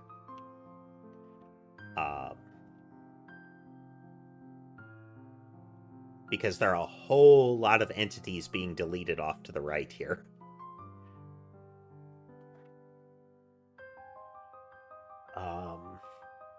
We need to clean this concept up.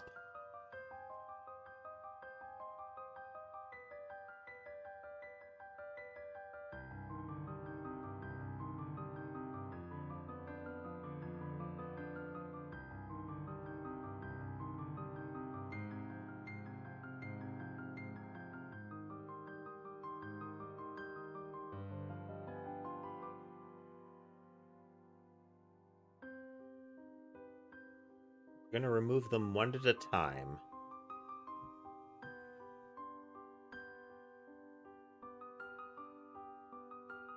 Let's Also clean up the spawn logic here.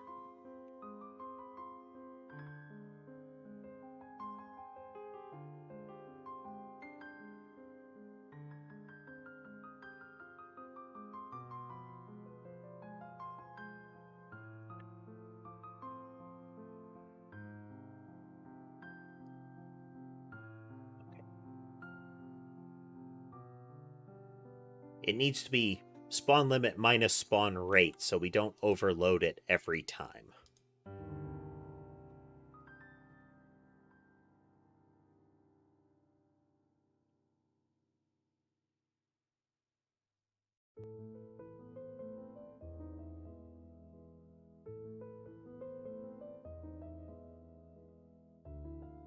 Yeah, I should also make it so they don't animate if they're not visible.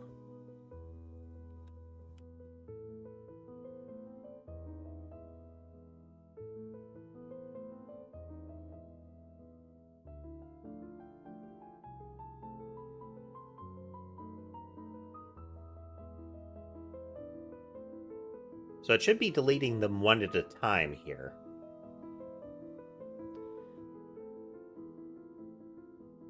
But it's not. Why is that?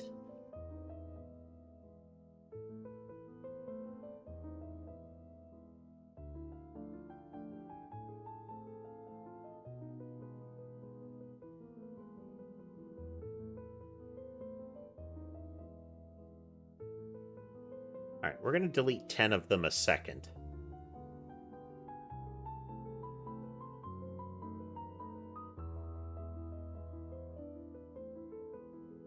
It's equal to 0.1. Ah, hitting all the wrong keys.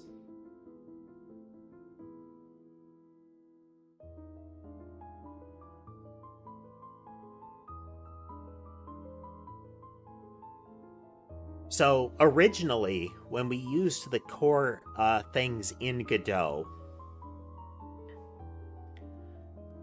we were capping out at something like 750 entities in existence.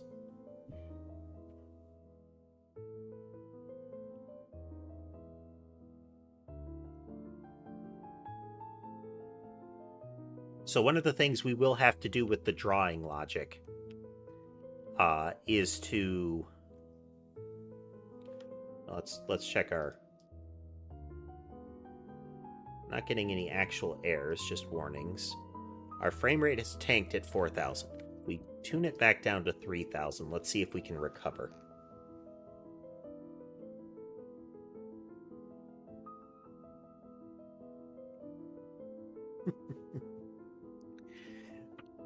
Ember is, I believe it's called a diluted calico.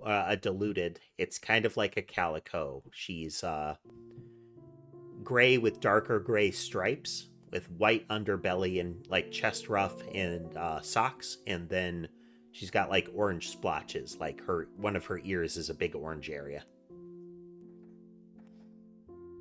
She is itty bitty. She is a small cat.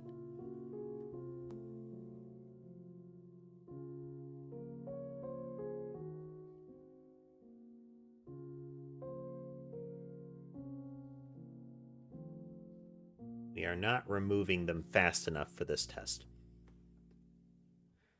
Cap out. Oh, no, we're still capped at the wrong number.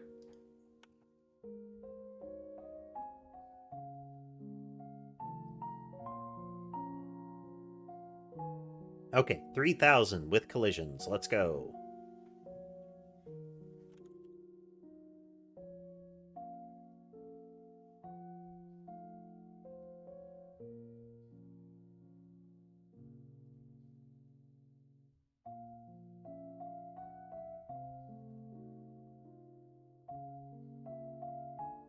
These are deleting way too slowly.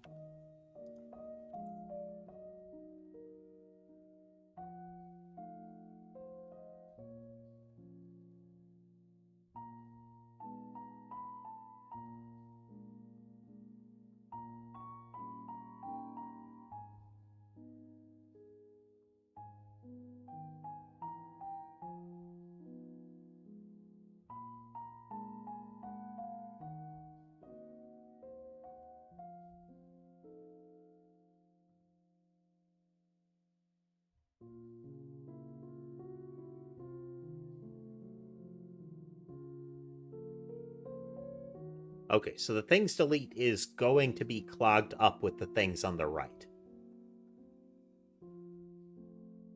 That's 1/10 of a second, Tass. Delta is in full seconds.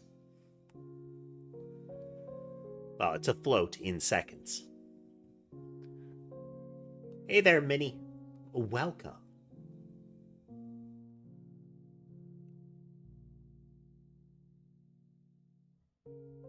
And hello, Josh. I recall the avatar. I do recall seeing you before.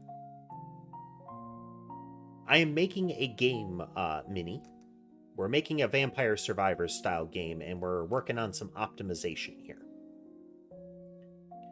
Okay, they have stopped being deleted. Oh, no, there we go.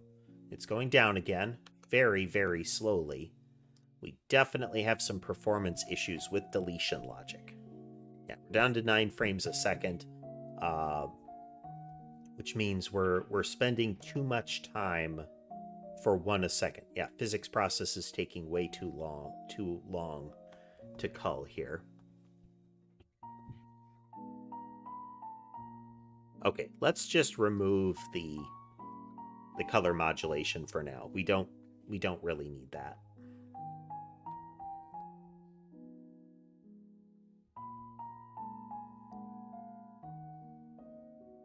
We'll just do our drawing logic.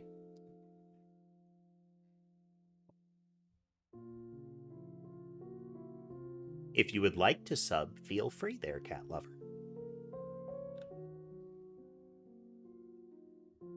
A debug monitor.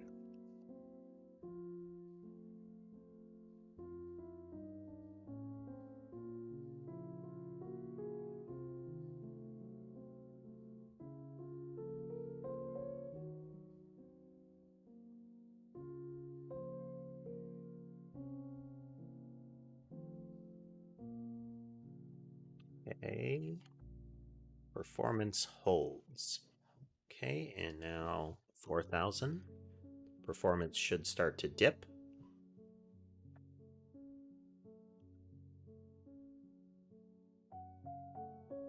Yeah, 4,000, we suffer for that. 3,500. We're going to have a heavy cull here for a moment.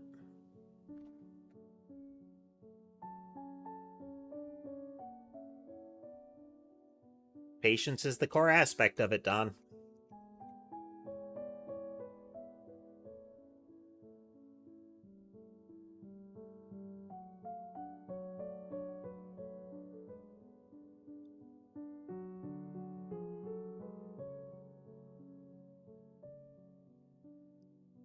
I appreciate it when people sub, and I hope that people subscribe to things that they like seeing. And I do ask people to like, comment, subscribe, that kind of thing at the end of the stream and sometimes during breaks. But the idea of individually requesting that a person sub feels kind of tacky to me.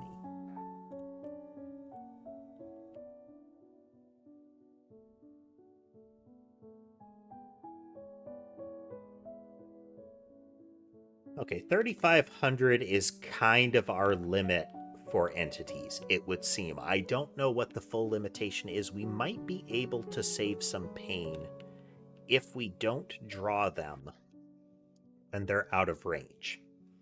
So let's try that.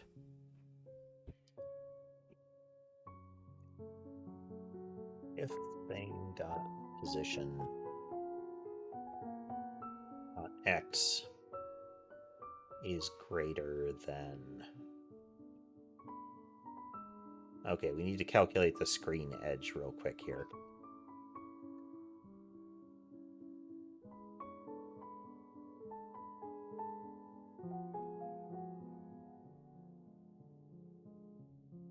Oh, we can do a rectangle, I think.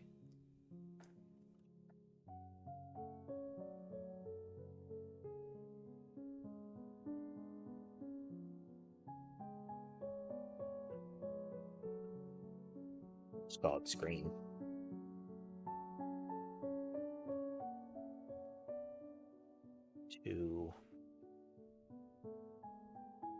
I'm from the US, Don.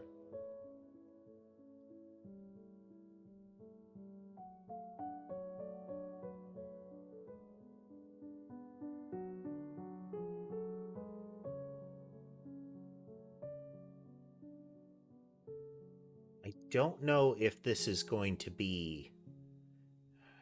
where is it anchored?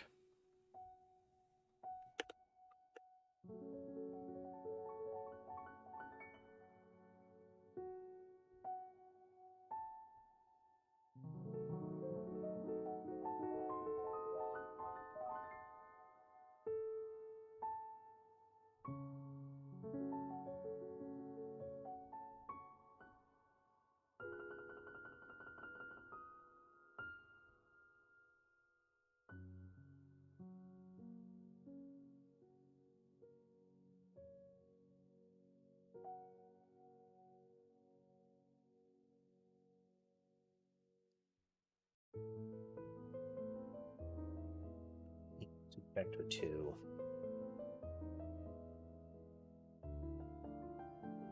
20.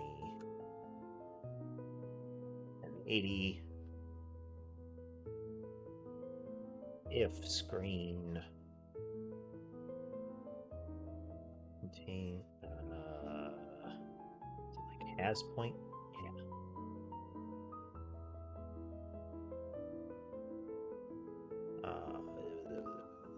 Thing dot position. Then draw it. Let's see what this do. Okay, we need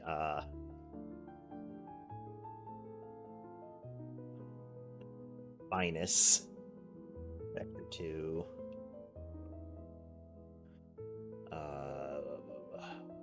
960 by 540 offset.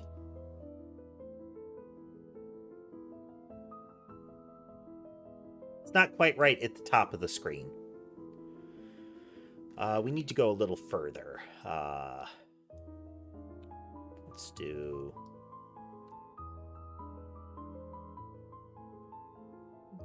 2000 by 1100. 1000 by 550. Hey there, madam. Yes, kitty cam.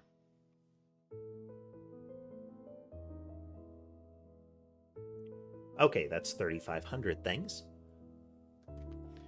Real quickly.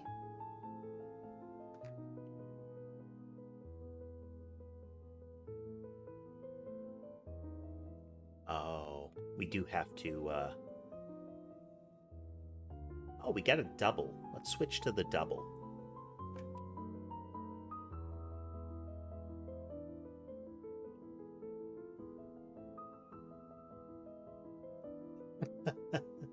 That's fine, Don. Folks, if you want to chat or you have questions, feel free. Especially if you have a question, just ask it. If you ask me if you can ask a question, then it can get kind of... it can take me time to notice that you have a question, and then I have to find that people have been chatting, and then I have to find the question. I have to answer, yes, you may ask the question. Then you have to ask the question. Then I have to decide if I'm going to answer the question. Just ask the question and we can skip like 2 steps. I have 5 cats. Okay, we need a variation to draw.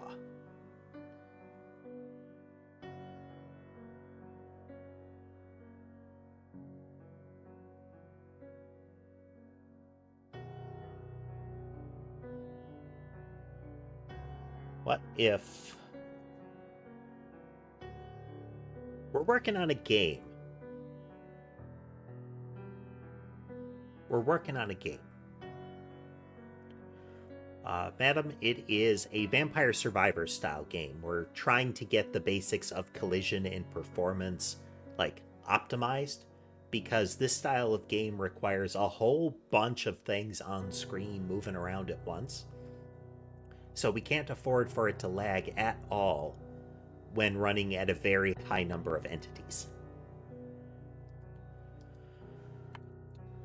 Okay, what if we add a parameter to draw? I don't know if I like this, but we're going to say clear only as a bool. Now, we could have a function that just calls a clear. You know what? We're going to do that instead. We're going to do that instead.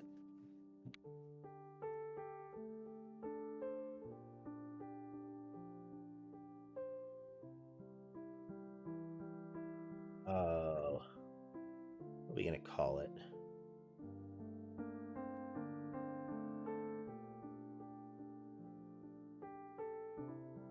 Call it clear image. It's not necessarily going to be a sprite every time.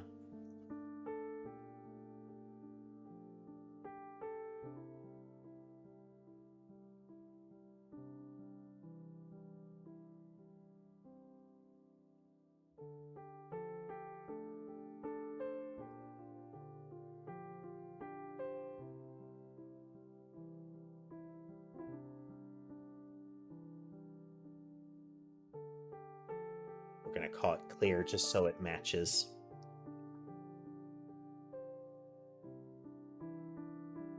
Then in test render, we can do else thing.clear.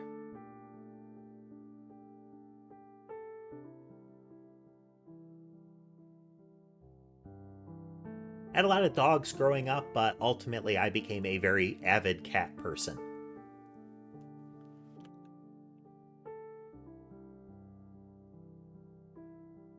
All right, 4,000 things sitting at...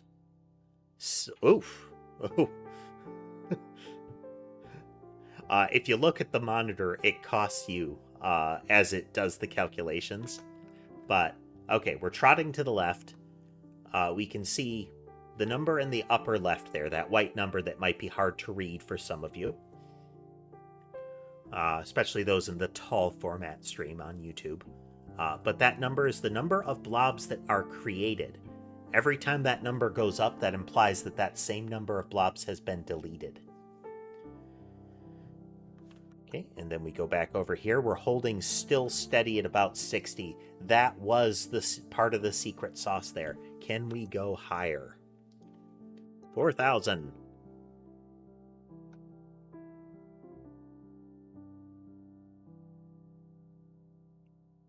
Okay, that's another 500 blobs.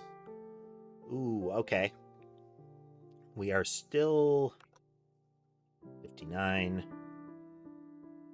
Okay, it's starting to suffer at 4,000. 4,500.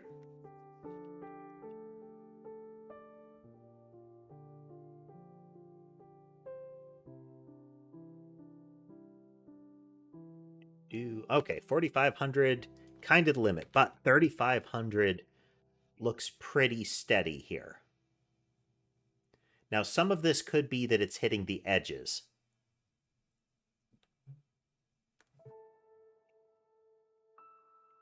Yeah, I had been doing a lot of gaming content, like a whole lot of gaming content. And I still intend to. At some point, I'm going to get back to doing that during the weekdays, probably earlier in the day during weekdays. Probably short form only for that, but I want to get back into some of that content so we can keep rolling, keep doing more stuff. But I kind of rediscovered my passion for coding with this.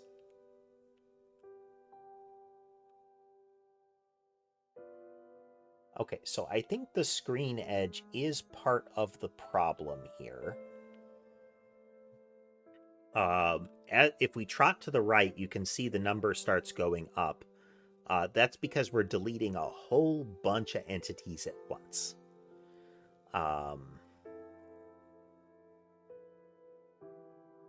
What's our limit for that? If we stop deleting them as fast, let's revisit our purging process here.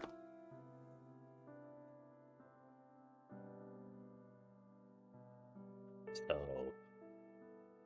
if things to delete, size is greater than 0, then things to delete. 0 move by thing.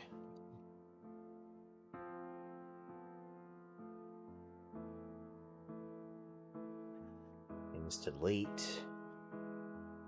Remove at 0. Once a physics frame, probably about 8 times a second tops.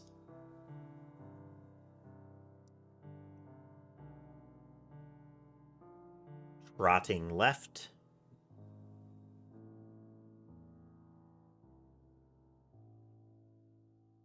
Okay.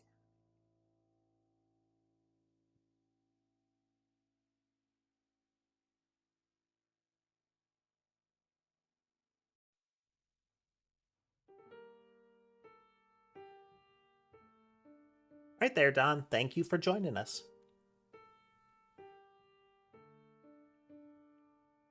Okay, we're still running into issues with the number of them that exist right now.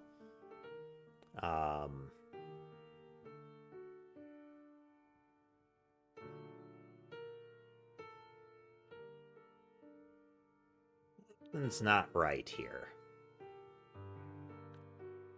Why is it eating up so much frame rate? We're not removing all that many of them.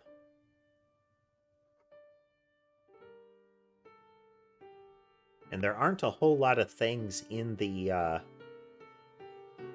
But we are going to recreate a lot of them at this pace. We're steadily recreating them.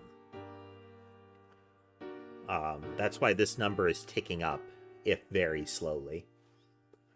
Is every time that happens, that's a new entity being created. And we do have a lot of navigation going on.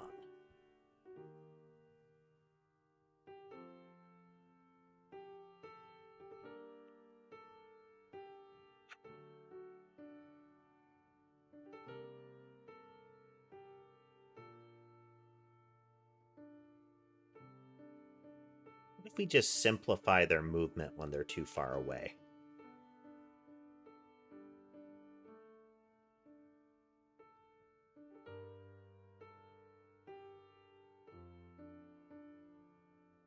Performance.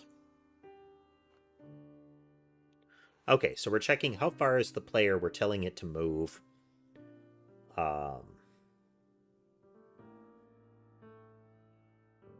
We're going to do the same thing.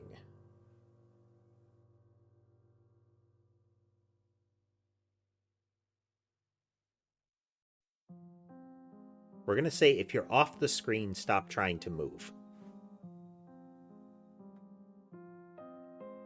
I might be able to have a different type of movement if they're off the screen, but we'll see how that goes. Where did I put this? We put this here.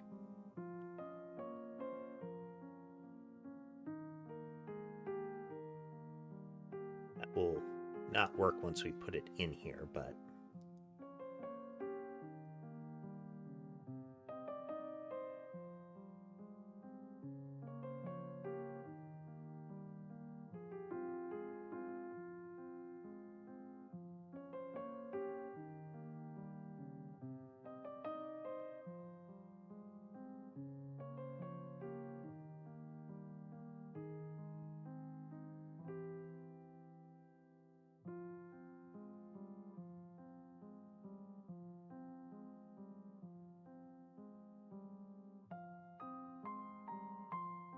So we're going to have to refine the movement, the navigation a little bit more.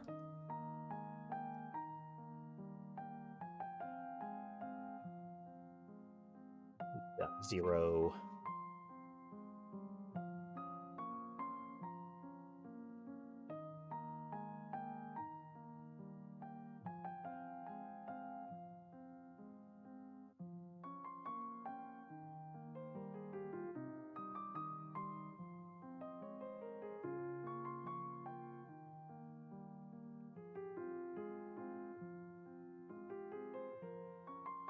Okay, that collection of things to delete is getting pretty big.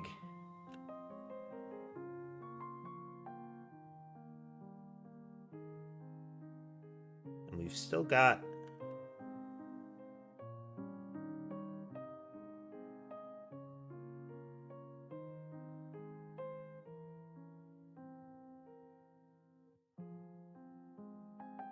a majority of them are off screen.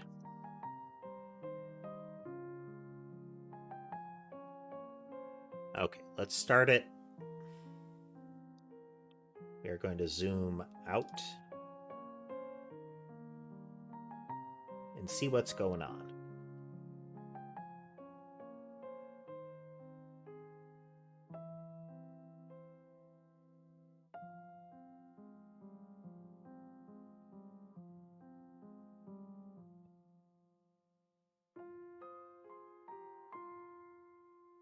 So you can see the rendering bubble here.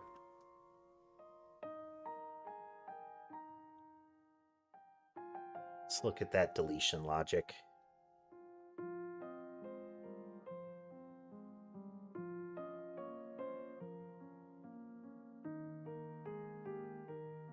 We're removing one at a time. Let's put it back to purging all of them.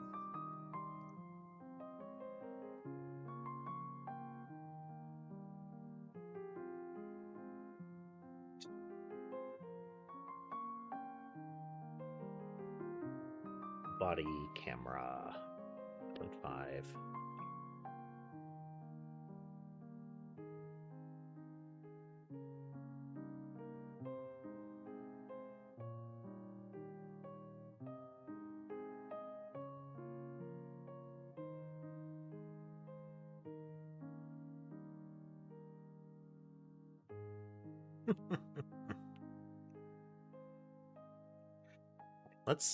Let's make this a little more fine-tuned here. We're gonna have them spawn 5 at a time just to keep it moving.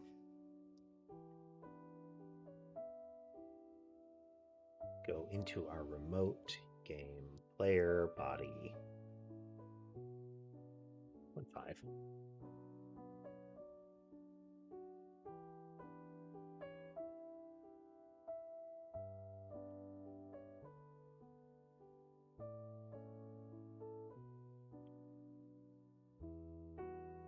We will need to make the movement rectangle bigger if we do this.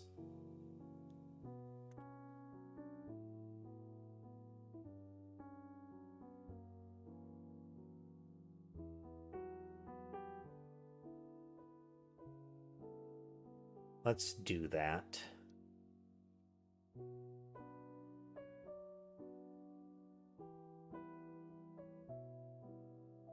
We give it an extra...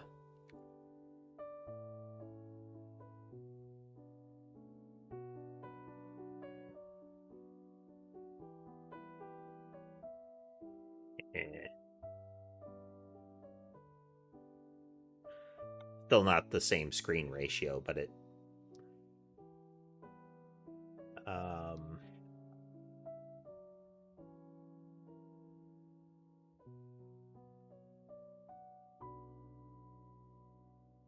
weird ratio, but let's just put that there for now for testing purposes.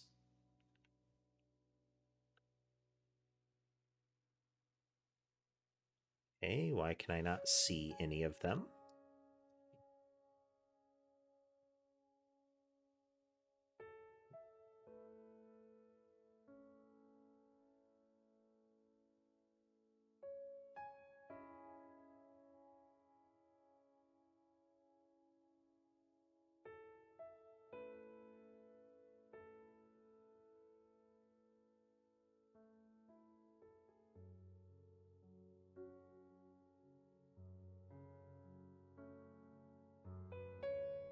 Yeah, they're being culled very fast.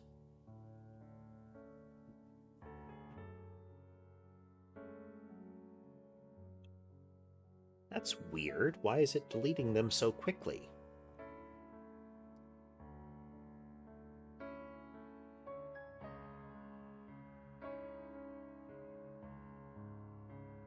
But... oh. Oh. Oh. We can't do that.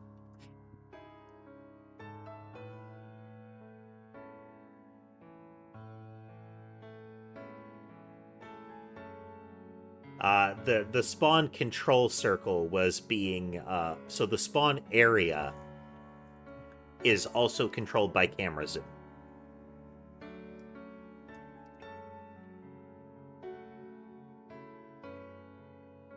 Okay, so we just have to do it manually.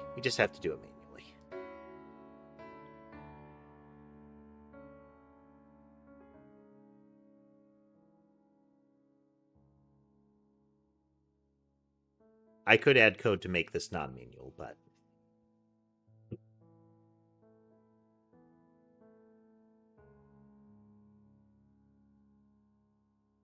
it's controlled by the camera because they spawn on the edge of the screen. I don't necessarily need to keep it that way anymore, but that's why it is at the moment, dude. Hey there, Nina. Welcome. It's not one of those things that necessarily needs to be there forever once we've got it tuned. But the spawn zone is meant to be like, hey, they appear off screen. And that's why the 0.5 for the camera zoom controls that.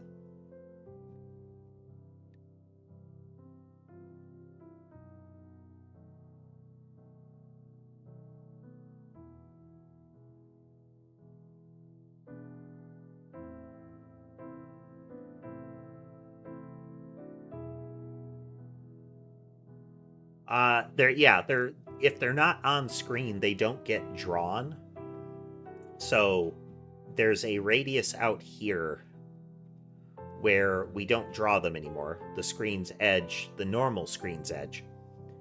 Then there's a radius out further where they don't move. But the fact that we're losing frames on such a regular basis, like that right there, is troubling.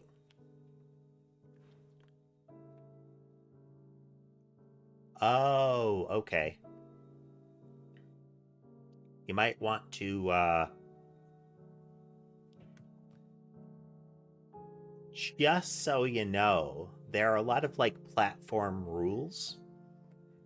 Things like platforms like YouTube and Google and something like that often have regulations on them or requirements in the NDA that say you can't use somebody else's account. And that's usually for liability purposes. So that, a person doesn't do something awful on another person's account and that account gets banned and the second person says, hey, but that wasn't me. To avoid that kind of circumstance, there's usually a clause that says only use your own account. Like, you're subject to banning if another account is shared. So, my suggestion would be don't tell people that.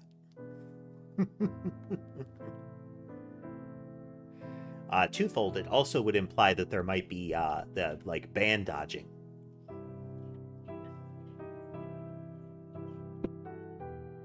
Okay. Well, it's not going haywire yet, and we do have a lot of critters spawning.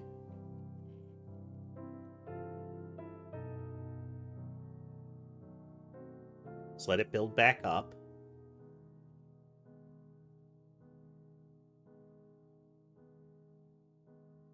$3,500. Okay, we had a bit of a hitch there. There's another. So we still need a more graceful way to delete them.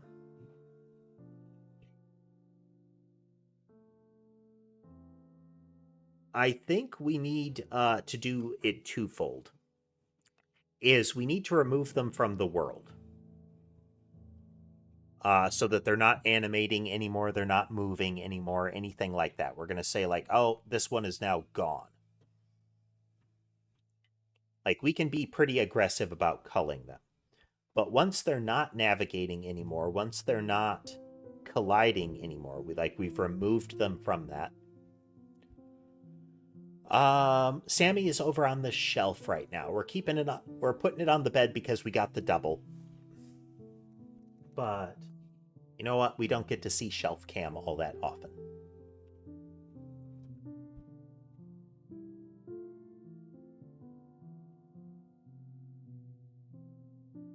Yeah, I think we could stay with the idea of just a cull zone instead of a movement stop zone. Maybe tighten the cull zone up a little bit.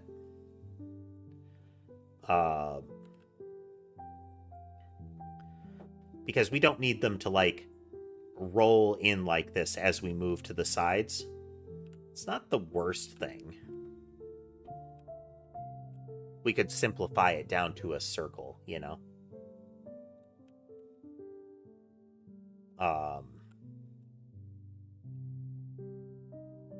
3,500 is pretty good. But the thought is, instead of just going through and saying, get rid of them entirely, maybe we put them in holding such that we don't need to care about them anymore. No, the shape index is still the problem. The shape index is a problem. We need to remove the shape right away.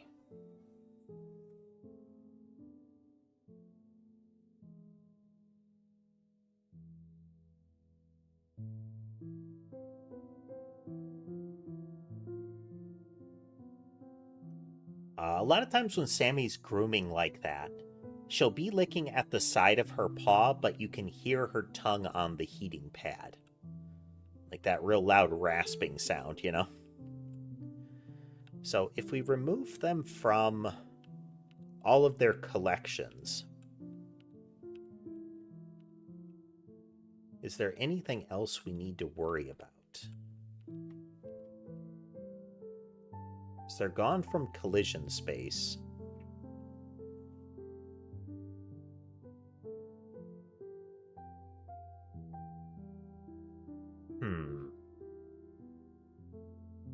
So I don't think the movement logic is really helping. Like, not in a practical sense. We could just tighten up the kill zone.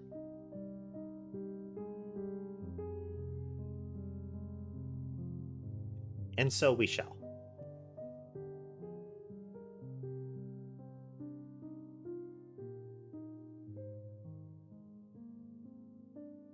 We've got distance squared to the player if it's bigger than a full screen. So instead of checking that, we're going to do the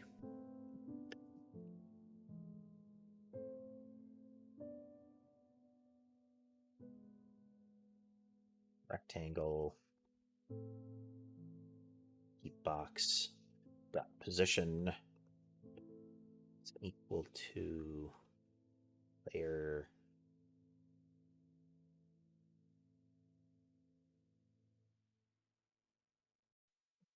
position minus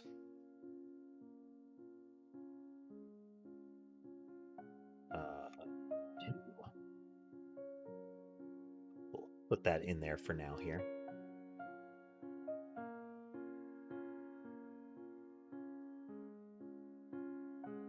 I hope you do okay with that.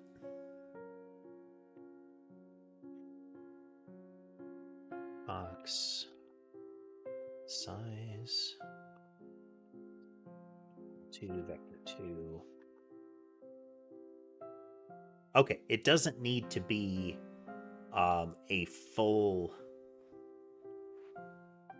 screen off the edge.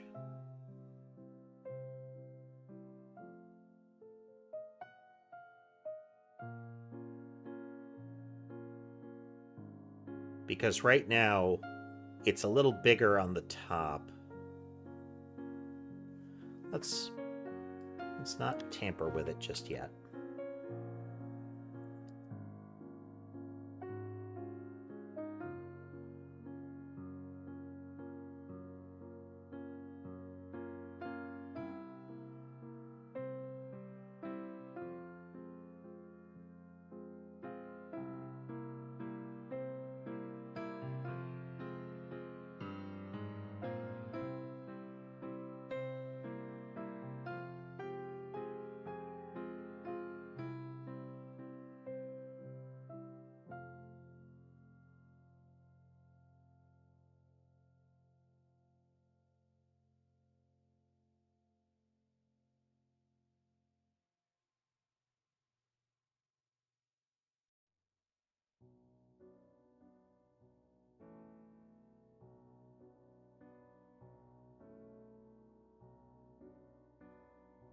So we're also releasing shapes faster than we necessarily need to.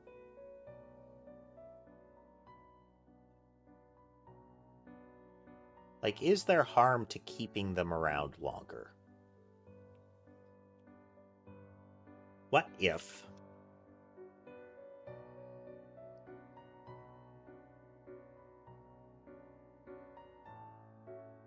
$1 million.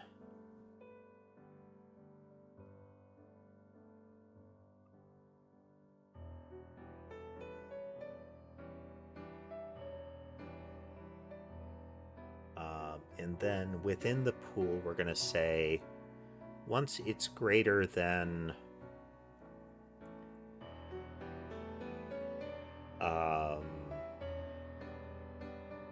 300.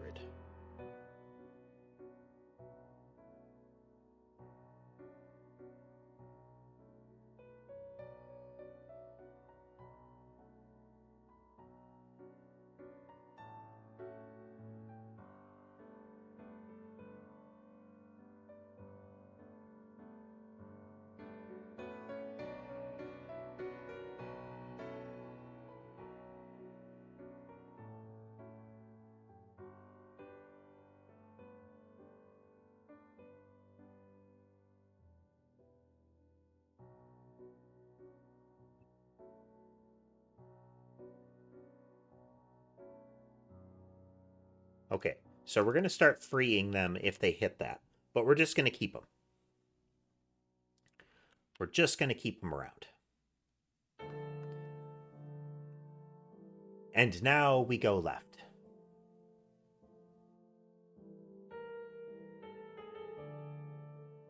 You know what? Crank it up.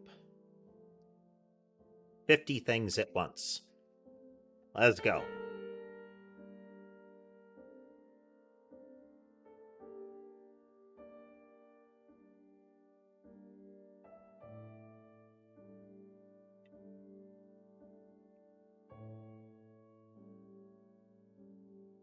So we want this number to be big enough that it never hits 0. It hitting 0 is a problem, but we don't want it to reach a point where it kind of caps out.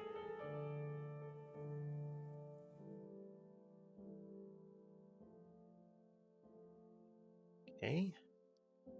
4,000 blobs.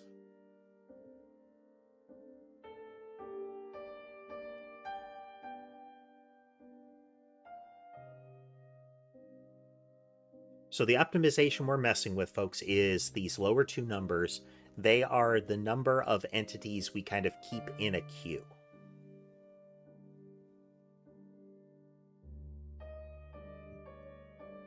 I should put this in constants.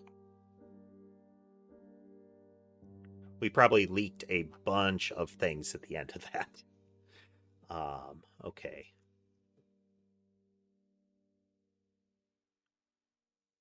Let's go into constants and we can look at this and say...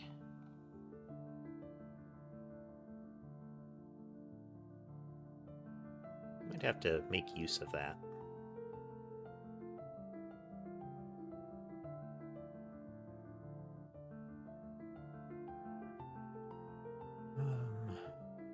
Squares.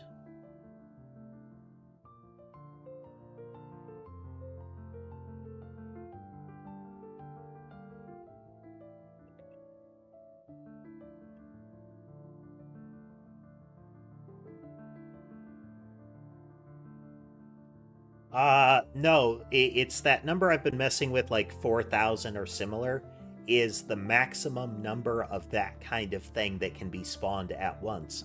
There is a secondary kind of like a practical limit, and that they can overflow the kill zone and they'll enter the delete queue. This new number that we're messing with is the number of like very low-level objects, shapes, and canvases that we're keeping around before we start releasing them. We don't want to release them any more than we have to, because creating them or releasing them is not cheap, like performance-wise.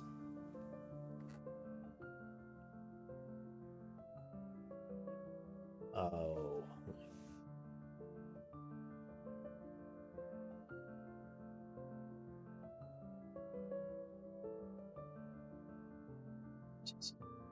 Million.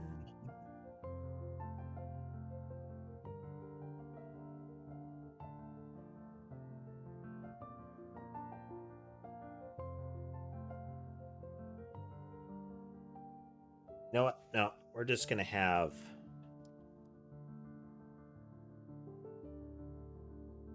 It's a bit circuitous, but in case I want to have the pool limits be different per, I can set this up.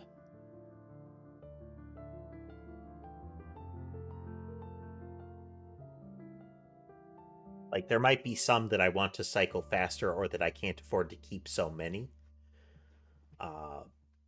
So we'll see. I might end up just changing this, though. Hey there, Garrett.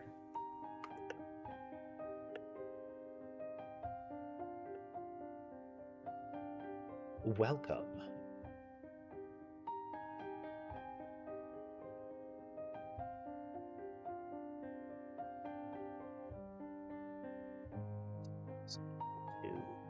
We'll call it 500. The minute you hit 500 of these, start purging them. Or start cycling them.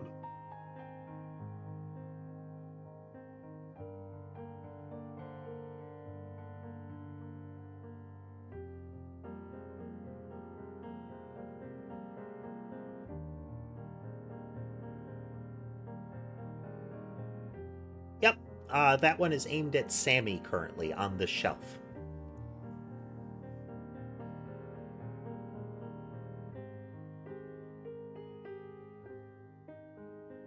Okay, so we're going to use their...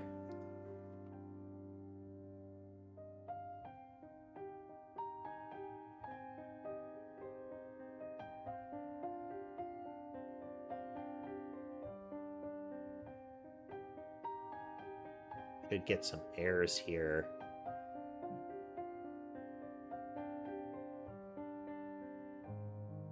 Instance, canvas.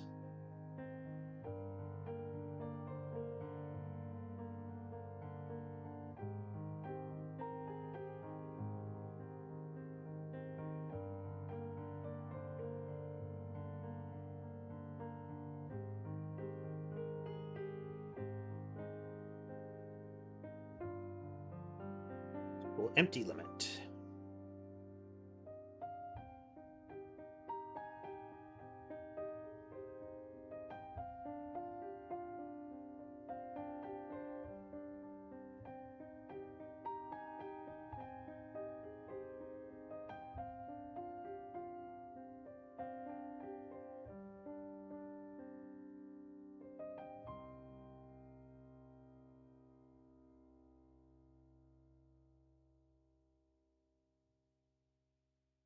Limit, empty limit.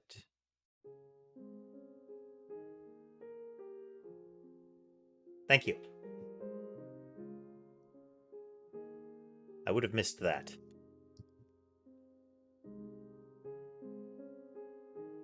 Empty limit.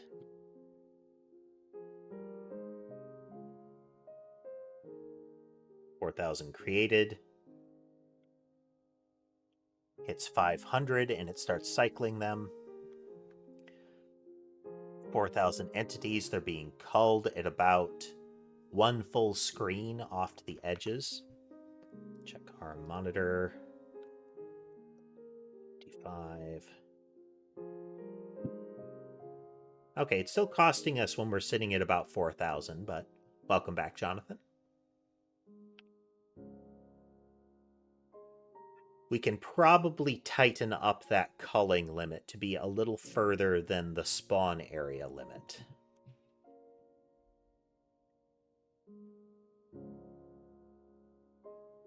So what are we doing for that? Constants.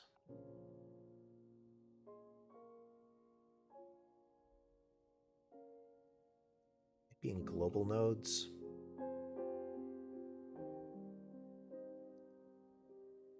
Get global spawn position.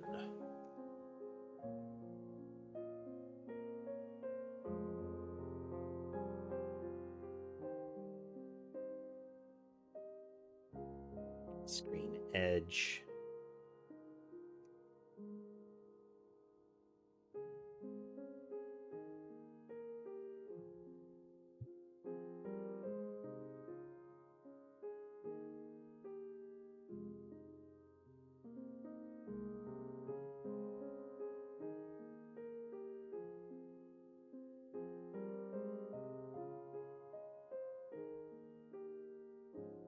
All right, that's our edge vector, which we use to, we expand it by a full square when we're calling get screen edge here.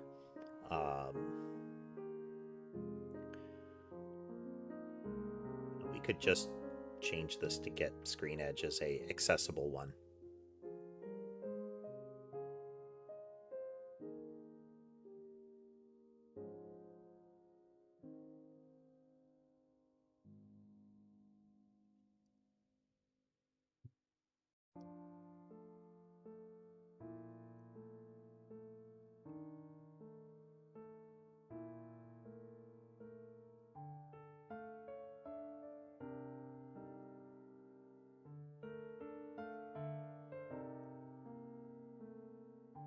Okay, so then in our test render, when we're determining if we should remove them,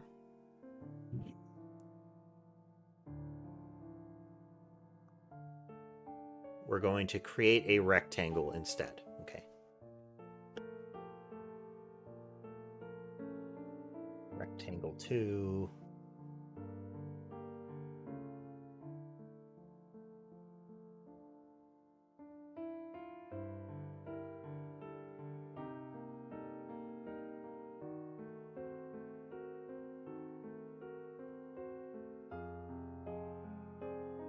Can we actually do this that way?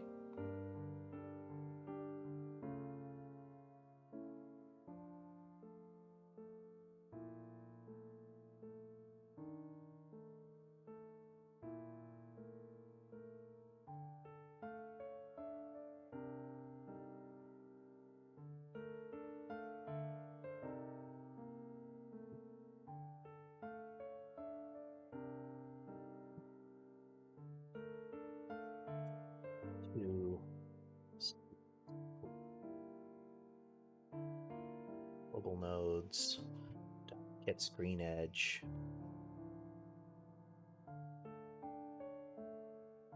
And our adjustment is a vector 2.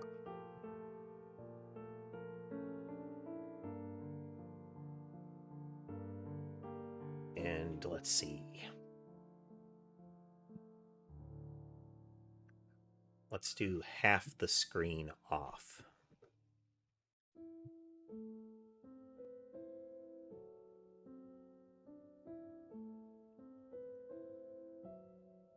We'll just manually put this in here for now. Okay, so it should be one full screen off the edge is fully the limit.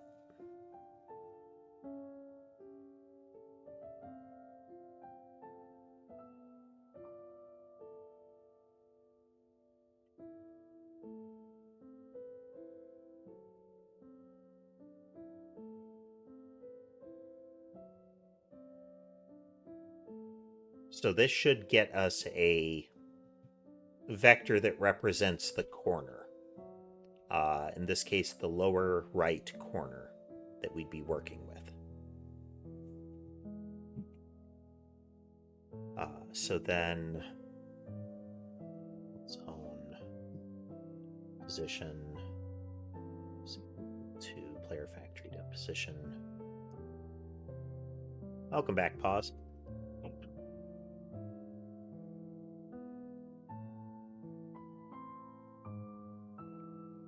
Minus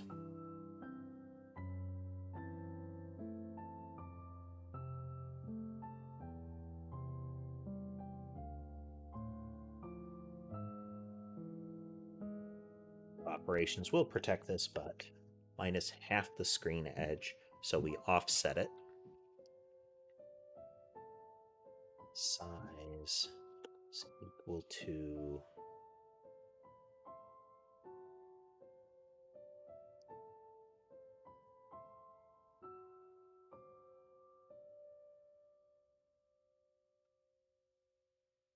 screen edge is just the half. So we're going to say screen edge. And then it'll be screen edge times 2.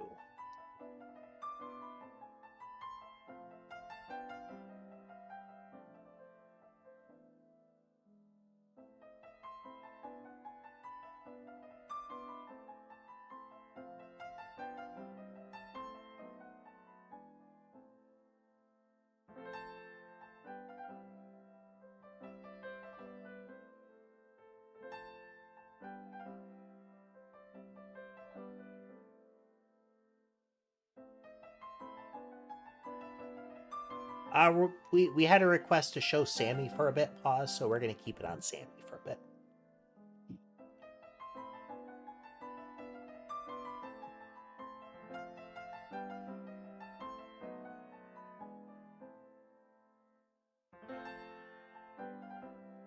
Still running into a problem here.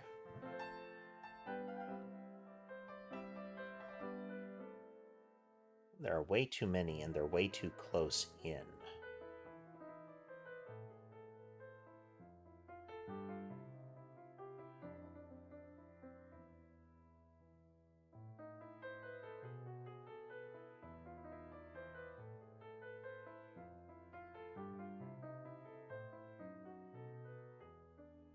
All right.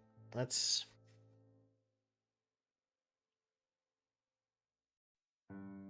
It's not supposed to lose so many frames per second, is what's supposed to happen. It's slowing down too much.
To this minus the screen edge size is equal to screen edge times 2.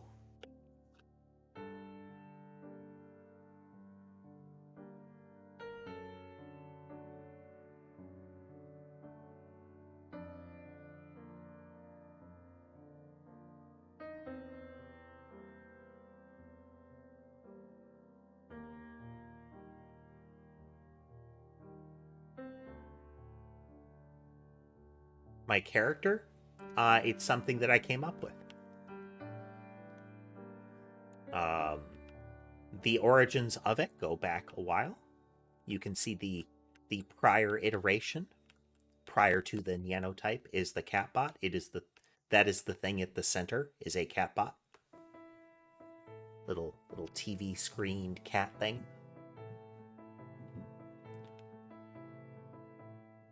I did not make this character. As far as the art and the rigging, that was done by a studio called Animation.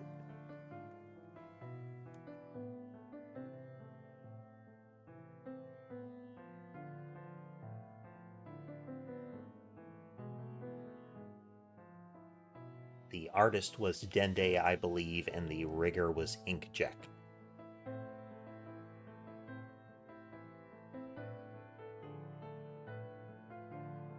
We can just see the draw line, so we should adjust for that.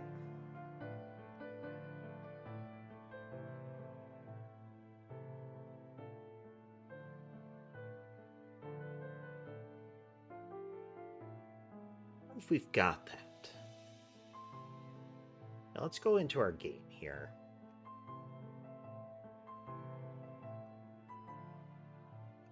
Where's that code? There it is. Okay, so let's change this around. We only need to know about the blob spawner at the moment.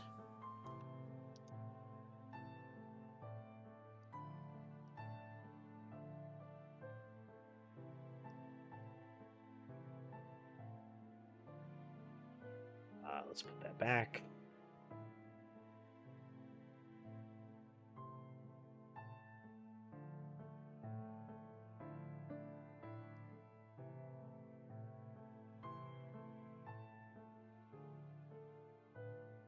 We don't need the mouse spawner.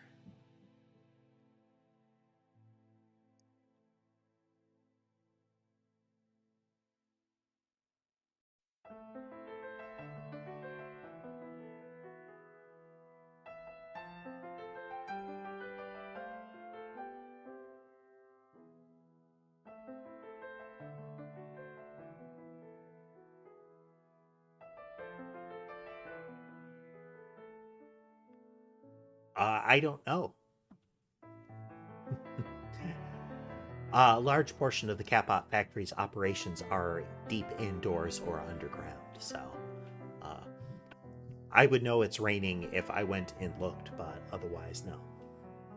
Can't tell you.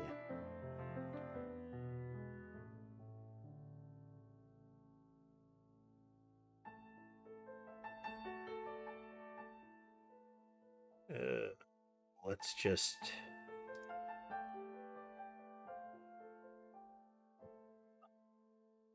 spawner as test render is equal to this.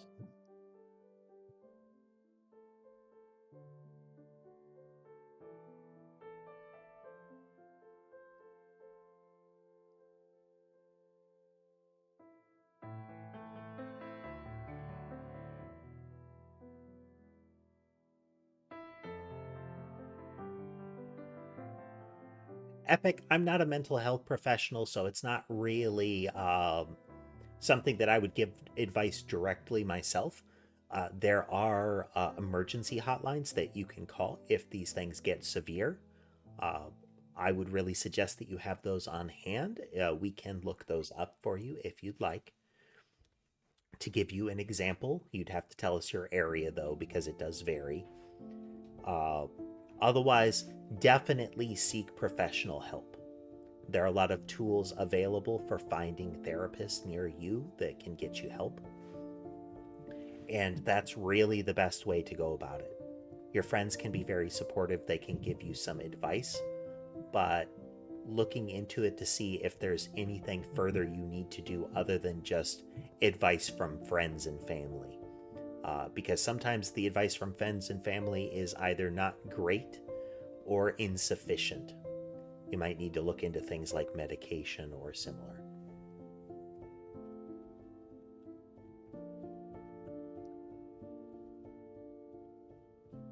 I'm just gonna say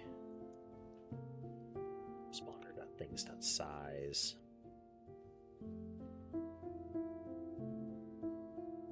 There.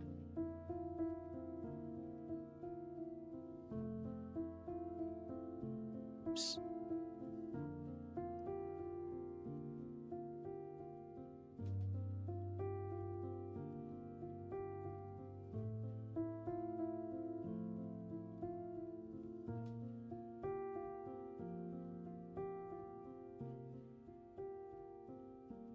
That. So then there's the shape pool size. Let's get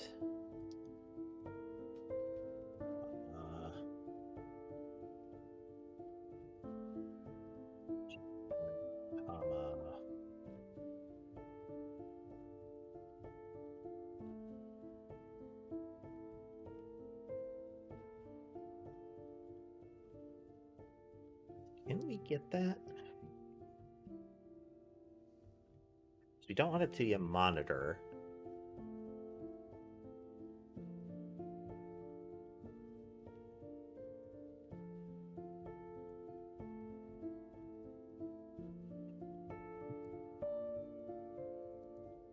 But yeah, folks, even if something isn't severe or similar, you really should seek some help. Streamers are not a real place to go for mental health help. In general, assume a streamer is there to be entertaining and nothing else. They're not there to necessarily be a friend, to lend a shoulder to cry on, to commiserate with you, somebody to watch and potentially talk with. But assuming that they are the same as friend or family can put you into unfortunate positions.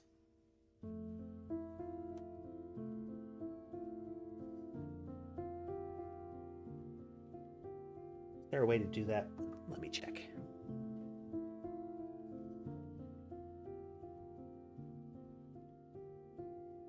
Why no work button? Fine. Not fine, apparently.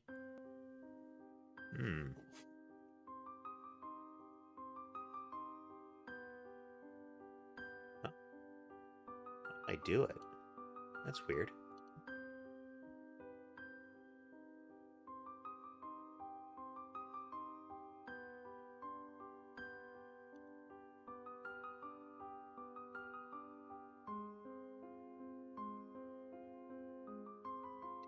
Testing. Software failing.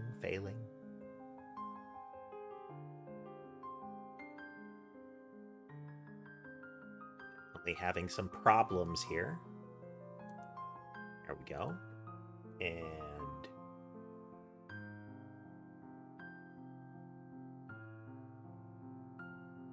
well, at least it's awake. There we go. The button software broke.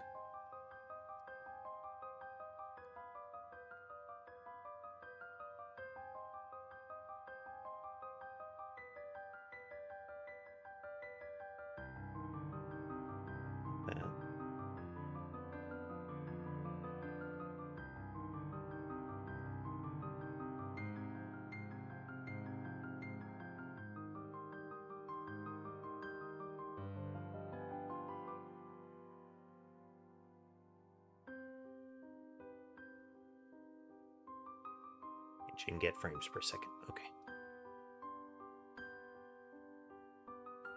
Oop. Gen dot.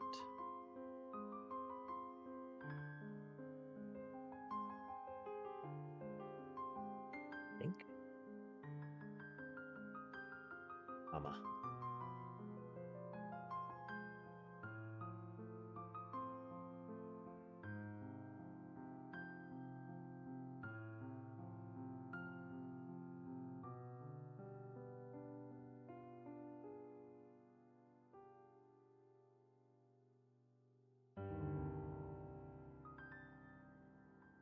Do I like it when it rains? I do like the rain.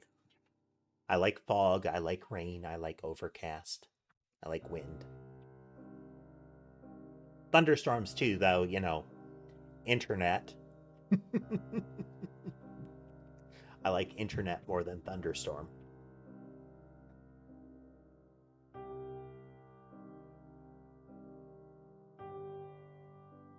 right, let's run that again. Let's zoom out. Hey there, Brax.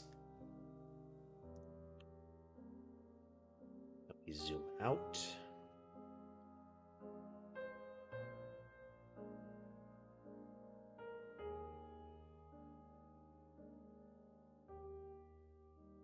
Screen zone is pretty good. We can probably extend that a little bit further.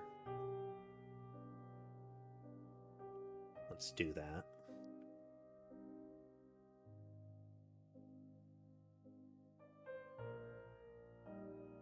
Two, 192. It's 2 squares out. There we go. Okay, now we need the kill zone to be tightened.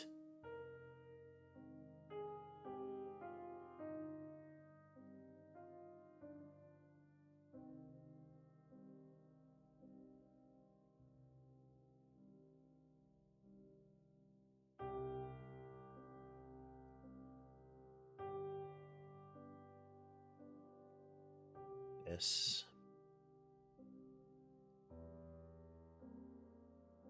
And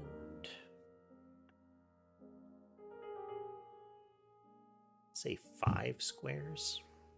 5 squares out.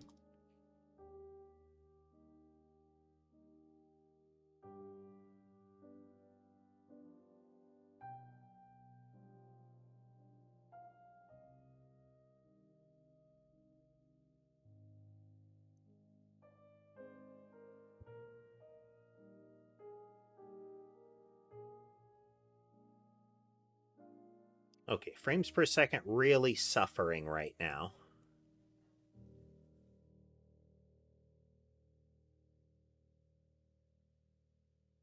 And tuxedo is a pretty common kind of cat. Like I was saying, Pause, I like lightning, but I like my power and internet more, so it's kind of a... it's more of a visual thing, or, you know, in media, lightning is cool. Not really fond of tornadoes. Very destructive. Let's extend the kill zone a little further just to be sure here.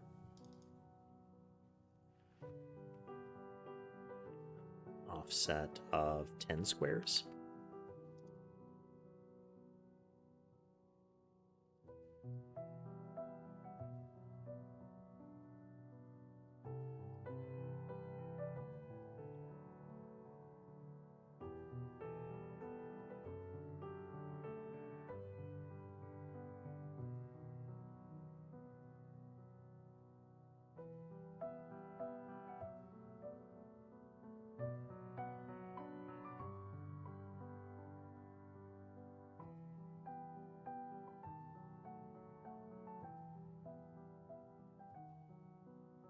What can we do for this?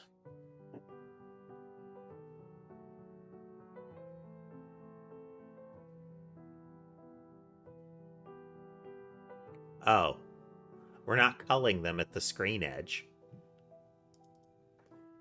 Womp womp.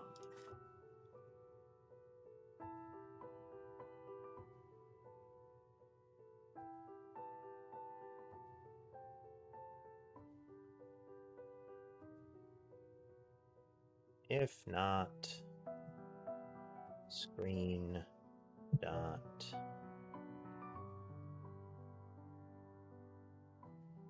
as point thing dot position.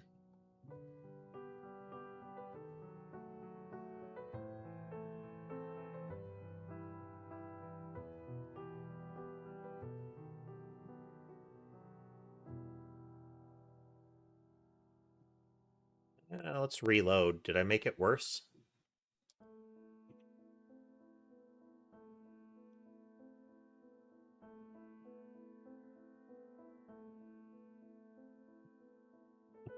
We're going to need logic to determine that kill zone anyway.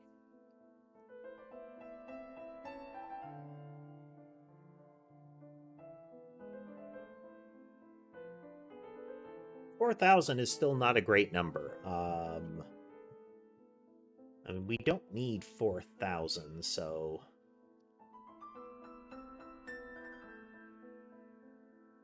Oof. What was that?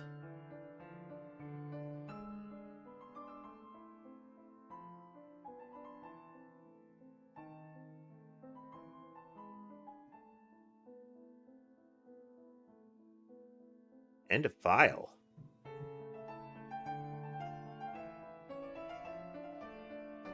Interesting.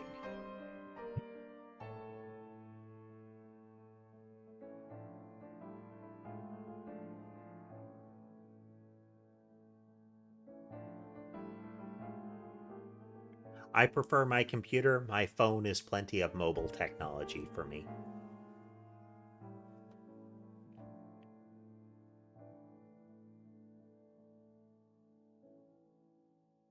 Screen area doesn't contain it.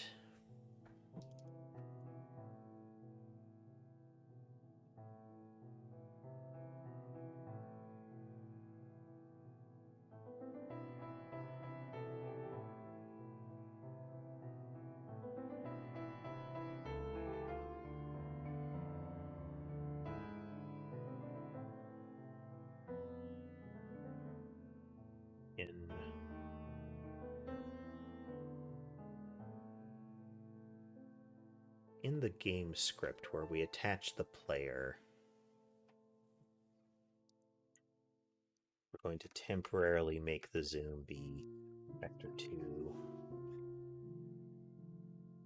5.5, 0.5,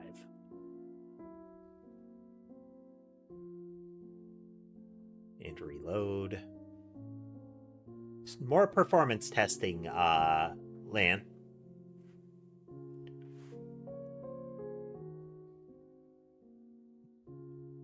FPS still very bad.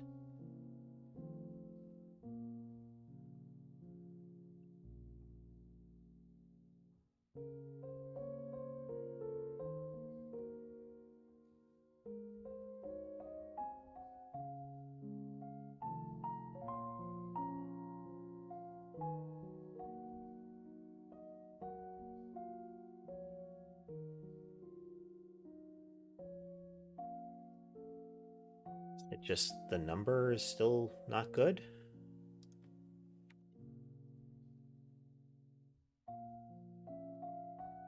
Three, 5, 0, 0.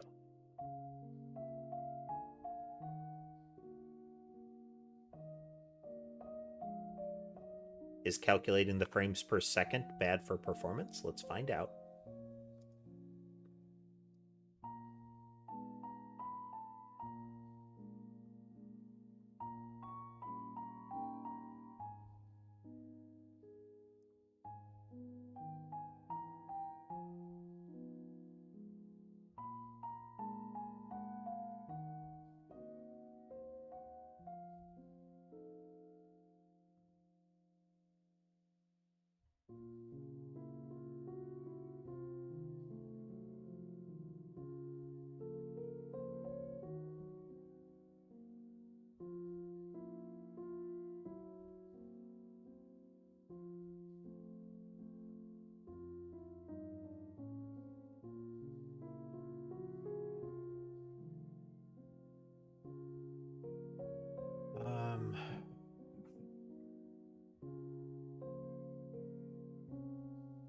Yes, it's still really bad at a lower number.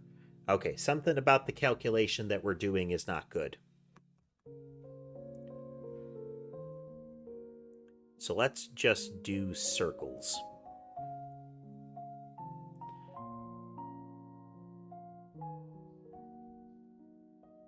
Let's just do circles.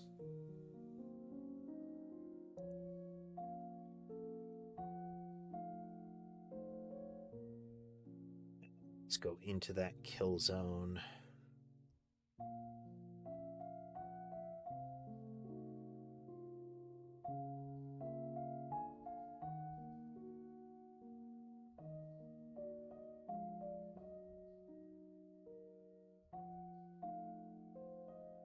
Float is equal to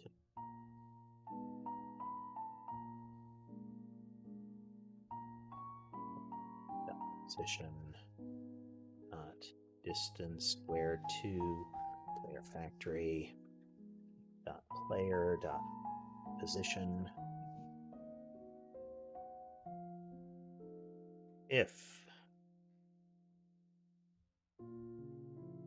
distance squared is greater than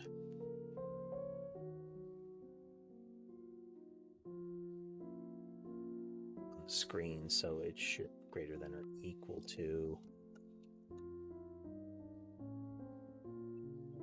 times 2. Okay, and then we'll go into same thing. We'll go into the test render.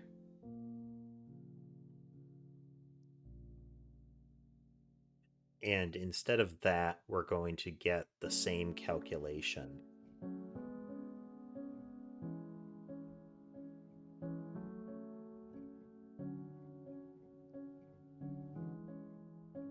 But, so that's edge of the screen. We're going to say 960. Yeah, 1000.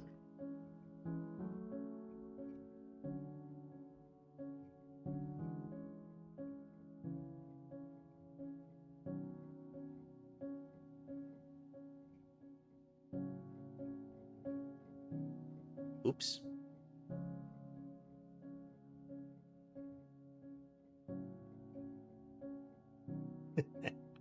Whoops.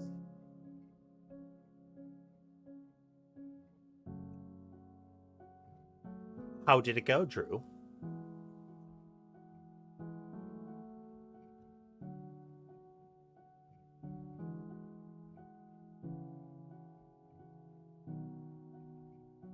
Okay, it's not the FPS, it was our calculation that we were doing for edge of the screen.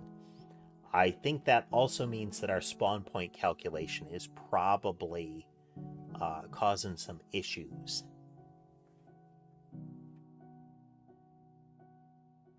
I'm sorry, no, our rectangle calculation. That collision problem, that collision check for the rectangle, the does this contain, was probably more intensive than we want, and that we don't need that.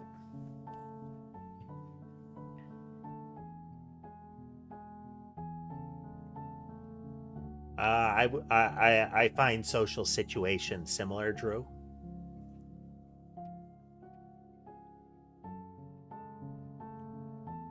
One might think, given that I am capable of talking like this for a protracted period of time, that I am perhaps some sort of social butterfly, but that is very wrong.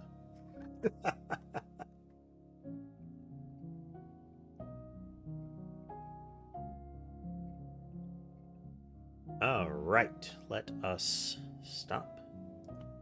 4,000.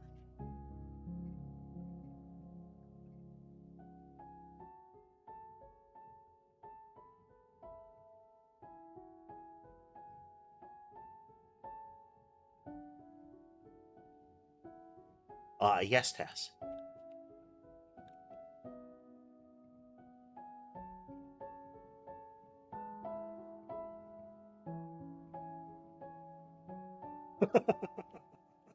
Well, that's even worse, Drew.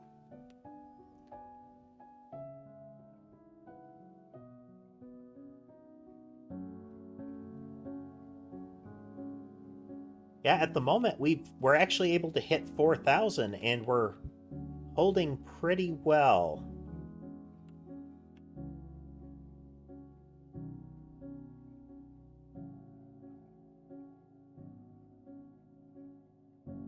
Yeah, we're cutting down to, let's say, 30 frames a second if we are actively culling this many things.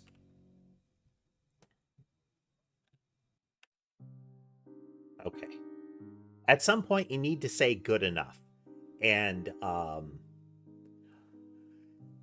one could argue that point passed like a week ago, potentially, but I'm going to call it here.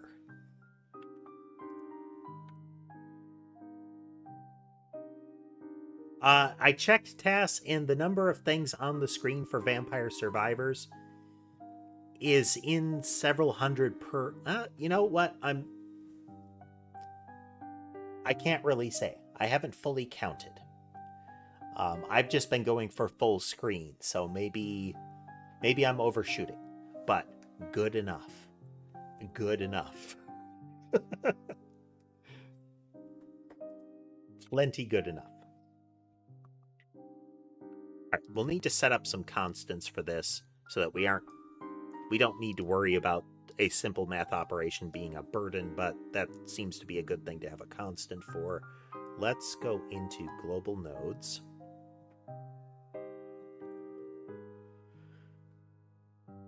And let's do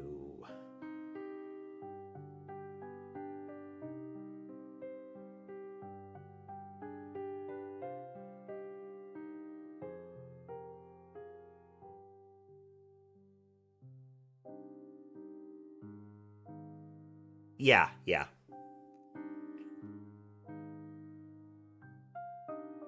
I think we're still good with this. We can simplify this later.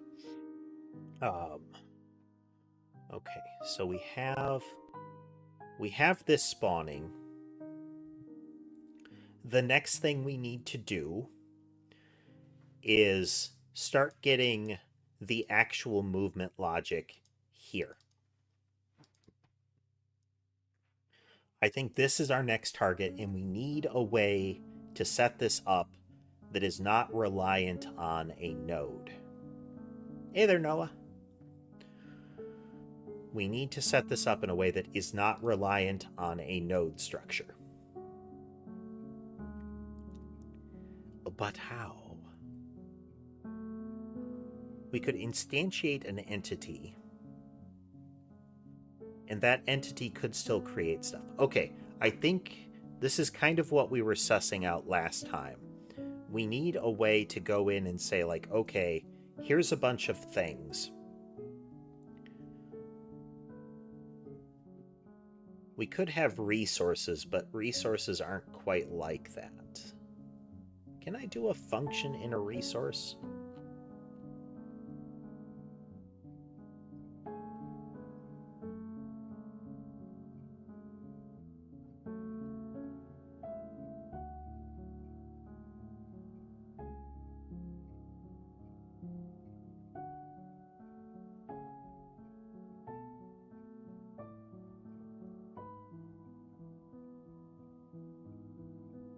The short form feed, Noah, is very sporadic as far as people swinging through.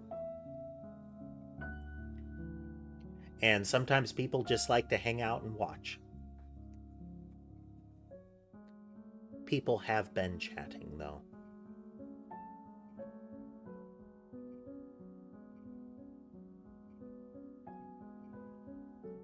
So I could have... So it would be possible for me to make a resource. And a resource as part of a template is not concerning, I don't think.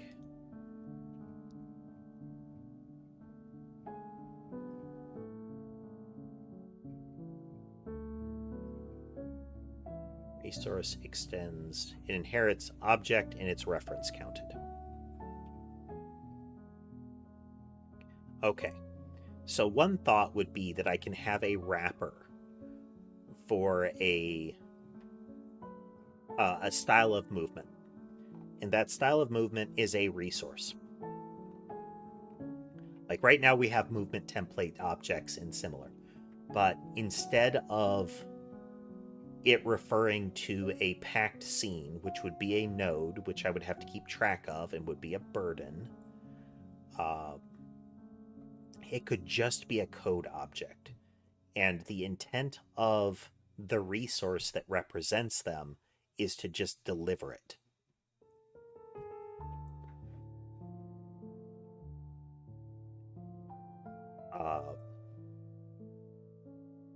Yeah.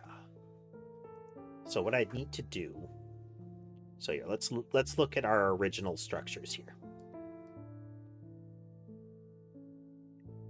Mob.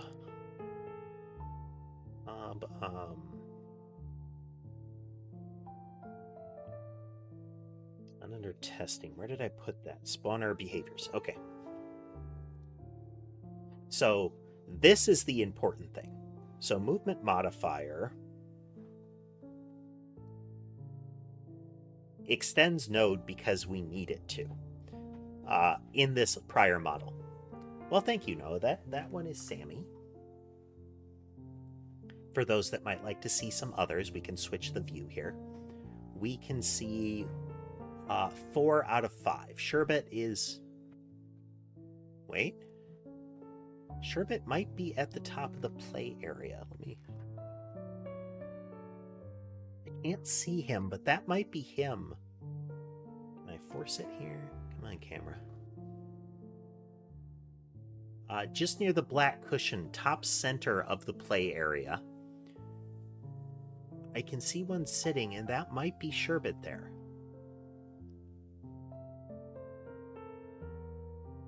Okay, let's... Here, we're going to use the zoomed camera for those of you watching in widescreen. It's not really zoomed in, it's just bigger.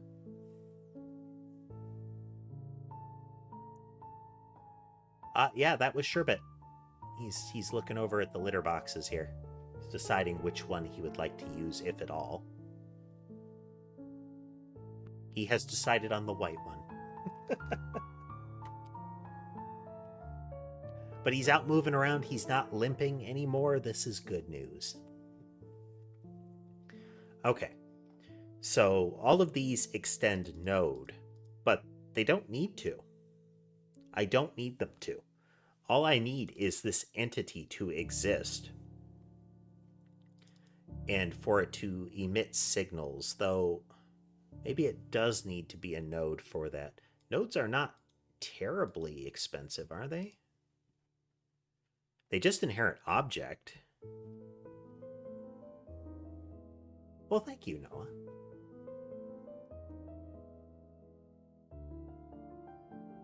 How about packed scene? We could instantiate it, keep it, and then release it. How about that?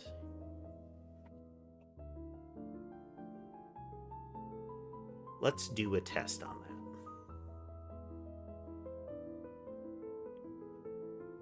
I'm going to go into an entity. We got you, entity.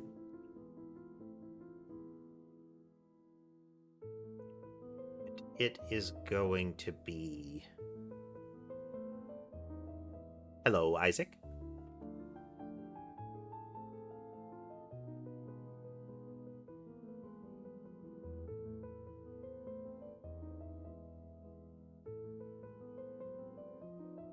Movement as a movement. Movement is a node, isn't it?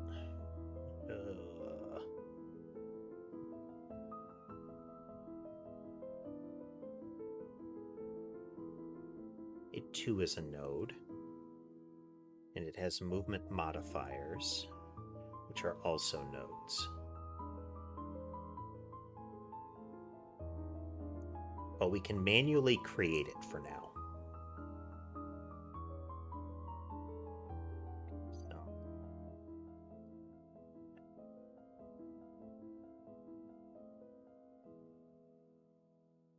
So then in ready, well, in a init, we need to do it in init. So we've got all of this stuff set up. So then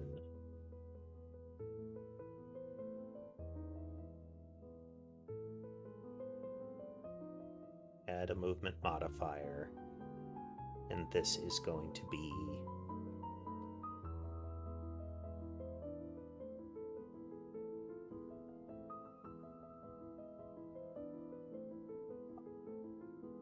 some targeting.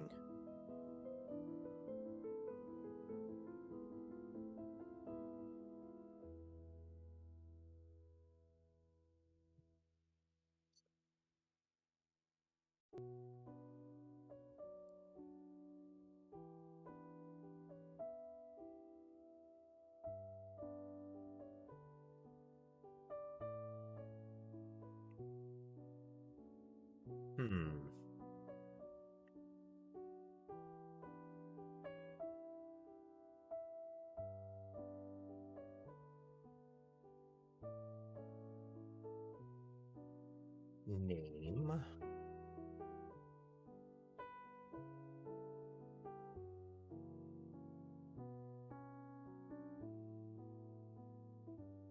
It's a movement modifier.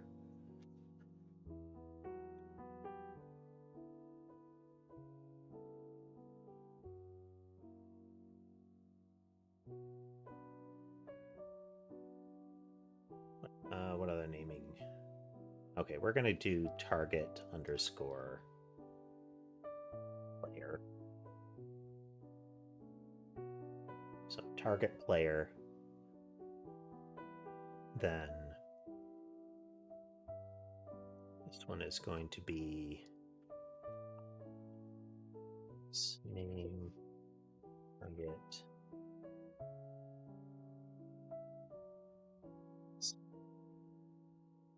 get. So target the player, face the target, and then should be move straight line.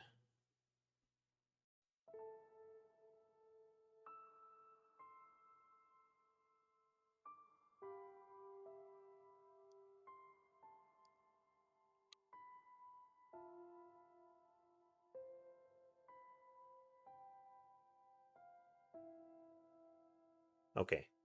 Target the player, face the player, move in a straight line. Okay.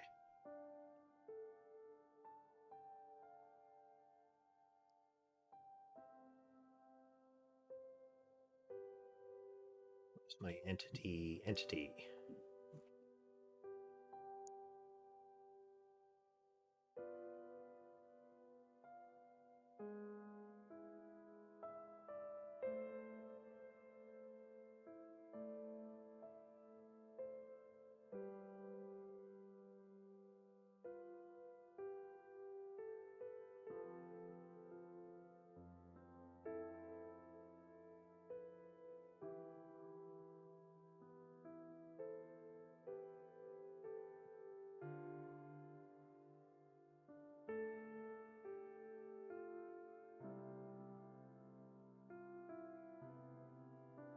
Okay.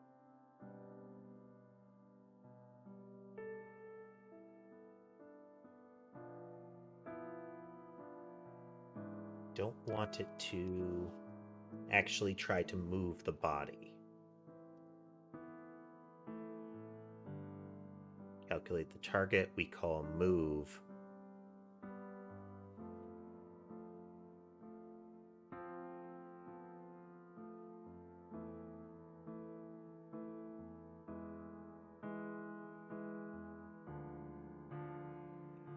We just want to calculate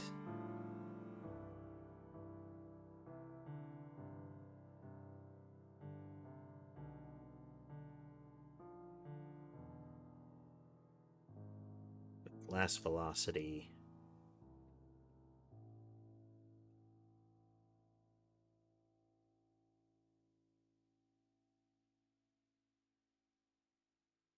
We're going to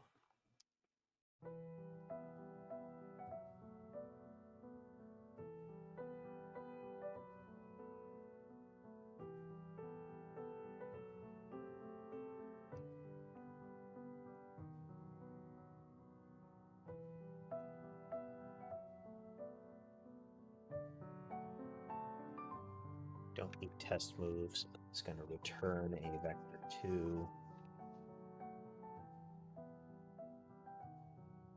Then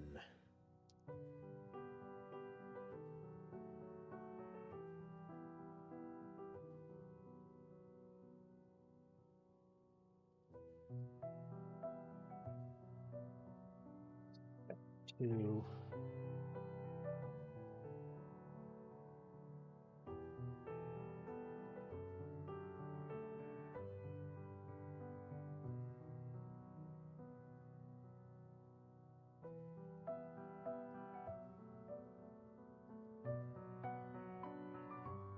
Target movement is equal to 0. We go through and we set the targets.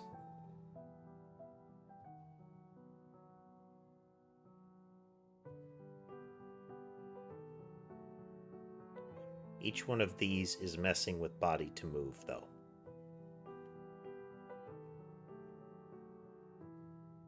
All right, we're just going to start gutting these. It's going to cause some issues for a little bit.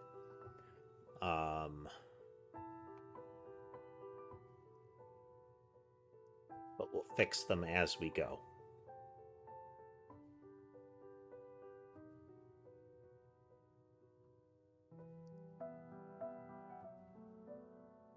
Movement modifier does not take a body to move. It just takes the target and will return target. Oh, no. No, it will need that.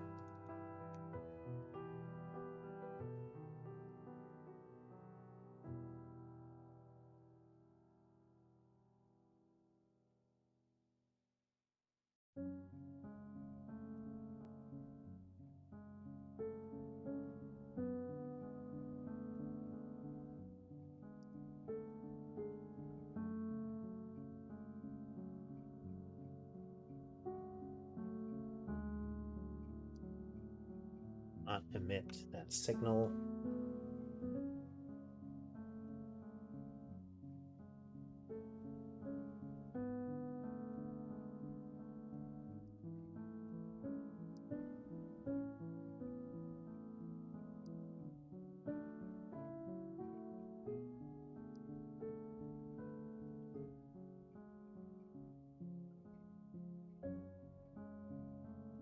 by forcing this rename, we're finding more and more places that we have broken as a result.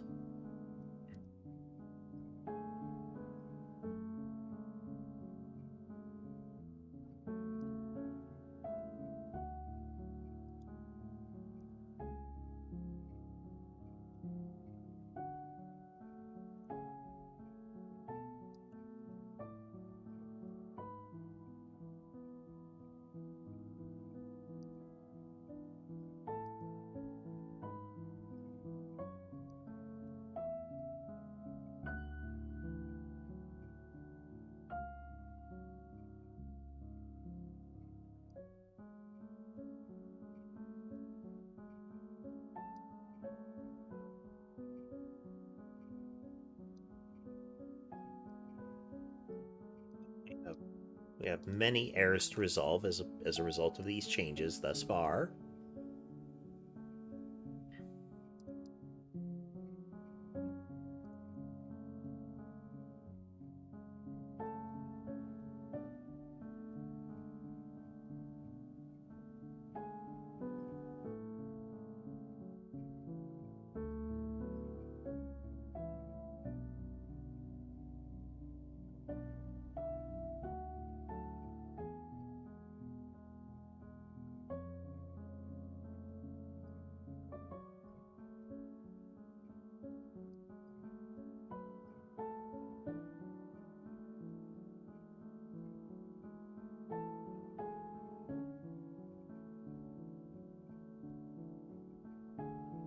Okay, effectively what we're saying is we broke this one.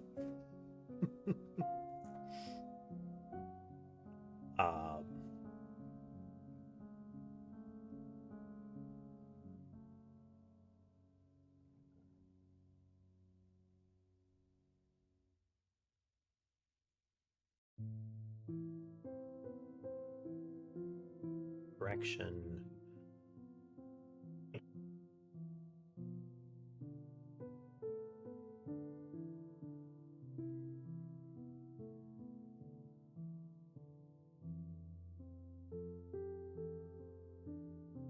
Okay.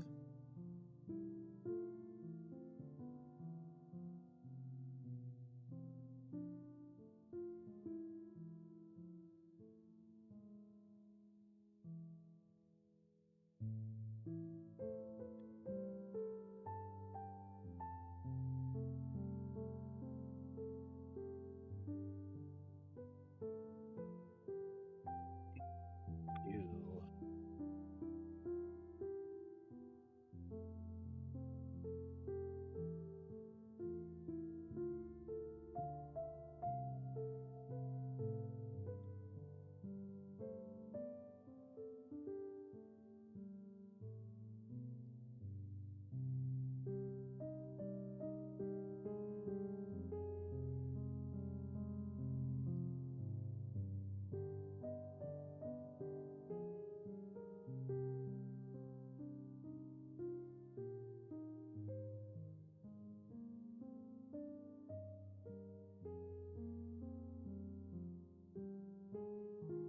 E.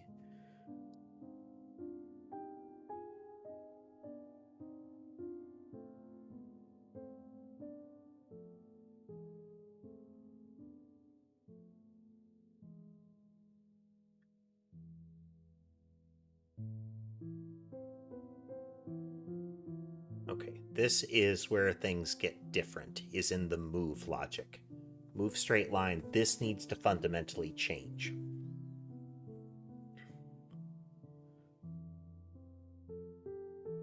Because it's returning what the target is.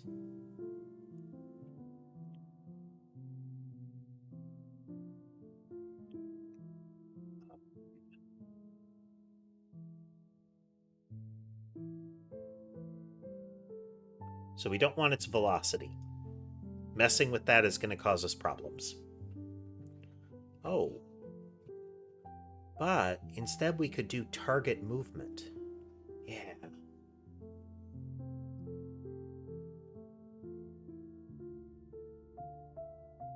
So these change target movement. Okay, okay. So move straight line and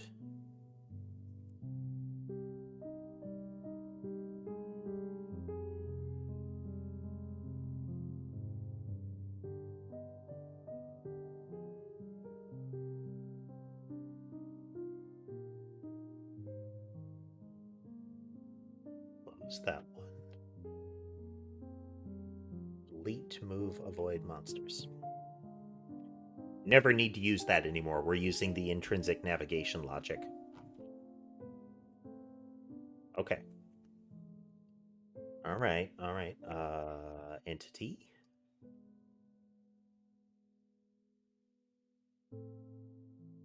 So, test movement.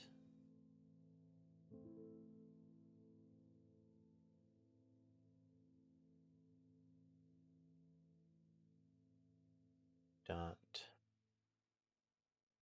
entity to move is equal to self. Calculate target.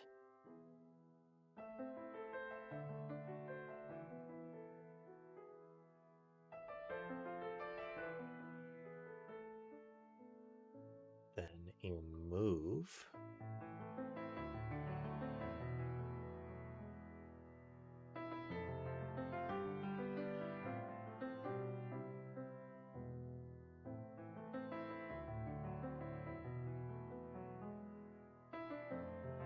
this, and we're going to be test movement dot move delta.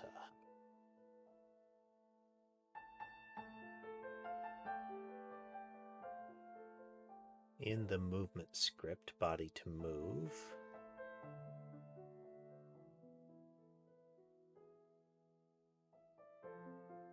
entity to move,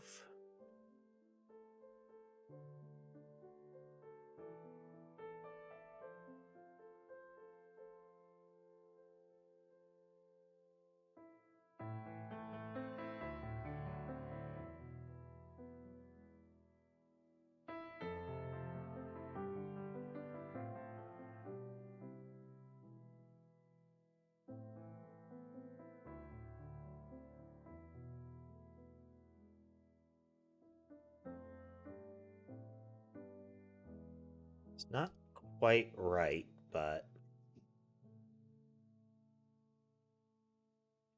we do not actually move it.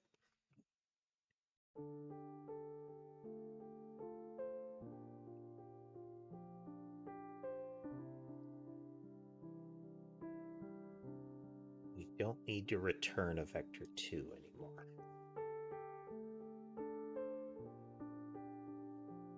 Ultimately, I might still do it this way, but this is cleaner. I think this will do.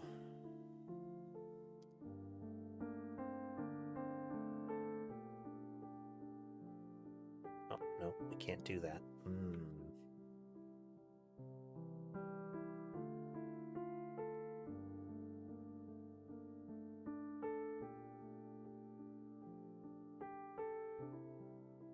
Modifiers is an array of movement modifier.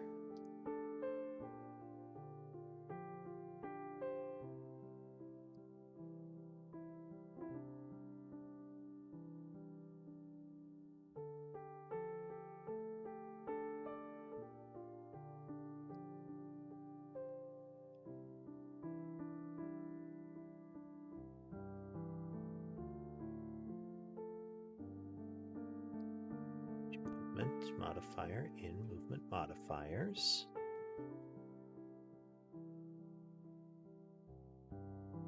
Try again. Welcome back.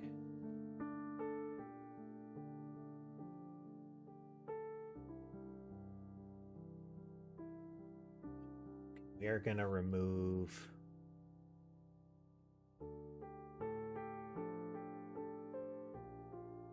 all of these old ones. We don't need the mob kill zone anymore.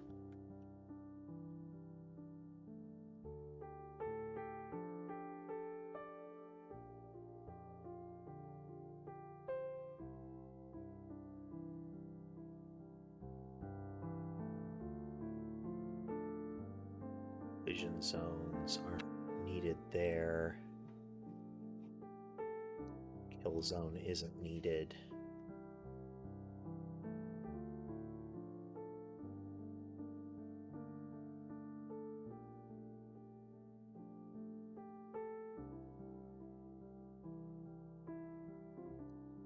Need the movement, or we'll keep the spawner scene, but we don't need a movement scene. Oh, let's keep that. Let's keep that.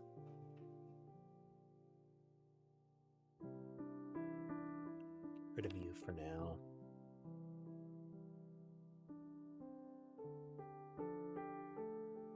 Let's keep those. All right. Don't need mob factory stuff there. We don't need kill zone stuff there.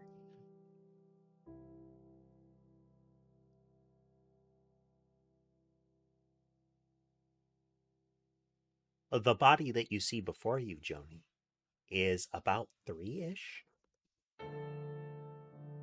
The mind is older than that.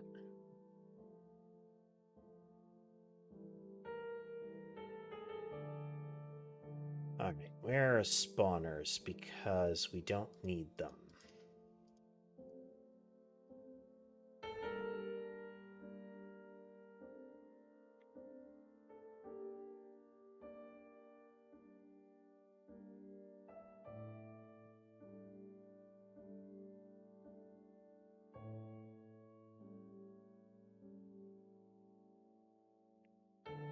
There's no reason for spread to be getting triggered here.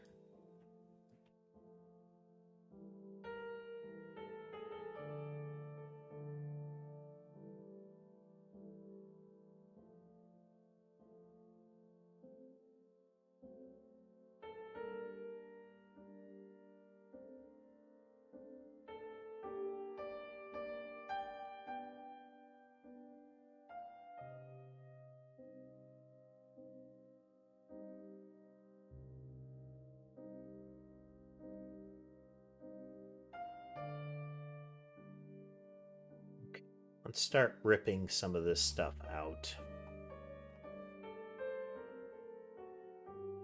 We'll keep the positioning and the movement.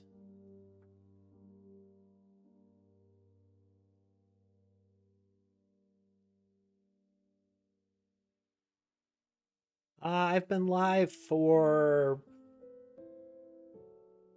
5 hours now, a little over. You.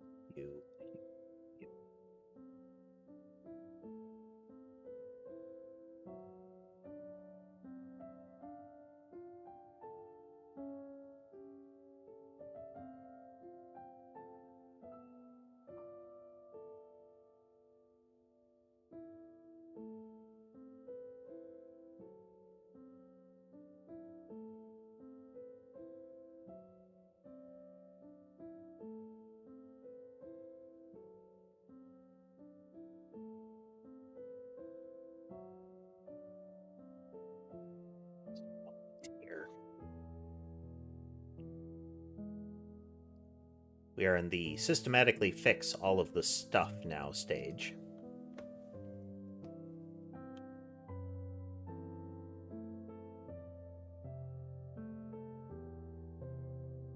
Spawner factory doesn't need to exist anymore in its current state.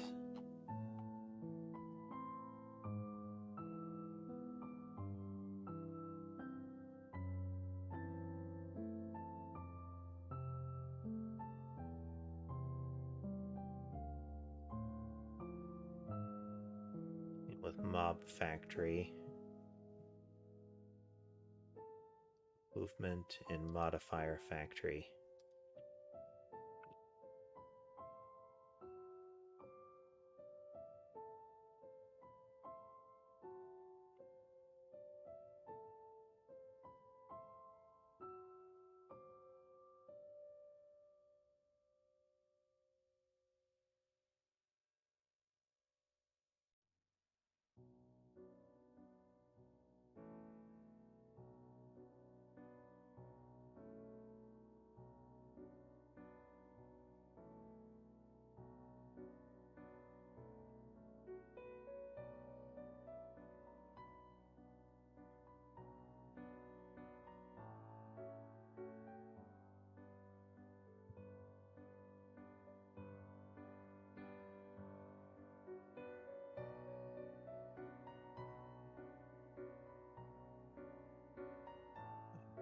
player is a little bit of a different critter here.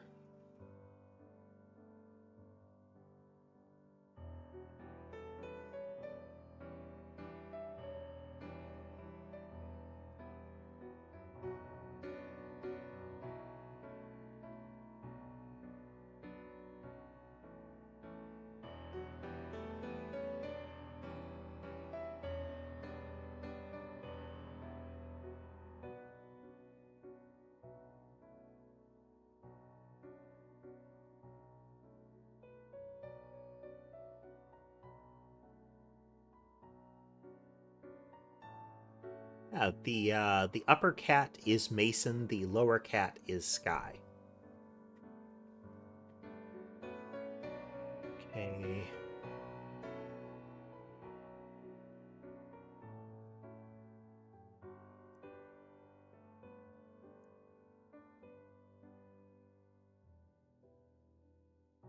Then in game,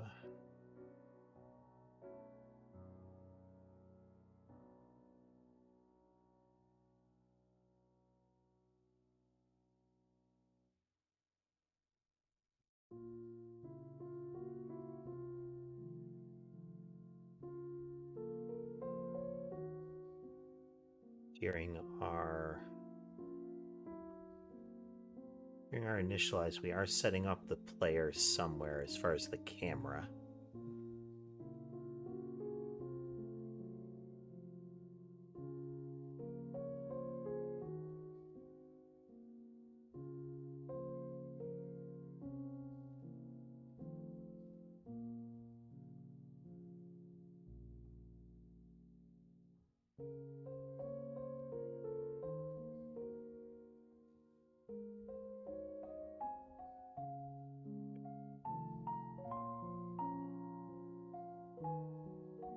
$sign, error, collision zone, player.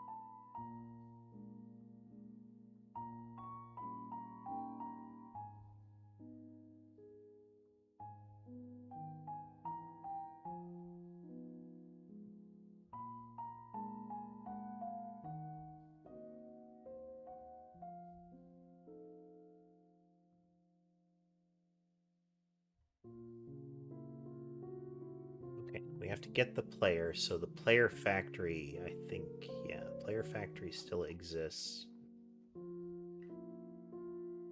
And when we are in the game's initialize here,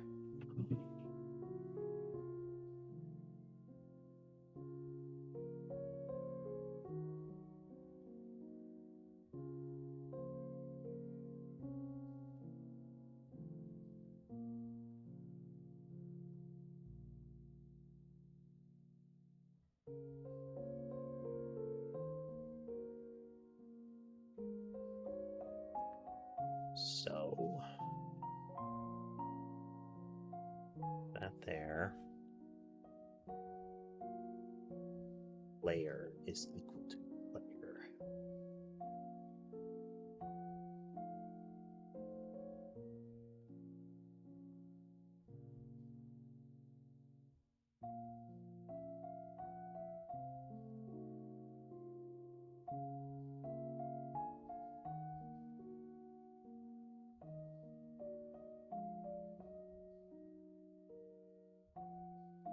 Welcome back.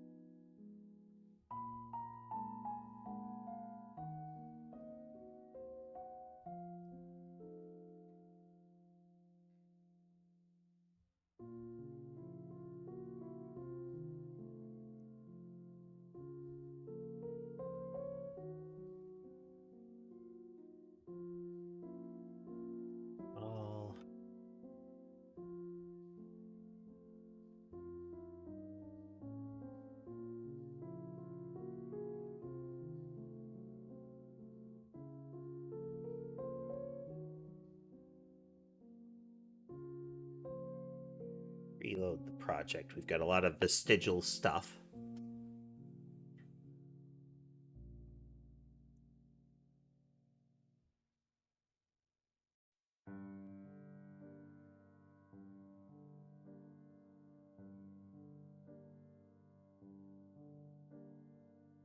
Monster catalog is missing.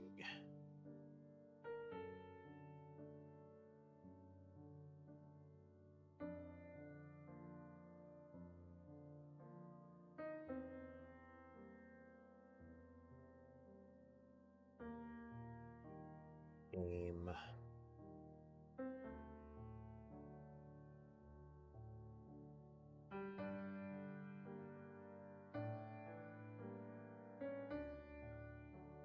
Gameon, I am from the US. Designed and manufactured.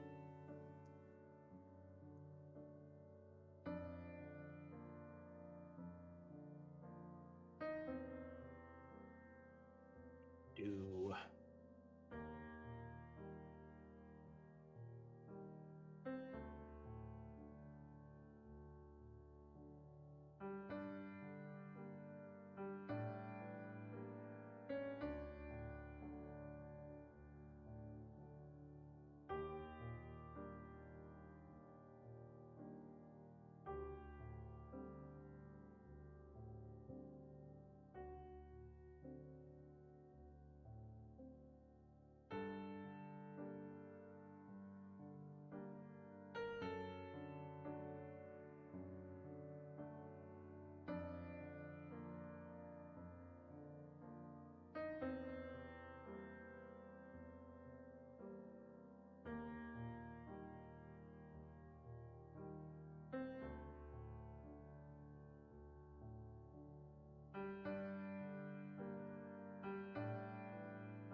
all right. Let's.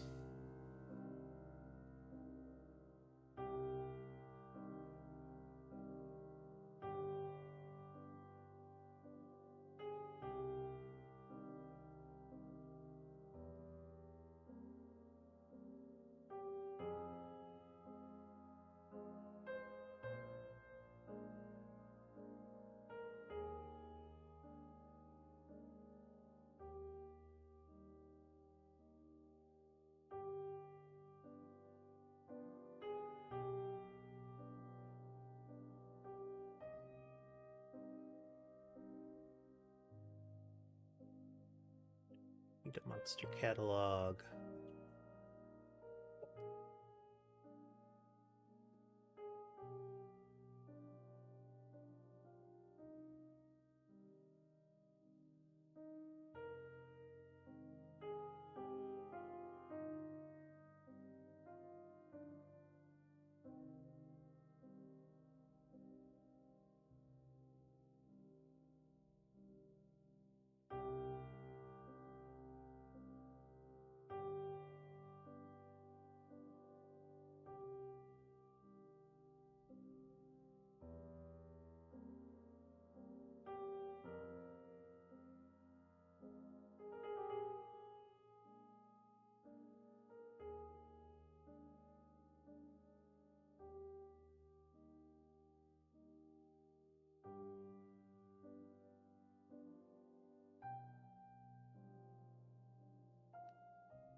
Where the player follow tile map.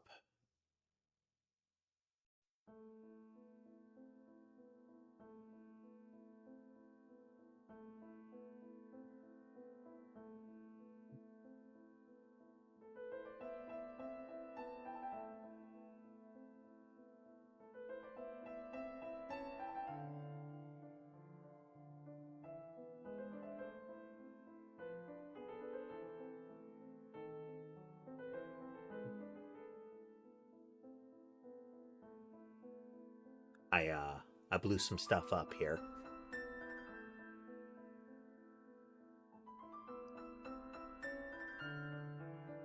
There we go.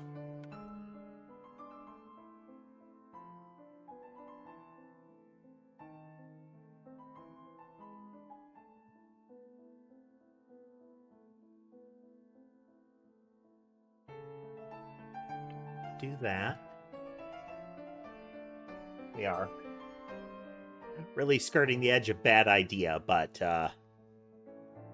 we have recovered.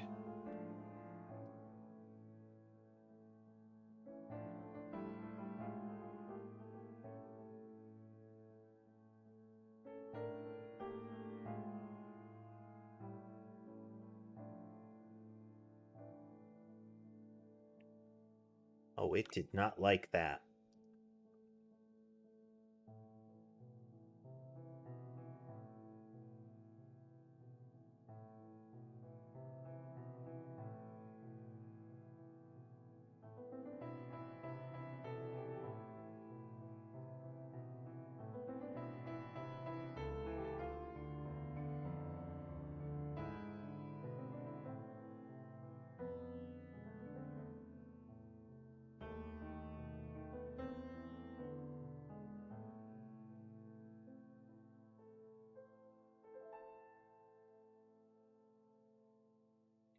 Area set shape. So in the globals, in our shape pool,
okay, so if we go into our entities,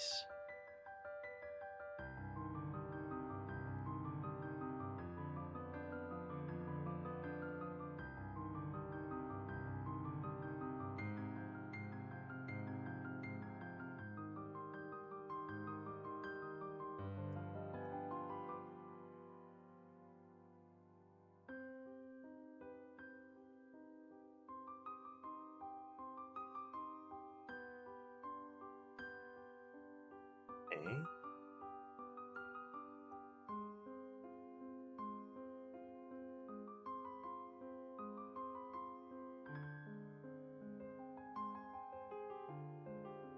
We are getting flaws with the way that we are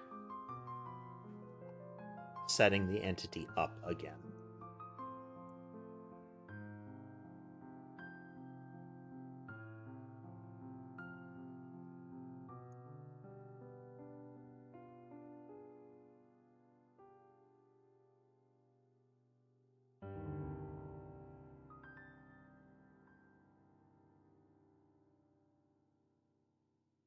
Okay, here's part of our problem zone here.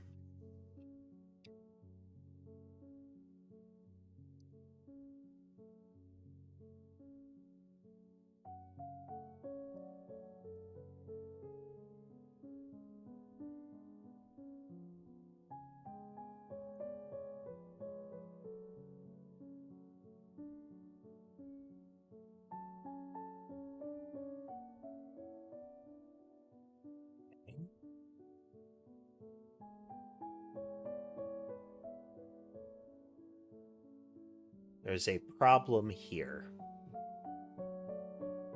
The existence of this stuff is a problem.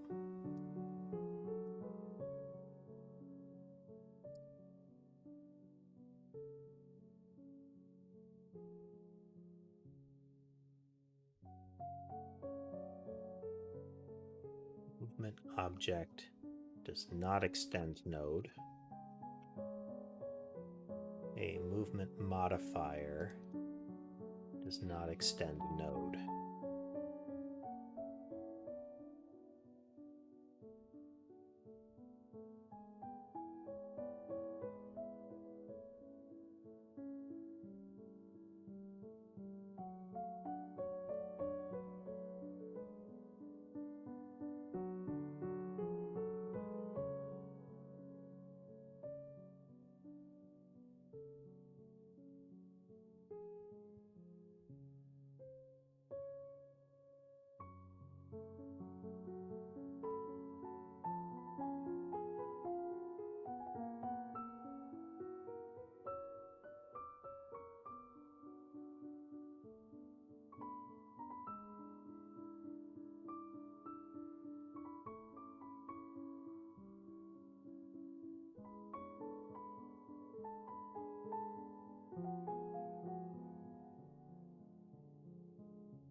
Velocity as a vector 2.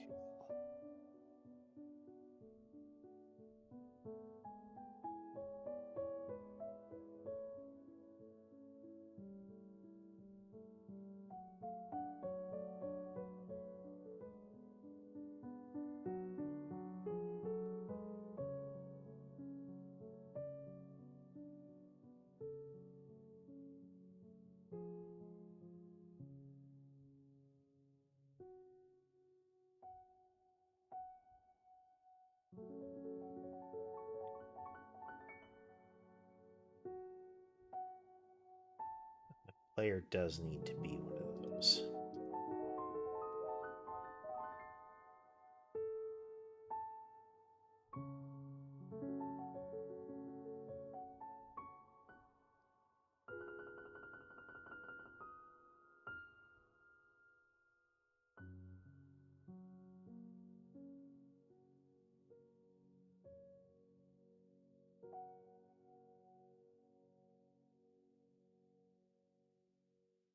Doesn't need targetable, herdable, or its interfaces, though.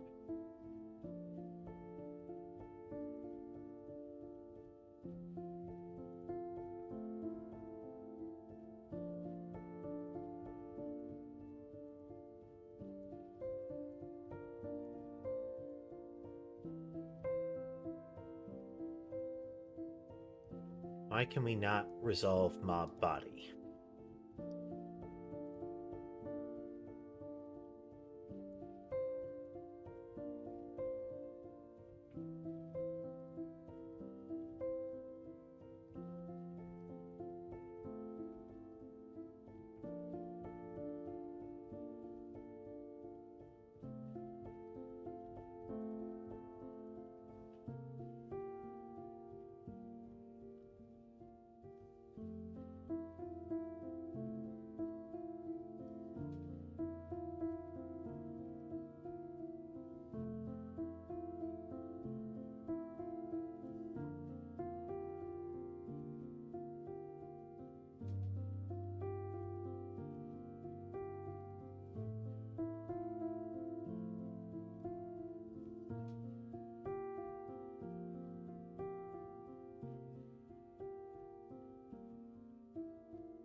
There we go.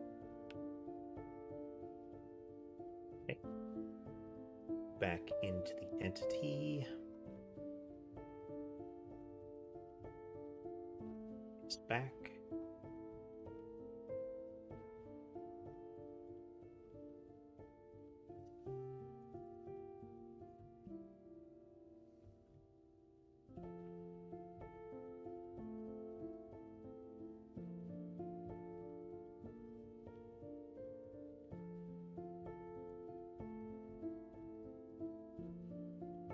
Okay, none of them want to move. Oof.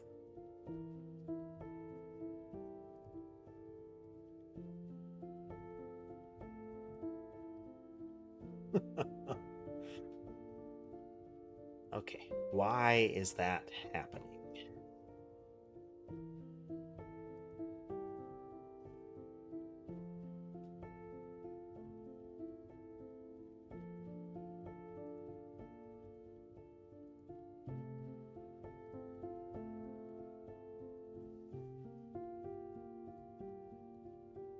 Area RID, shape index.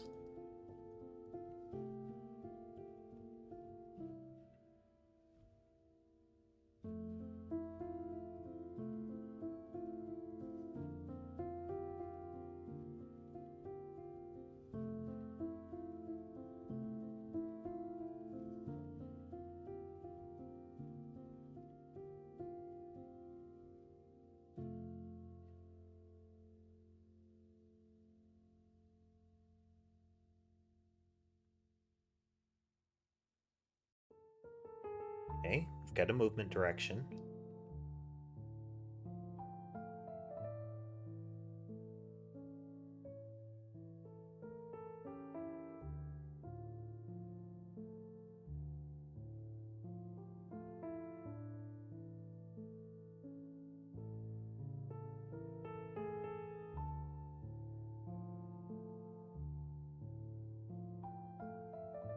We are going to just be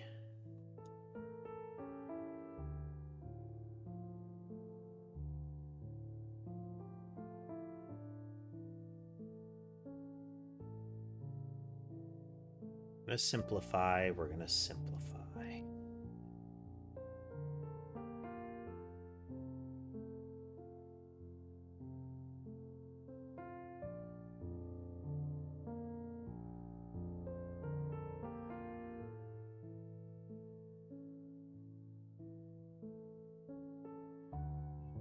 There's our move straight line. That's the only one that actually moves target here.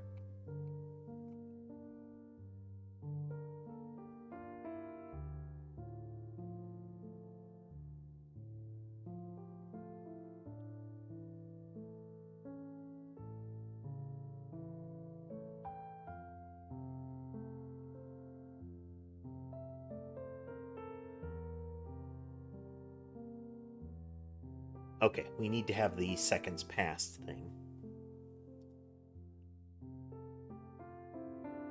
No, delta.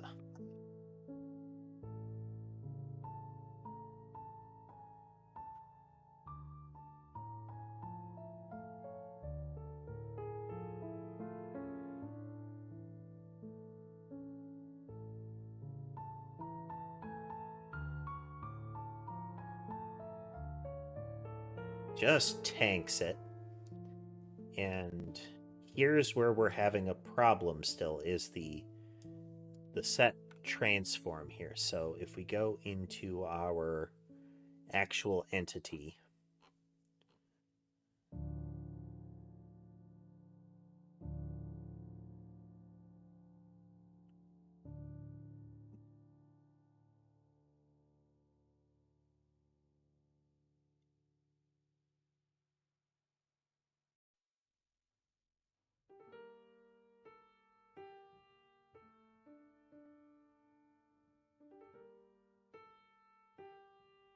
never getting called.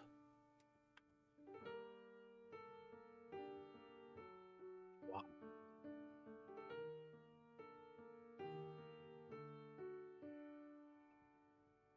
Oh, well, that'll never get called. That's a commented line.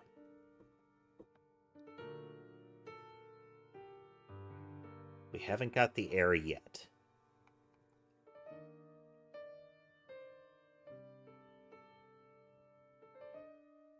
But our resultant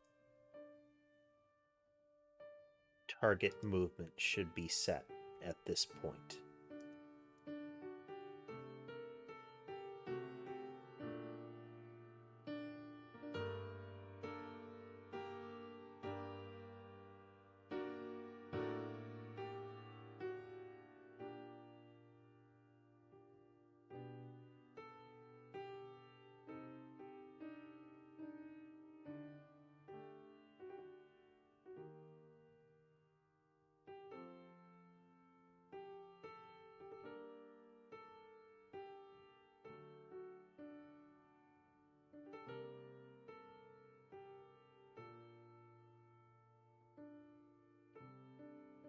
These are all don't move.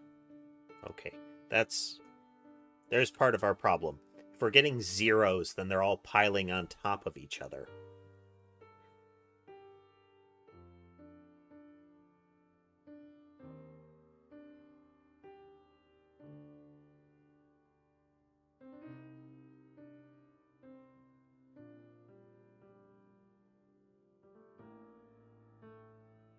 Okay, our target is an entity.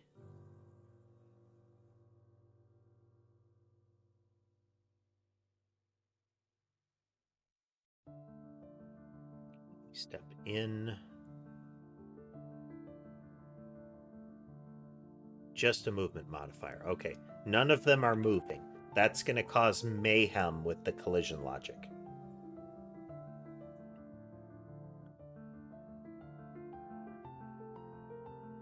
They're just raw movement modifiers, which doesn't make sense that we're getting the parent object.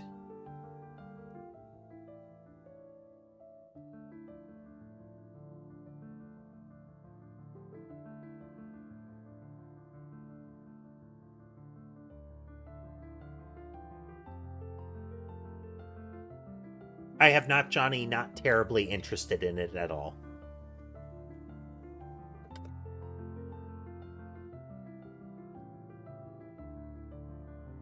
No more so than I'd want to play Second Life or anything like that.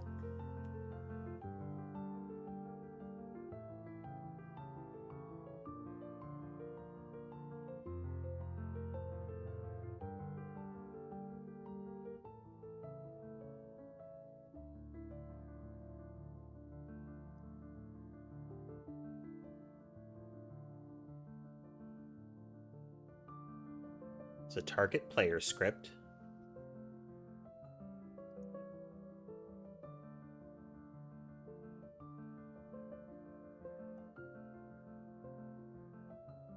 Base target script.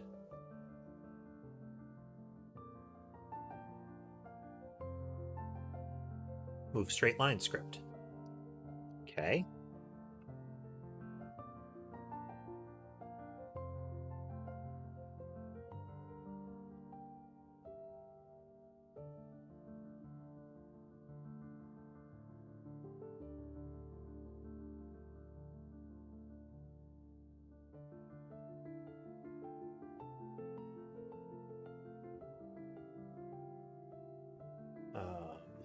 Let's get all of them queued up here.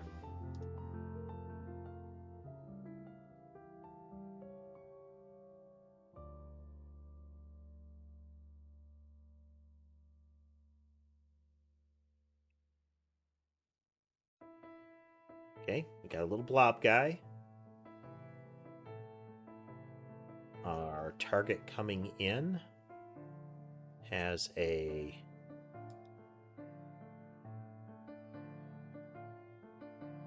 it's a mob body. Target. Where are you at?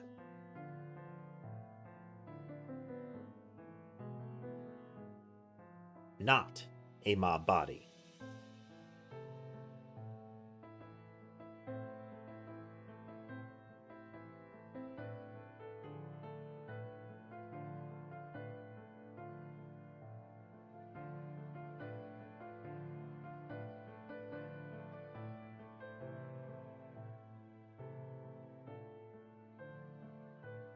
Then in targeting target player.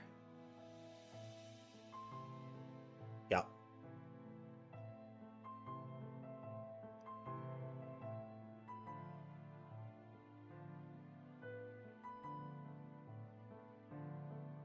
But the player isn't an entity.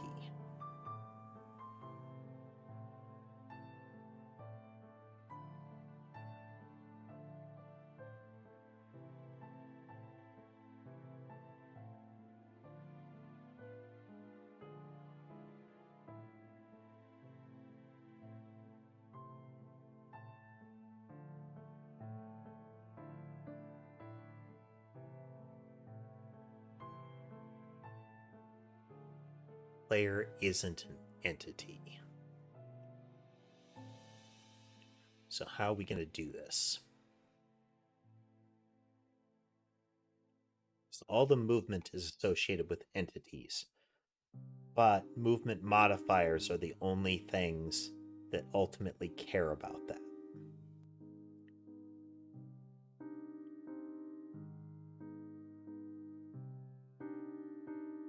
Okay, so we're going to go into the target and we're going to temporarily say that the target object is a player.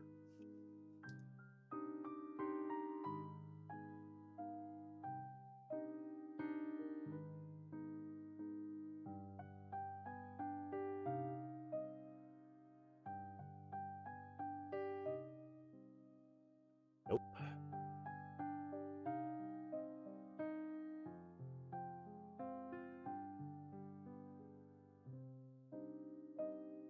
Okay, we're going to remove it as a...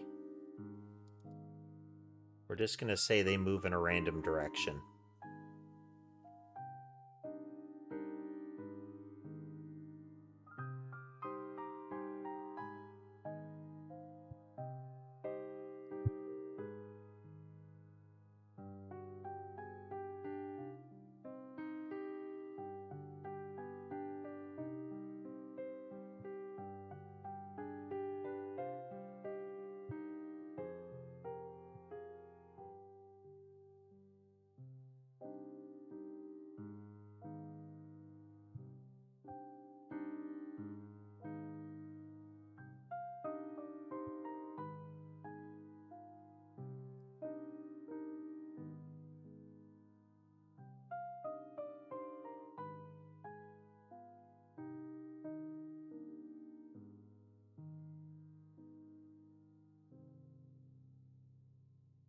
Back into entity.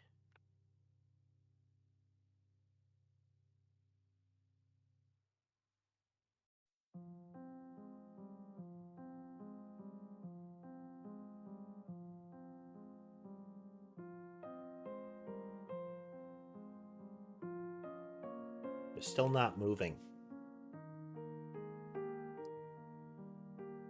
They have to move. That's the problem.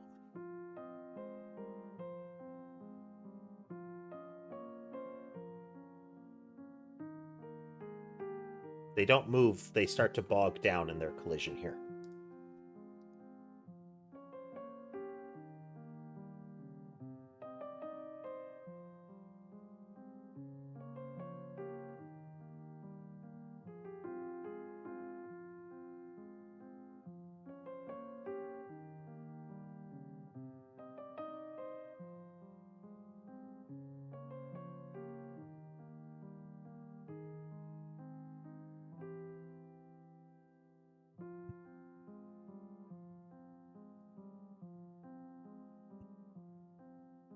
Weird. Would that be called at any time when that doesn't have anything in it?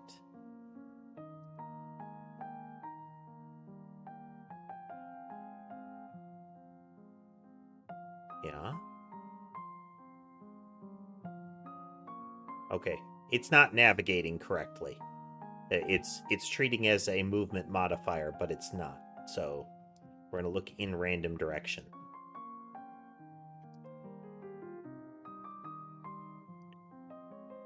Well, thank you. I appreciate it.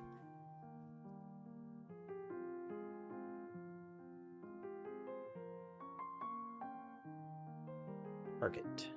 Has no target object. Target direction is nothing.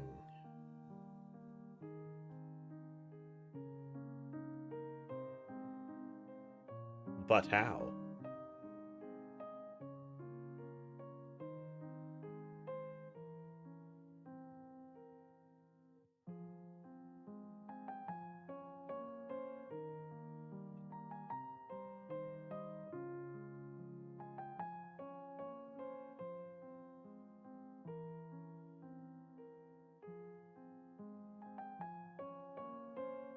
Local target has a target direction.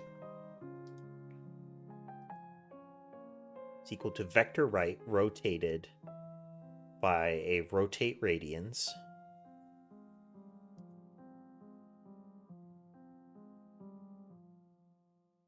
So then local target has that.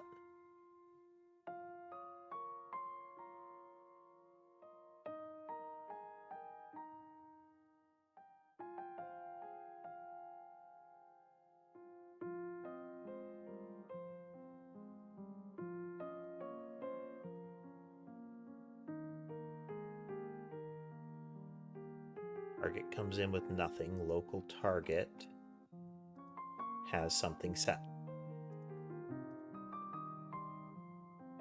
So then if we look at movement, move straight line.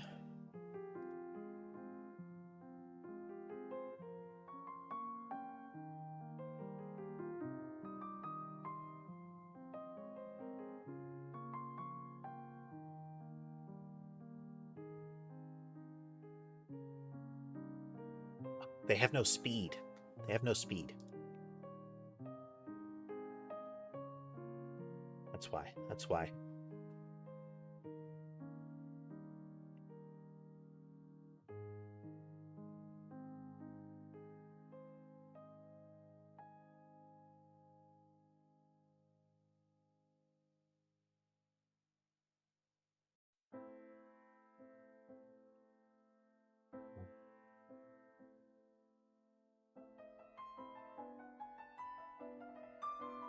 Modifier.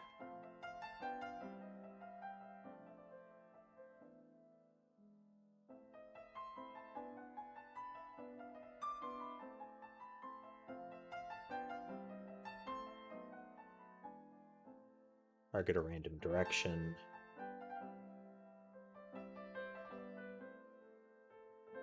Speed is equal to 1.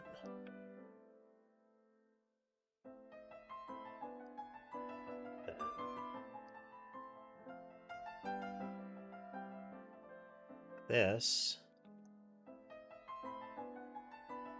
That.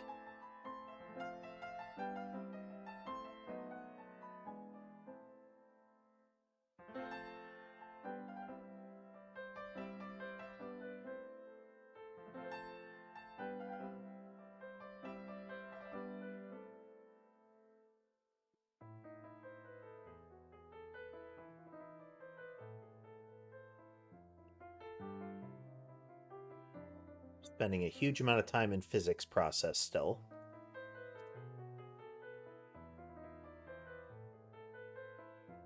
We are creating more nodes than we'd like. That's not good.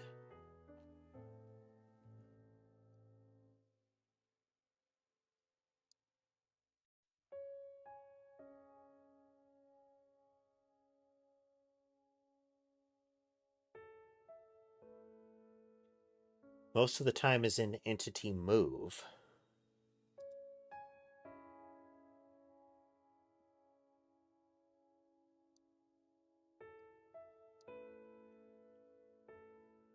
But why is that taking so much time?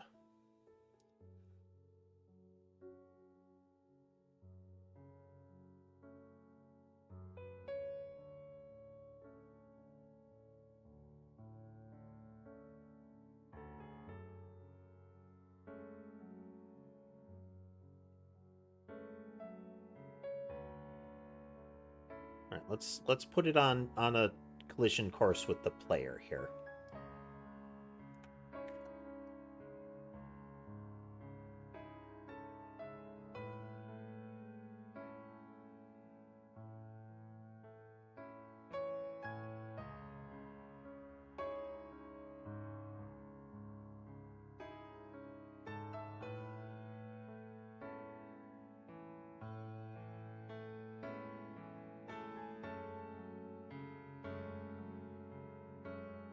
Okay, something about the calculation that we're doing is still too expensive, but it's weird that that's the case.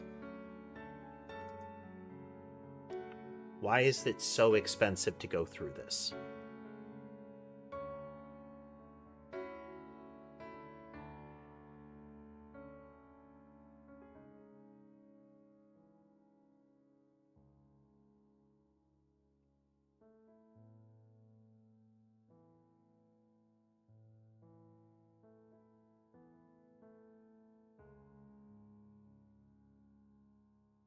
We have so many. Okay, this is just on shutdown. We have a problem on shutdown right now. Not too shocking.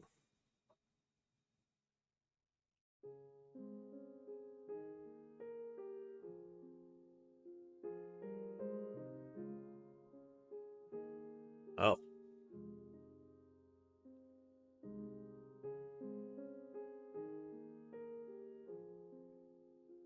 Well, we don't need this because the entity's target movement is going to be... Hello and welcome.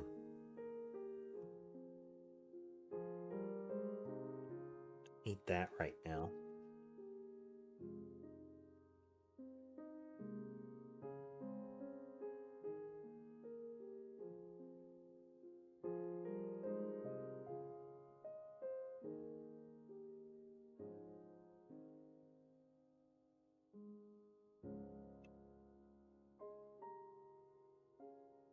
Here.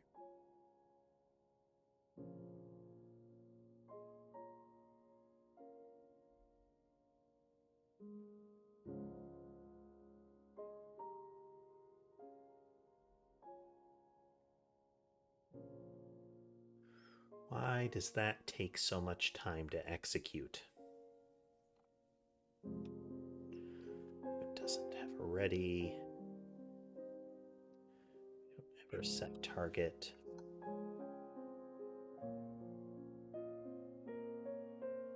We calculate target right after we create it, right? Yep. We're going to limit it down for the purposes of testing. We need to rein in. Just going to have one dude.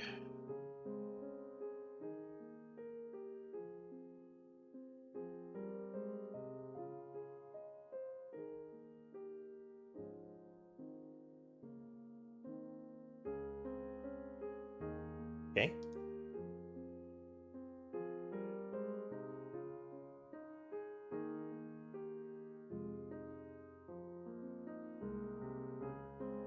So then in the entity, we call, during the move call, we call that, we get the target speed, which is the length of the vector.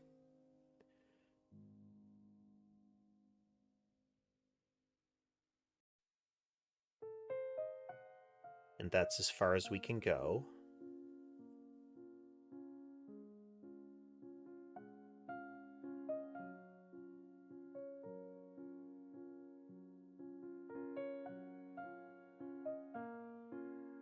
Okay.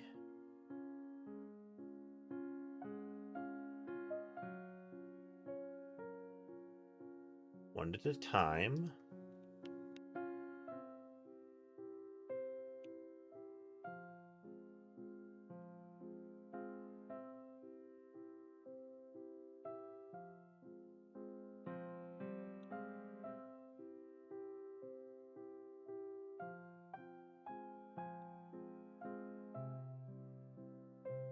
$500 things.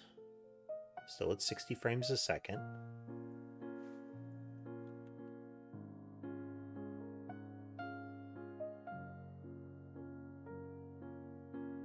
Speed up the spawn a bit. We'll do 10 at a time. 10 at a time absolutely killed it. Having them spawn on top of each other is causing a lot of problems with this.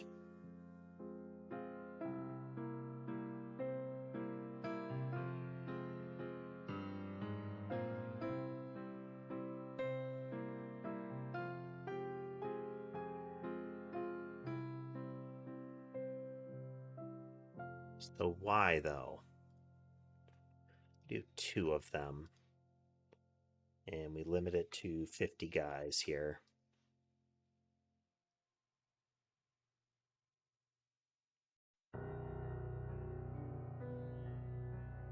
Problem.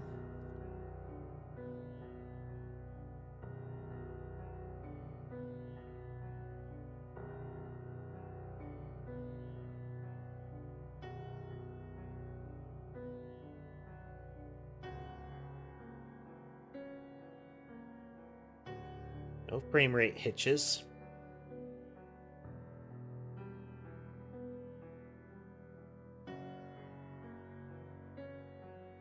Okay.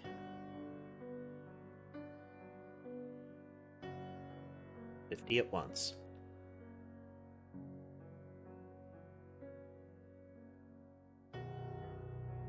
Big lurch as we're doing it.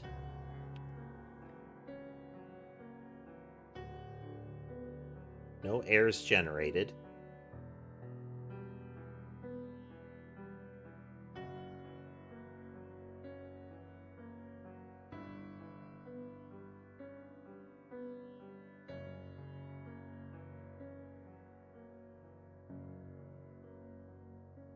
Okay. Let's do 500 of them.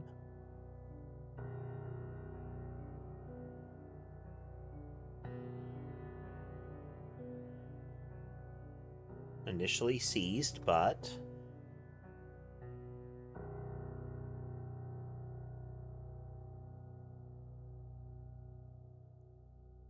still generally okay.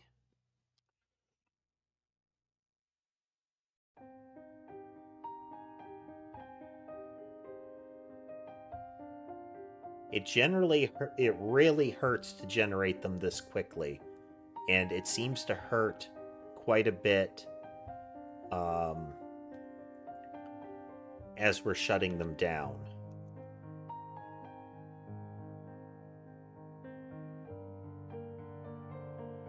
We are definitely spending too much time still.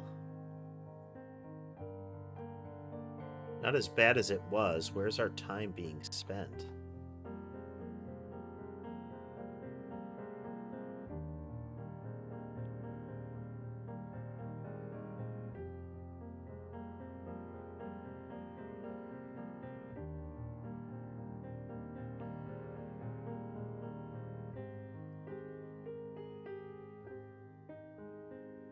It's taking us still way too long to do this processing.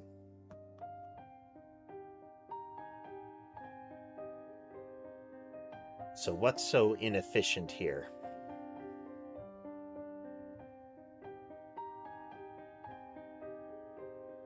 Why is this chewing up so much?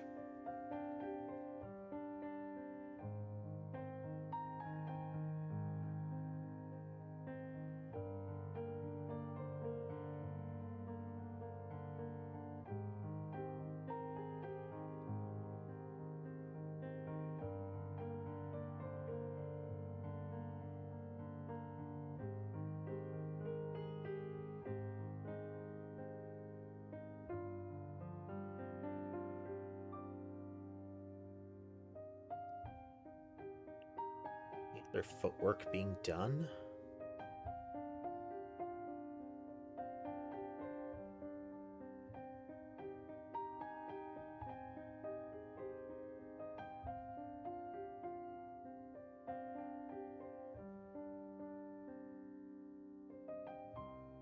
Because we were doing what amounts to the exact same operation here. That's the puzzling thing, is in the entity, if we go in and we cut out movement right here, does it still tank? Nope.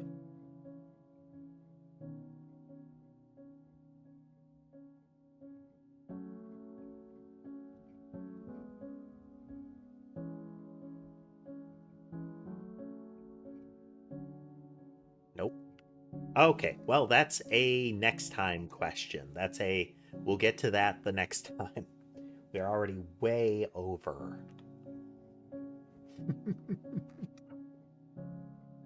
So we've got a lot of it pulled into a more generic structure now. We're still using the test render object, but we've got the entity populated and we're trying to port the modular movement over. And I still feel like this is kind of critical for our core concept.